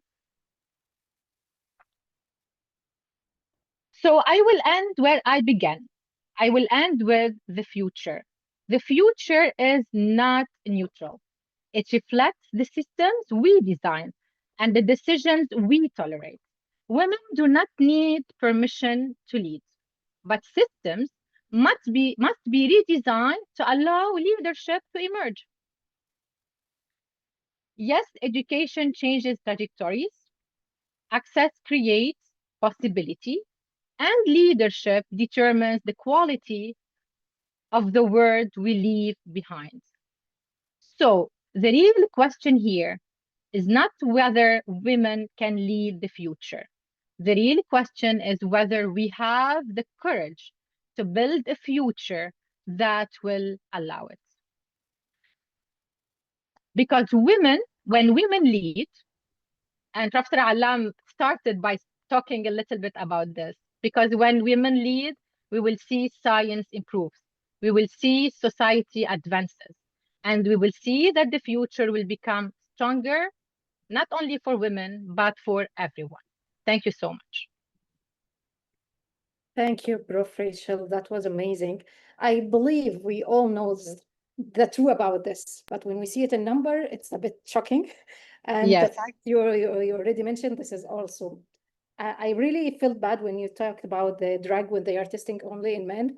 This is the first time I heard about that. So this is, however, let's see. Things are starting to change, but again, you know, Yeah. we really need real change. We need policies that will support this. From your background, from your experience, what we can do first? I think, again, we need to change systems. And as Professor Allam said at the beginning, you know, this is not done by women only. I think men should act also. We need to have real policies that are flexible, that are giving the women the right to balance life and work, because we all know that we need also to raise the future generation, the future leader. And if no one is given this opportunity to balance, you know, their caregiving and their job, believe me, always the woman will be the one who will stop, and then the men will advance and, you know, become the leaders.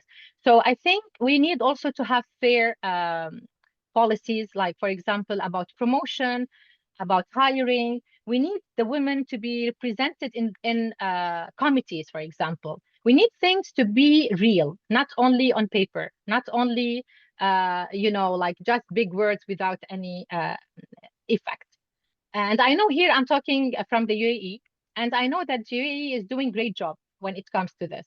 We know that half of the government is represented by female. And this is, believe me, making a big, big difference when we see that women are decision makers. Women are, you know, represented in everywhere, in policies, in government, in institutions. So I think the whole world should change. We should have new flexible policies, but also something very important, we need to have data, and you know, real data, because if you don't see the problem, you will never find a solution. So we always say, yeah, we're represented, women are heard, women are you know, having the chance, but when you look at real numbers, at real data, then you will see the problem. And as long as we don't have real data, we will never see the problem, and of course we will never act on solving this issue. Thank you, Prof. As I mentioned at the beginning, I can't agree more with that. Thank you again. Thank you so much. Thank you. Welcome. If anyone has a question or in a chat, please raise your hand. I can just bring one to your attention. Last night, even the BBC mentioned that. There was a political debate in Scotland where you studied, Professor Leila, and even the BBC said that all the political leaders, they were in a debate, Janet, 2 days ago in Scotland, in Edinburgh or Glasgow, I can't remember. All of them are men. So while we have made a lot of changes, we had a prime minister with a woman, blah, blah, blah, Now the whole leaders in Scotland are men. It just happened. I don't even the BBC political editor said all the debate was here. All of them are men. So he kind of mentioned it, but you can see that exactly. I think Professor Rachel is right. You have to get the system there, so it cannot somehow or another it will not produce all the political leaders to become men. Scotland now, all of them are men. So the next Prime Minister of Scotland is definitely a man. There's no question. But that's just hopefully. Let's see. Okay, thank you, Professor, again. I think we can move now to Dr. Flood. Can you share it, or Dr. Allam, you're gonna do it from your side? Yes, we allowed her if you share. Let me give it a try, another try. Yeah. Sure.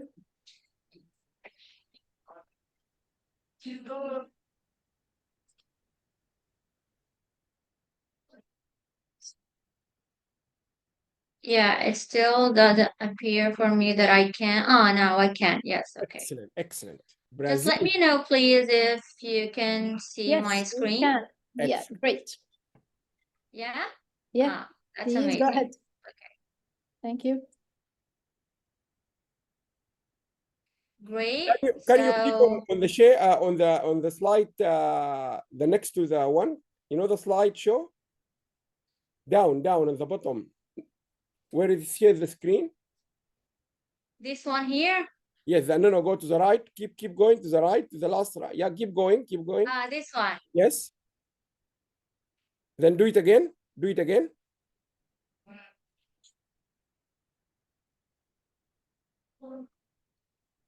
Can you click down? Still? No. Can you see down just next to the minus?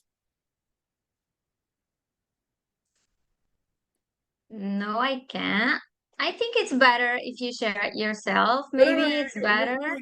Okay, go back to what you did, because if you share, you will be with the screen rather than if I share it, you will not show there. Do it again. Yeah, let me do this again.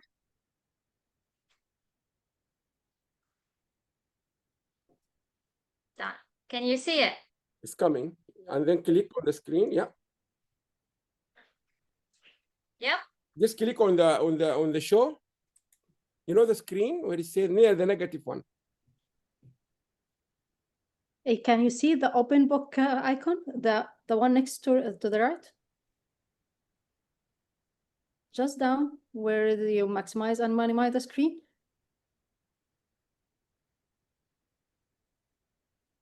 You just need to make the screen bigger, Dr. Khulud. The screen is bigger than. Yes, So let's go ahead. Let's share it from your side. I think it's better. Dr. Flood, just go down, right to the yes. Yeah. I can see your scroll. Just go down. Yeah. Go down. Okay.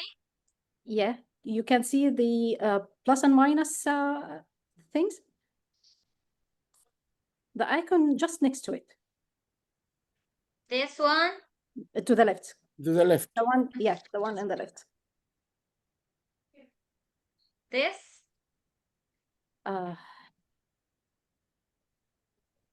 can't see now. What are you doing?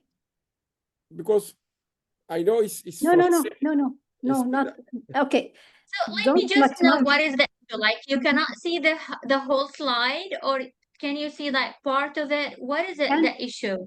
Can you see the icon, the screen icon just down? Yeah, this one, that one. Yeah, perfect. Click. This one? Yeah, just. Yeah, but is it good to see now? I don't know if it's freezed or it's loading. It's just give us. I think, Khulud, you opening the desktop, not the. Can you see down near the minus? Yeah, but I already clicked on the presentation mode, so I cannot go back to the minus and plus. So if I'm gonna go there to that icon, I need to go or to leave this presentation mode. So that's why I think it's better I if tell you what, someone you know, I share tell it you, and then I can present. no, I tell you what better for you. If you, click on the big screen now. Just 1 second, last time. I'm clicking on it. Yeah, Yes. but it doesn't appear for you. Because you open, I'm you clicking. open I'm opening it from the desktop. That's why. Yes, can you open just the PowerPoint in your desktop and close this one, come back to it again? Close it completely, open the PowerPoint and then go and share. I tell you what is the advantage of that. You will appear with the screen for the final video. That's better for you. If we fail, we will just share it for you. But we are trying to help you to get a better outcome of this. Let me give it one more try because I don't want to waste your time. But yeah, no, don't worry. I can give it a try. Close Okay. the PowerPoint, open it again.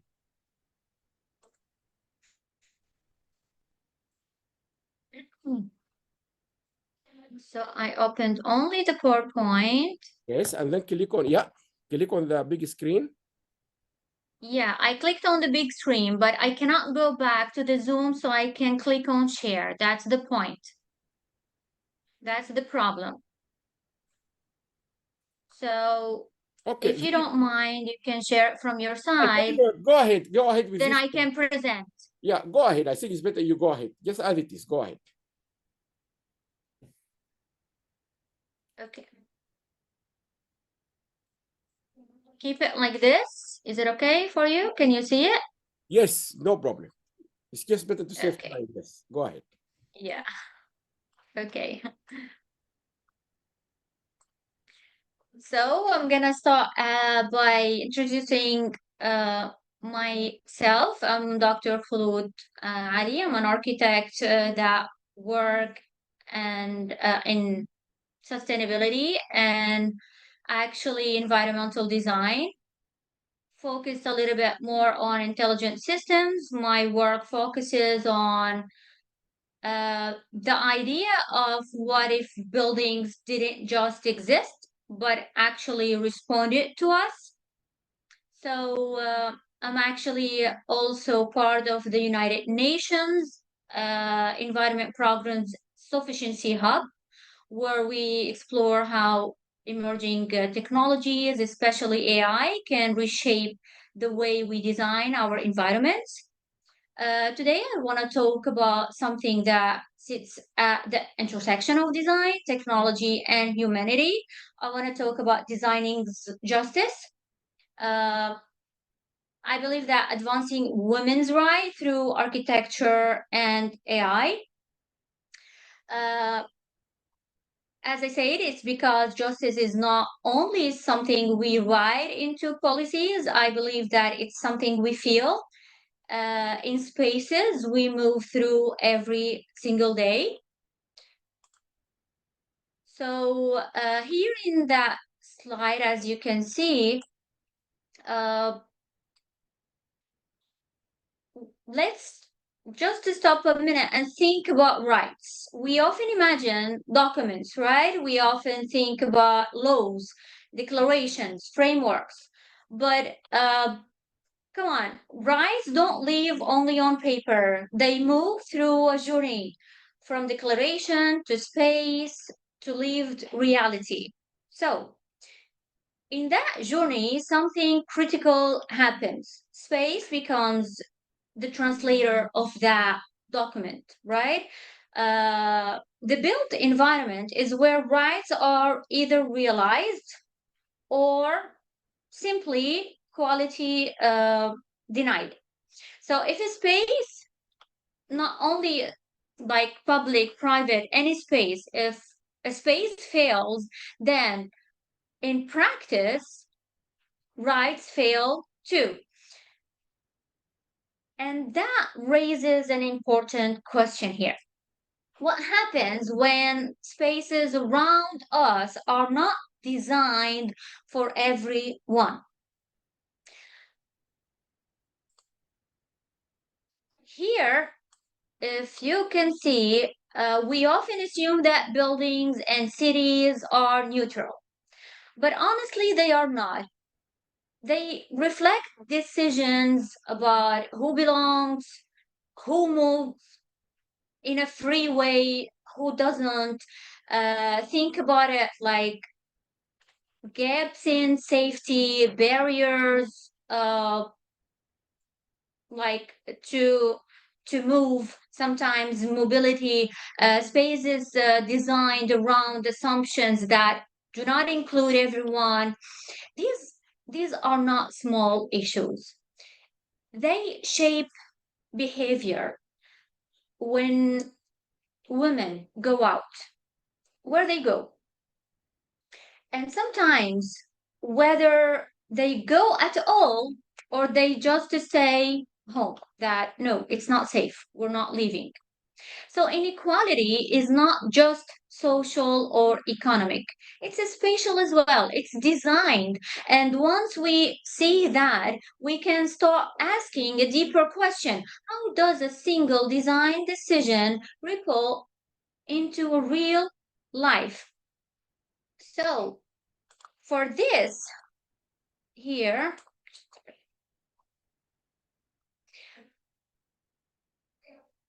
let's try to follow this ripple. It starts small, a design decision, like really simple, poor lighting, okay? That creates a condition, a space that feels unsafe, which leads to a behavior, avoidance. And over time, that behavior becomes a pattern, that's exclusion. And this is how design scales into impact. So architecture is not just background, it actively shapes who participates in society and who doesn't.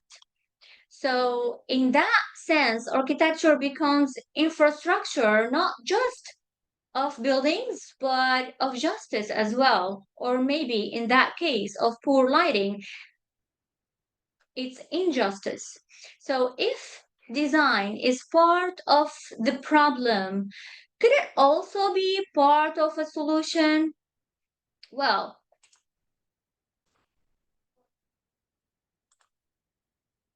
traditionally, our buildings, what we see or what we used to, our buildings have been static.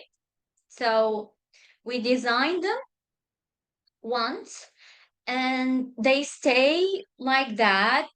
This way, they never change, which means that people have to adapt to the environment. Then, even when the environment doesn't serve them anymore, but the building is staying there, the same, never changed. Today, that's starting to change. So we are moving toward responsive environments, spaces that can sense, analyze, adapt, spaces that don't just exist, but actually interact. And this shift changes everything. So now, instead of forcing people to adjust to a rigid system, we can design systems that adjust to people. So we do the opposite, or at least that's what we are trying to do nowadays. So this is where a new player enters the conversation here. And this player is the AI. So the AI here or the player or the new player who's the AI, I want to be clear here that it's not the goal. I wanted to make sure that the AI here is not the goal. Justice is the goal. So AI is simply the mechanism, okay? It works as a loop. Sensors observe what's happening. AI interprets it, then the environment responds, then human experience improves. It's like a powerful cycle, but well, there's a key here, and it's the key. Data can guide decisions, but values determine outcomes. We need to make sure that this is what's going to happen. We cannot let AI make decisions without our values or ignoring our values.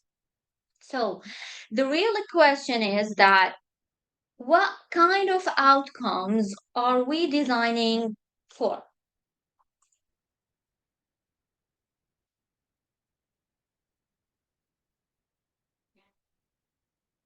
Let's make this real. Take safety, an example. For a long time, safety has depended on fixed systems, lighting, cameras, infrastructure, but responsive environments can do more, right? They can adjust lighting based on presence, respond to activity in a real time, adapt to pattern of use, and this flips the narrative in my point of view, of course, because for too long the expectation has been women must adopt their behavior to stay safe, right? It's that what we grow up listening. Hey, you need to stay safe, adapt to your environment. Okay, but what if we reversed that? What if the environments adapted to women instead? And once we start thinking that way, we realize safety is only the beginning. And after that, many aspects can follow.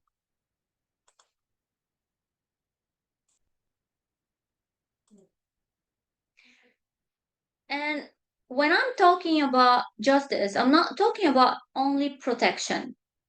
I'm talking about how we live. I'm talking about our comfort.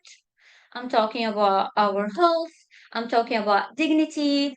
So it it includes the, like, let's think about temperature, let's think about the air quality, let's think about privacy. These are not luxuries. They shape daily experiences. They shape our daily experiences. It affects our outcome. It affects our activities, daily activities, right? And with AI, these conditions can become dynamic, responsive to real human needs.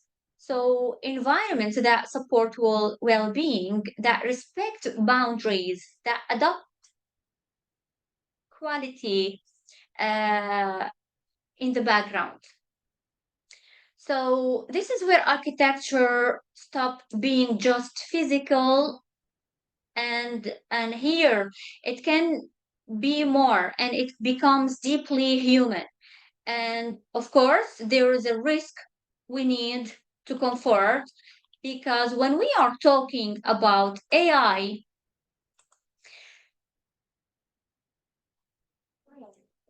well, it's an intelligent system, and not all intelligent systems are fair. Let's face the truth. If AI is trained on biased data, it doesn't eliminate inequality, it amplifies it. So at scale, we can see an efficient system can still be unjust. So if it ignores context, if it ignores diversity and lived experience, but justice-driven system looks different. It includes diverse perspectives, priorities dignity, operates with transparency. The key idea here is simple, but seriously, it's really critical. So the bias in data becomes bias in space, of course. And we have here this question that we need to answer, and we need to take care of it while we are designing. That is that what we can build, not what we can build, I'm sorry, it's about how we choose to build it. So for this,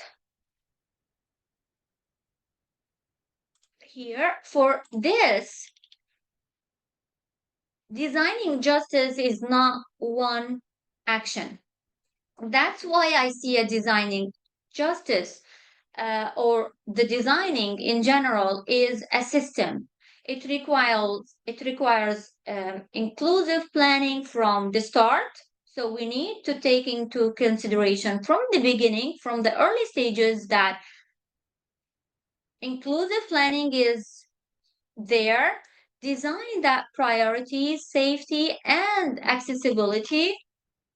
AI that is ethical and accountable.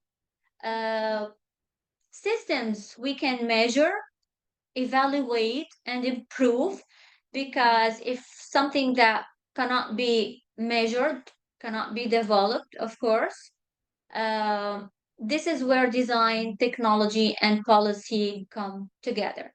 So, because justice doesn't happen by accident, and as I said in the beginning, it's not only on paper, it should be felt through spaces. So it must be intentionally designed, carefully implanted, like on purpose. We are creating justice spaces through designs, through architecture, and we need to have this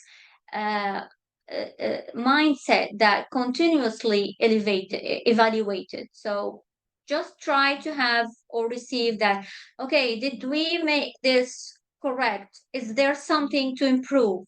Because we need to have this evaluation system to improve it, because there's always a room to improve. And when we do that, we begin to reshape not just the spaces, but experiences as well. This is actually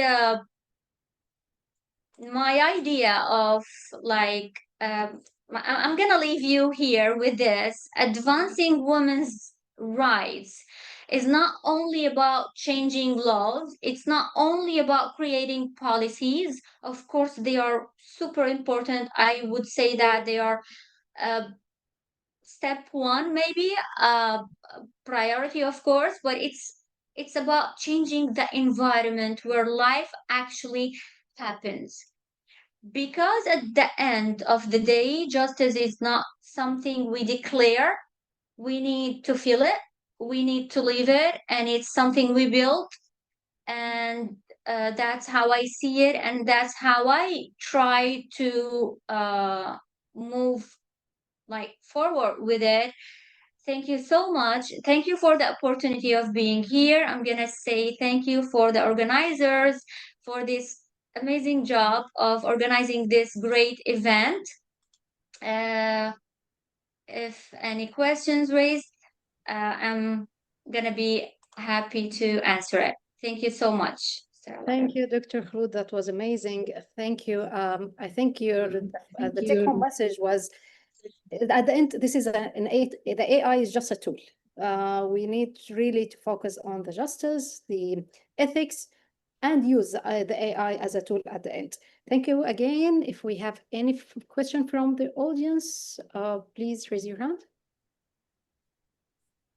Let me check the chat box.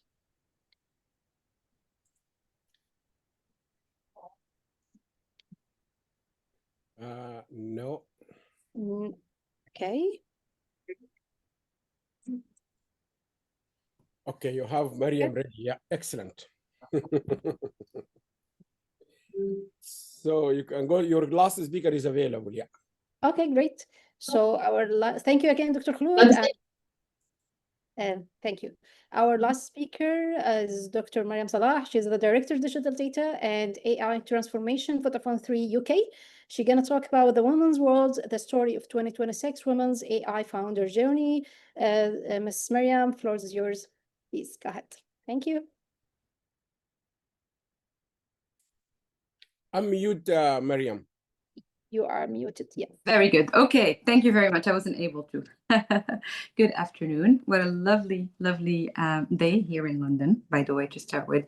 And I wanted to start, obviously, by saying thank you ever so much for giving me the opportunity to come here and talk again. I have been a friend of the World Association for Sustainable Development for the last couple of decades, really involved couple of publications in the world of sustainability as well as the sustainability and technology. But I wanted to start with one thing. When I was talking to Prof. Allam about my presentation, I wanted it to be meaningful. Meaningful in a way where obviously we had so many amazing presentations today. So hopefully I can add a little bit of value and wisdom, but also kind of tell a bit more of my story and why I am super keen on this. I want to start by saying, can you see my t-shirt? This t-shirt actually says, I am an extraordinary woman. This is a t-shirt that I had the opportunity to pick up in one of the diversity conferences that I've been here in London earlier this year. And I think it's, for me, rather than coming here with my hair tied in my suit, I wanted to wear this to show how important it is that everybody is extraordinary, right? We're not taking away from a gender by celebrating another one, but I think it's really, really important that we continue focusing on diversity in general and that we all remember how extraordinary we are and how we can all make a difference by continuing to celebrate ourselves, basically. So I will tell you a little bit about my journey in the corporate world and tell you a little bit more about what I want to do next and why this is so important and how we're all really important agent of change and from now on. So when we talk about diversity and gender equality, I feel like we have been talking about it for a while. And I do feel like in 2026, we're still here having the same conversation. This is one of the biggest frustrations that I've had, having tried many things myself. So what I'd want to do is move away from awareness and raising the awareness, which is really, really important. And we need to do it. We need to educate to get to the point to change. But at least I myself, I'm getting myself to become more accountable and start talking a little bit more about action. Because I do feel like awareness is key, but this is not how we will build a better world for everybody. When I think about diversity, I myself am a woman. I'm also an Arab woman. I was born in Morocco and I grew up in Canada. So I feel like there's a lot of other things that we do not mention when we talk about diversity, specifically from a gender perspective, which is the intersectionality, right? And a lot of the speakers before has spoke about this, how things get a lot worse if you take into account whether you're in the Western world or in the developing world. And when you start talking about kind of working in a specific area and industry as well. And I think emphasizing the importance of that is really key, basically. But let me tell you about me today. So as I said, I'm Miriam Salah. I am actually the founder of an AI company as of the 1st of April, 2026, right? And whilst I feel that this sentence sounds really, really powerful, what does it mean really? Because the journey has been quite a journey. It hasn't always been difficult, but it hasn't always been easy. There's many times throughout my journey working in IT, digital, data, analytics, and AI, where I walked into a room and I was the only woman, right? And that gets you to learn a lot more about the area that you work with. And this is not only in the technology space, talking with peers, it happens in many, many other areas. I've also had my expertise questioned many times. And what that did really for me is to make me realize whether I belonged somewhere. And 100% from day one, the first time that I walked into that room and I didn't feel 100% realize that I did belong there. But I did realize that there was something wrong with the system and it wasn't designed for every single person. It was maybe designed with some bias, which again, I echo a lot of what other presenters talked about when it comes to the bias of building AI systems, as well as making sure that we look at the data and what the data does tell us from a diversity perspective. And And my story is not unique, right? I mean, you talk to many ladies out there in the workplace, and it's a very similar story. It's millions of women that are going through this, obviously. And what's really interesting for me, and I'll tell you a little bit more about our AI company, AimTech, is doing a lot of research in what I wanted to do. I knew 100% what the product would look like, what we needed, and why we needed to transform the AI space. But what I thought was really interesting is that the data shows that there are as many women that are starting businesses or at record levels in 2025 onwards. However, only 2% of women-only founders have, from a funding perspective, had all of the female teams, basically. And I thought that data point was quite a shocking one, right? So that explains when I was talking about the bias in the system that doesn't help, but rather exacerbate the issue that we have. So it's not a pipeline issue, right? We have a lot of talent in women. There's half women in the population in itself. Someone mentioned, I think, Prof. Rachel earlier on the access. It is definitely an access problem. And when you look at the new systems, the new AI systems that are being built, they will definitely exacerbate this issue, but exponentially. And this is why we must take this very seriously and act urgently, is my view.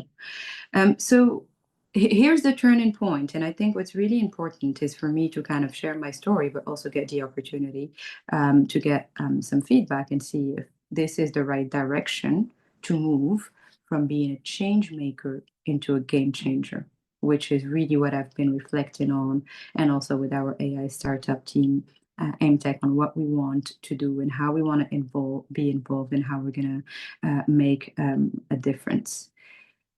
In the last couple of decades, I have worked in complete different teams, from digital teams that were global to data analytics teams that were global, etc. And when I decided to get involved in the diversity space as a change maker, rather than where I want to take it to be a game changer, the idea was, okay, we're seeing that there's a challenge. The data is telling us that there's definitely a challenge. Think about 15% CEOs in the Fortune 500 overall. That's quite shocking as a number, for example, that are female, obviously, is what I'm trying to say. So how do you make a difference? I'll tell you about some of the activities in the last 10 years that I've been involved in. Within Vodafone, I created the Women in Data Network.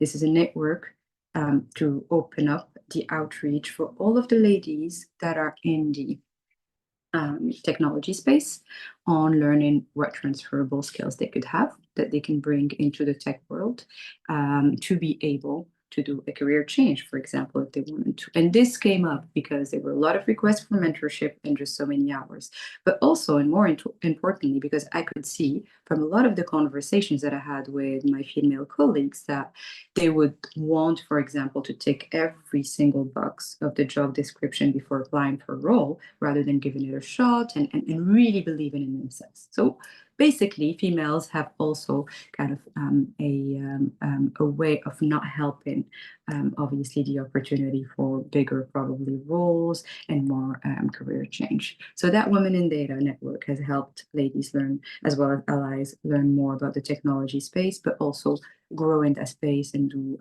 career moves. I've been involved in so many different initiatives globally that are quite incredible. Women in Data in the UK, the HCI group in the US, Women of the Year Award, which celebrates amazing ladies. And throughout the years, I'm thinking, my God, all of this time and effort spent, all of these amazing stories, surely things are moving the right direction. And every single year, what I'm seeing is numbers that are not moving. The dial is not shifting. And yes, some reports here and there that talk about some amazing initiatives in a specific area in the private or public sector, basically, to drive it. And this is where that kind of frustration that I mentioned earlier came from, and why I'm really keen that we can drive a change moving forward, and move into being more of game changers. And this is where there's also a call to action for everybody to support through this. So how do we move from change makers to game changers? In my view, it's about actions, as I said in the introduction, and actions are, how about we use the power of AI?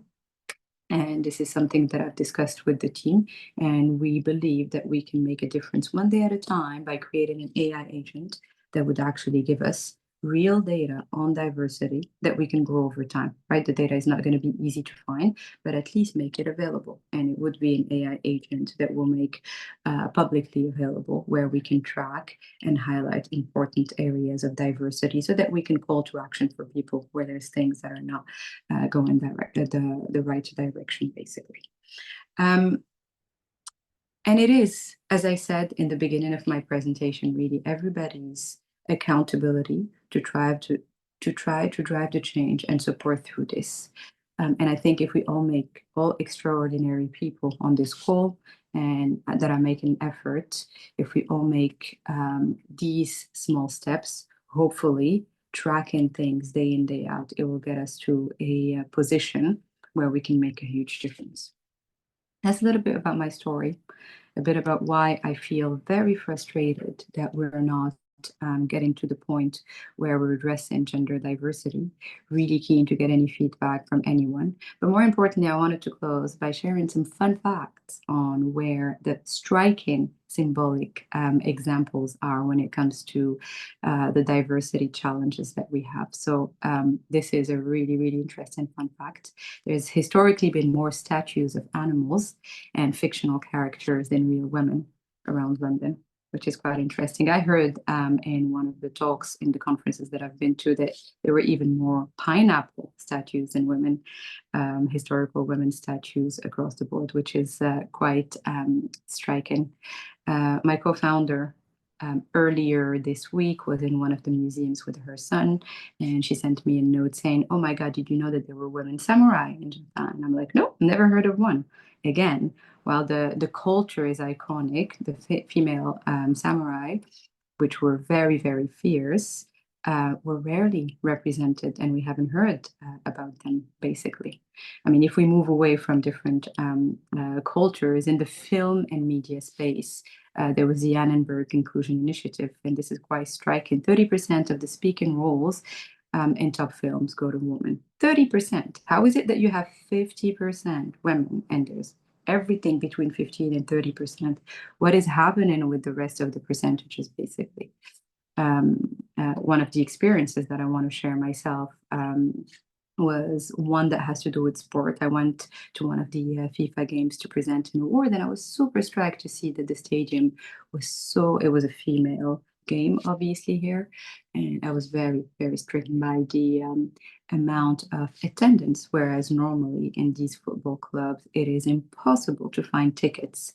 It was about a 10% attendance on that. So interesting, right? There's definitely a systemic issue that we need to address. And I think maybe moving away from talking and educating into a little bit more action and sense of urgency is really, really important. And there's a lot more stories that I can tell about this. So takeaways from my very quick presentation is really important that we're here. Super blessed to have the opportunity to come and talk on this UN International Women's Day conference with the WASD team and all of these wonderful here. It is important as ladies that we help and we get involved. Why is all of these efforts, the sum of all of our efforts are not getting us the direction that we want to, and more importantly, the call to action? How can we, as a cohort, help each other and make sure that we move from change makers into game changers, which is, please look out for the AI agent that we'll be launching. Get involved, give us feedback, and let's track this a little bit more sensibly rather than only when it's the International Women's Week, and drive the change ourselves. And thank you very much. It's lovely to be with you all. Thank you, Ms. Mariam. It was wonderful. Thank you for sharing your journey in this 10 minutes. That was amazing. Lovely. Maybe if we have any questions or comments. Let me check the chat box, please. Mm-hmm.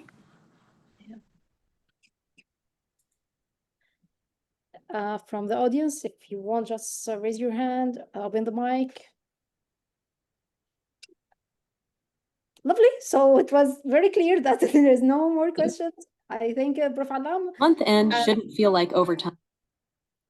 Sorry? Everything, you did very well, Professor. Thank you very much. You are a leader yourself, definitely.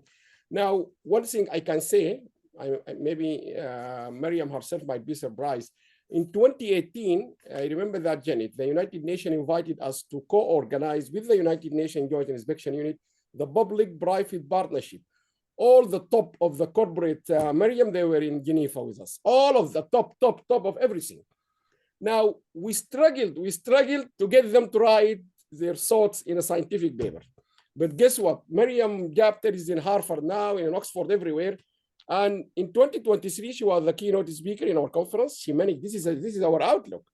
And the title is a continuum of driving the United Nations Sustainable Development Goals through digital leadership and purpose-led talent acquisition with her team from Vodafone. So now the fact she managed to get it here, it can reach everywhere. So part of fixing the system, it's not a complaint, it's not a criticism. Women, they need to also show how to fix the system.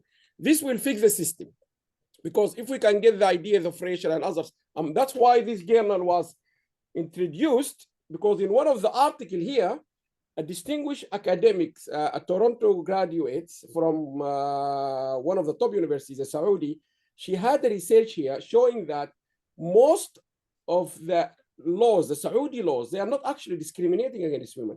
She's a legal lady, she's in King Saud University.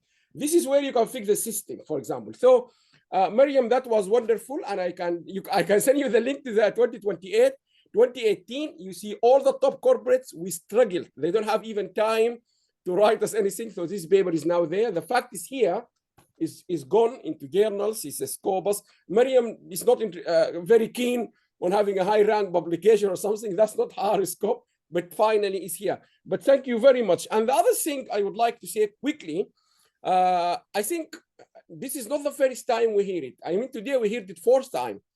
Rachel, Mariam, before we heard it from Uganda, everyone is saying is the system. And our keynote speaker, I will share that, is available in our website. From Washington, she's the top lady in leadership. She said the same thing. Fix the system, don't fix women. Women have nothing to fix. Now, I want to share with you, before we close this, one story. Back, one of our founders, he's a vice chancellor of the Royal College, he called me one day, long time ago, this is long time, he died now, he's one of our founders. He said to me, Allam, I need you to help one of my students. He graduated and he's very keen to publish his dissertation in one of our journals. Don't give him favor, but help him. I said, no problem. This is, imagine, my professor when I was doing my master's degree. So I gave him my full. I said, yes, professor, no problem. I was just waiting for a moment I can give something back to my professor. He said to me, fine. I said to him, do you have a phone for this guy? He said, yes. He gave me his number. I called him. And he was very surprised. I said to him, Professor, blah, blah, blah. He called me. He told me, okay, I tell you the best way. Where do you live? He said to me, I live outside London, like 1 hour from London, without mentioning the details so you know who he is. I said, fine. Why not, rather than you come to me in my office, come to me in London, either in the office, in the house. So I wanted to give as much as possible to support as a person. He said to me, I can't come to London. I said, why? Only 1 hour. He said to me, no, not because of the distance. Because I am babysitting, taking my kids to the school, and I take care of the house. Then I stopped because I didn't know why. He said to me, my wife, my salary was 28,000. This is a long time ago, by the way, story. And my wife managed to get a job in the city in London, which is 50-something thousand, double his salary. And therefore, we decided she goes and I will resign. I stop my work because at that time there was no work from home or something. So they decided as the family, she takes the job, not just because it's very high, but she's progressing fast in the city in London. So he took all of the, so he stopped his work He takes the kids to school, he brings them back, and so on and so on. When at that time, and I don't know now, I haven't made that story to men again. At that time, when I tell this story to some men, no, Allam, no, it doesn't matter. I said, but his wife is earning 50 and he's earning 28. So he decided to sacrifice. I said, no, Allam, no. I said, but double the salary. Anyway, they make the joke. I said, fine, Allam, for 20, I'm going to sit home, get in bed, I will stay. Anyway, time went back. After 6 or 7 years, I was in the University of Sussex with Janet in Brighton. I realized one of the person, he lives not far from where I live. He's in another department. He's an associate professor. I noticed up to 7 o'clock, sometimes he emailed me, he's from in the office. Before this, working from home. And one day we met in a cafe next my house in Hove, Janet, with his 2 daughters, young 2 daughters. And I asked him, by the way, I always notice you working hard up to 7 o'clock. To me, no, Allam, because many of the times I have to go back and finish some work after my wife arrived from London. He had the same story. His wife managed to get a decent job in London for something quite high in the city. So they decided he will take care of his job at Sussex. He's a lecturer, a professor, and also take care of the kids. So he was jumping between the university, go and take the kids to school until she come back, then he might go and finish. Yes, unless these 2 men sacrifice the women in this situation, they will not have progress. So the system, and I think we need to fix that system. Now, thank you very much to all of you. You remember when we started, because we need to close now, when we started, we asked you a question. You said you, the United Nations, why the United Nations celebrate the International Women's Day? Why? Men, the United Nations, they are not celebrating Men Day. I don't know why, but anyway, that's another story. They are celebrating women, they're celebrating youth, but they're not celebrating men. So we should make our campaign to the UN to celebrate men as well every day. And the other question was, why the 8th of March? I can see in the chat there is someone answered them, but the 8th of March, yes, the 8th of March. Now, back in our United Nations conferences, one of the videos answering that 2 questions was moderated by one of our founders, Her Excellency. She is now, she is an academic like us, Dr. Hind Julu from University of Qatar. She was one of the founder of WSD, and then she became, lately, 2 years ago, the ambassador and the permanent representative of Qatar state into the United Nations. She is moderating that. So the lady, you're going to see her now. And the girl answering that question was one of the youngest girls to speak in our platform. So I will try quickly to see if I can. Just 1 second. ERPX closes the gap with automated workflows. I thought, this is 21, like 5 years ago. So it's better maybe if I give you that answer, or we share the answer on a nice video to finish this today's session. Here we go.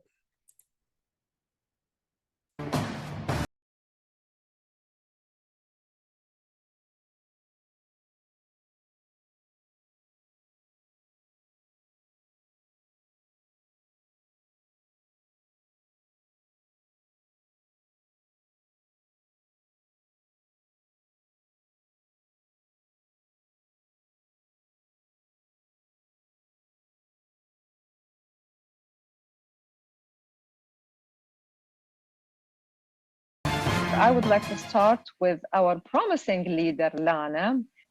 Hello, everybody. My name is Lana Allam. Today I'm going to be briefly talking to you about why we celebrate women and why March the 8th specifically. I'm also going to be giving you guys a few examples on some countries that have stood out on this journey to equality. Before I begin, I just want to say thank you for this wonderful opportunity to join you all in this celebration. And now I will begin. Why do we celebrate women across the world?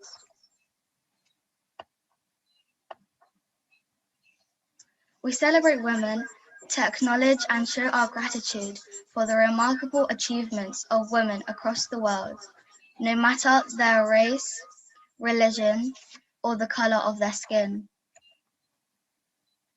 Why do we celebrate on March the 8th? March the 8th is strongly linked with the women's movement during the Russian Revolution in 1917.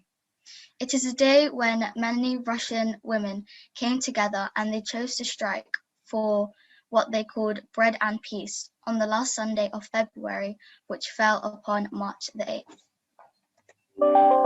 New Zealand was the first country to allow women the right to vote. In 1920, the Egyptian Society of Physicians declared the negative effects of female genital mutilation. And lastly, I am pleased to say that in today's world, many more women are taking lead roles, such as prime ministers, head of successful businesses, and many more. My previous head teacher, Miss Sarah Collymore, was a woman, and my current head teacher is also a woman, Miss Alex Gaiman. I have been inspired greatly by both of these women, and I hope that I can be an inspiration to all of you in the future. Thank you. Goodbye. Now, just very quickly. Thank you, Lana. Sally, what's her name? Sarah Collymore, she's spoken in the conference here before.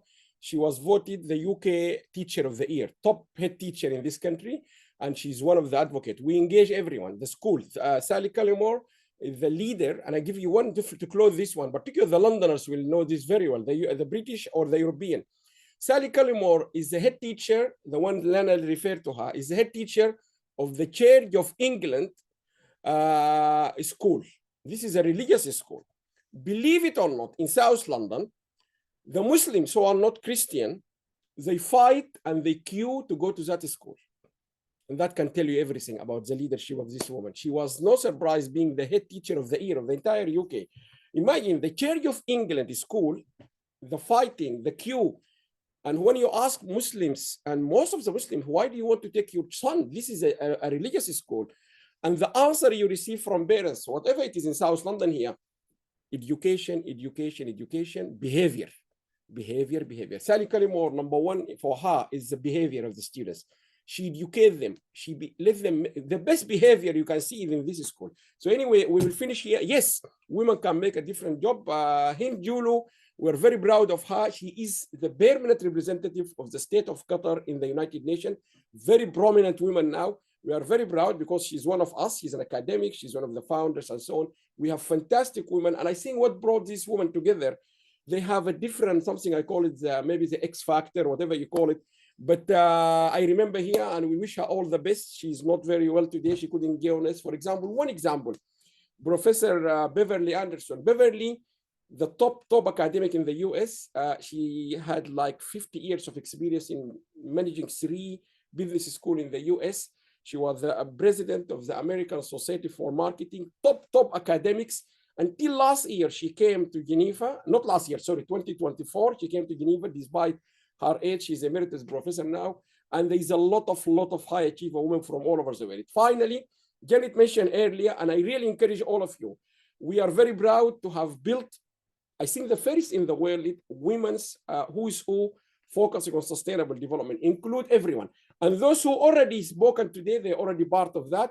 I wish you, and I really encourage you to share the link. You need to join that so you can be filtered with other ladies. We have a woman who is who, and the journal, I'm going to speak to all these ladies to try to help them to write there. This is now published, is internationally refereed, everything, but we would like also to write the story, and I think Janet already have lots of things to do here. And also encourage all your colleagues. We will welcome people to join the editorial board. And so we got the women who is who, we got the women journal, and we have a lot of executive program for women led by many top women. In the UK here, we had the top surgeon was a woman, Suhair Neil, in the Prime Minister gave her an award. So we have a lot of fantastic people around us, but I'm very pleased to see people like from Yemen. And the reason I mention Yemen all the time, it was so difficult to get even publications from Yemen. So we work very hard to get these people, and not easy, by the way. And I'm very pleased now to start to see the second time we have people from Palestine. We want to get people from Ukraine. We used to have, and I was very pleased Professor Robina spoken about the Iranian women because we didn't have one from there. It was fantastic.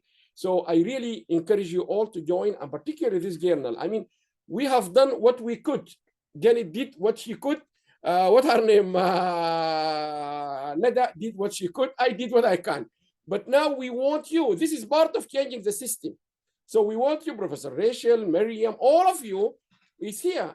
We want you to take it forward because this is our plan to build things and let people take it. This is available now. It's published here. And people like Miriam and those in the UK, they will get a physical copy. They will see. So we did what we can, but we want you to take it further. This is part of changing the system. I would like to invite you all. We have 3-4 conferences coming up on the 17th.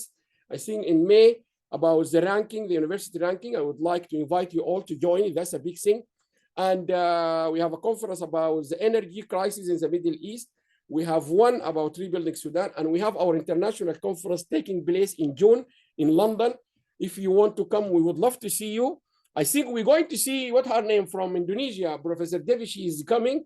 Anyone who still would like to come, please. Miriam is one of the speakers. We have Elsevier, one of the top ladies there, also in AI. And the story will go on and on. I would like to finish, acknowledge the men, because we talked about women quite a lot. It is a Women's Day. But we have a man who has been behind everything we're doing. I hope we can see him.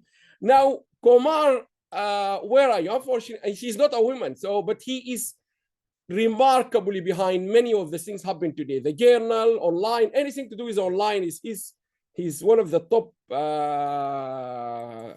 expert on coding. Komar, are you here? Komar, yes, Komar here. Komar, you know this is a Women International Day, but you are a man, of course. We are very proud of being men. We help. You have done fantastic work. You help this conference. Behind this wire, there is a lot of work, a lot of work. Even seeing your bio, this SDG, who is who, women, he is the man who created. So he got a brilliant, fantastic mind behind the beauty of what you see. I want to give you, Komar, number one, thank you very much. You've been wonderful, Komar. You've been one of the best support to WSD. You do a lot of work. He's in India. I wish to travel to India to see him face to face.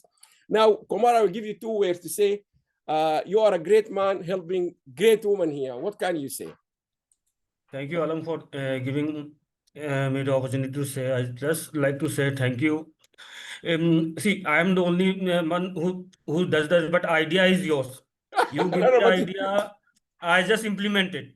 Just how do you feel now? You have made such fantastic network for women, which is, I think, is the first one in the world. How do you feel about that? Good, feeling very good for doing such a great work. Komar, thank you very much. And I know your wife is behind you because you wouldn't do that fantastic work without having a woman behind you. Am I right? Yes, and actually, she used to take care of the child, and that's why I'm able to do work freely. Okay, thank you very much. Thank you. Compliment each other, men and women, all the same. We need to stop here. Can I ask you kindly to just give a round of applause to everyone contributed today? And also, can I ask you all to come into camera so we can have a final group picture?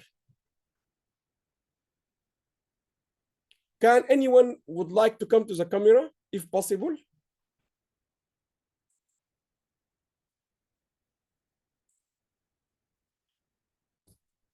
So anyone can take, I will take by the screenshot. Anyone would like to join us quickly, we will do that. Okay, so we'll do it in 1, 2, 3. I think I will try to break this screen.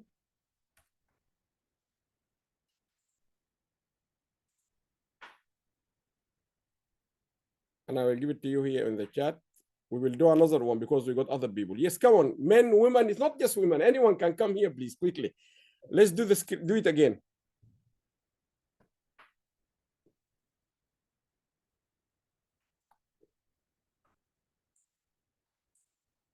And I will put it to you here in the. Okay, thank you very much. Everything will be there. These videos will come at some point. They will be online, and you will see them. And we will follow up with the speaker. Thank you very much. Wonderful, all of you, the moderators, and not only the moderators, also the people who help us to select these women. I think there are 5 or 6 being nominated by other people. They support us to get to them. For example, like Dr. Sana from Morocco. Professor Omar Hilli from the Islamic Universities Forum. He worked very hard to get her from Uganda. So we got support. I mean, it's not easy to get hold of all these people. Like Carolina mentioned about Vilma from Mexico. No, Vilma from Colombia. She's the one who have worked very hard to introduce her, bring her, and so on. So we get help. And this is the beauty. We can't get this without them. So anyway, thank you very much. I think I am very pleased to say, confirm, this is one of the conferences where we finish before the time allowed.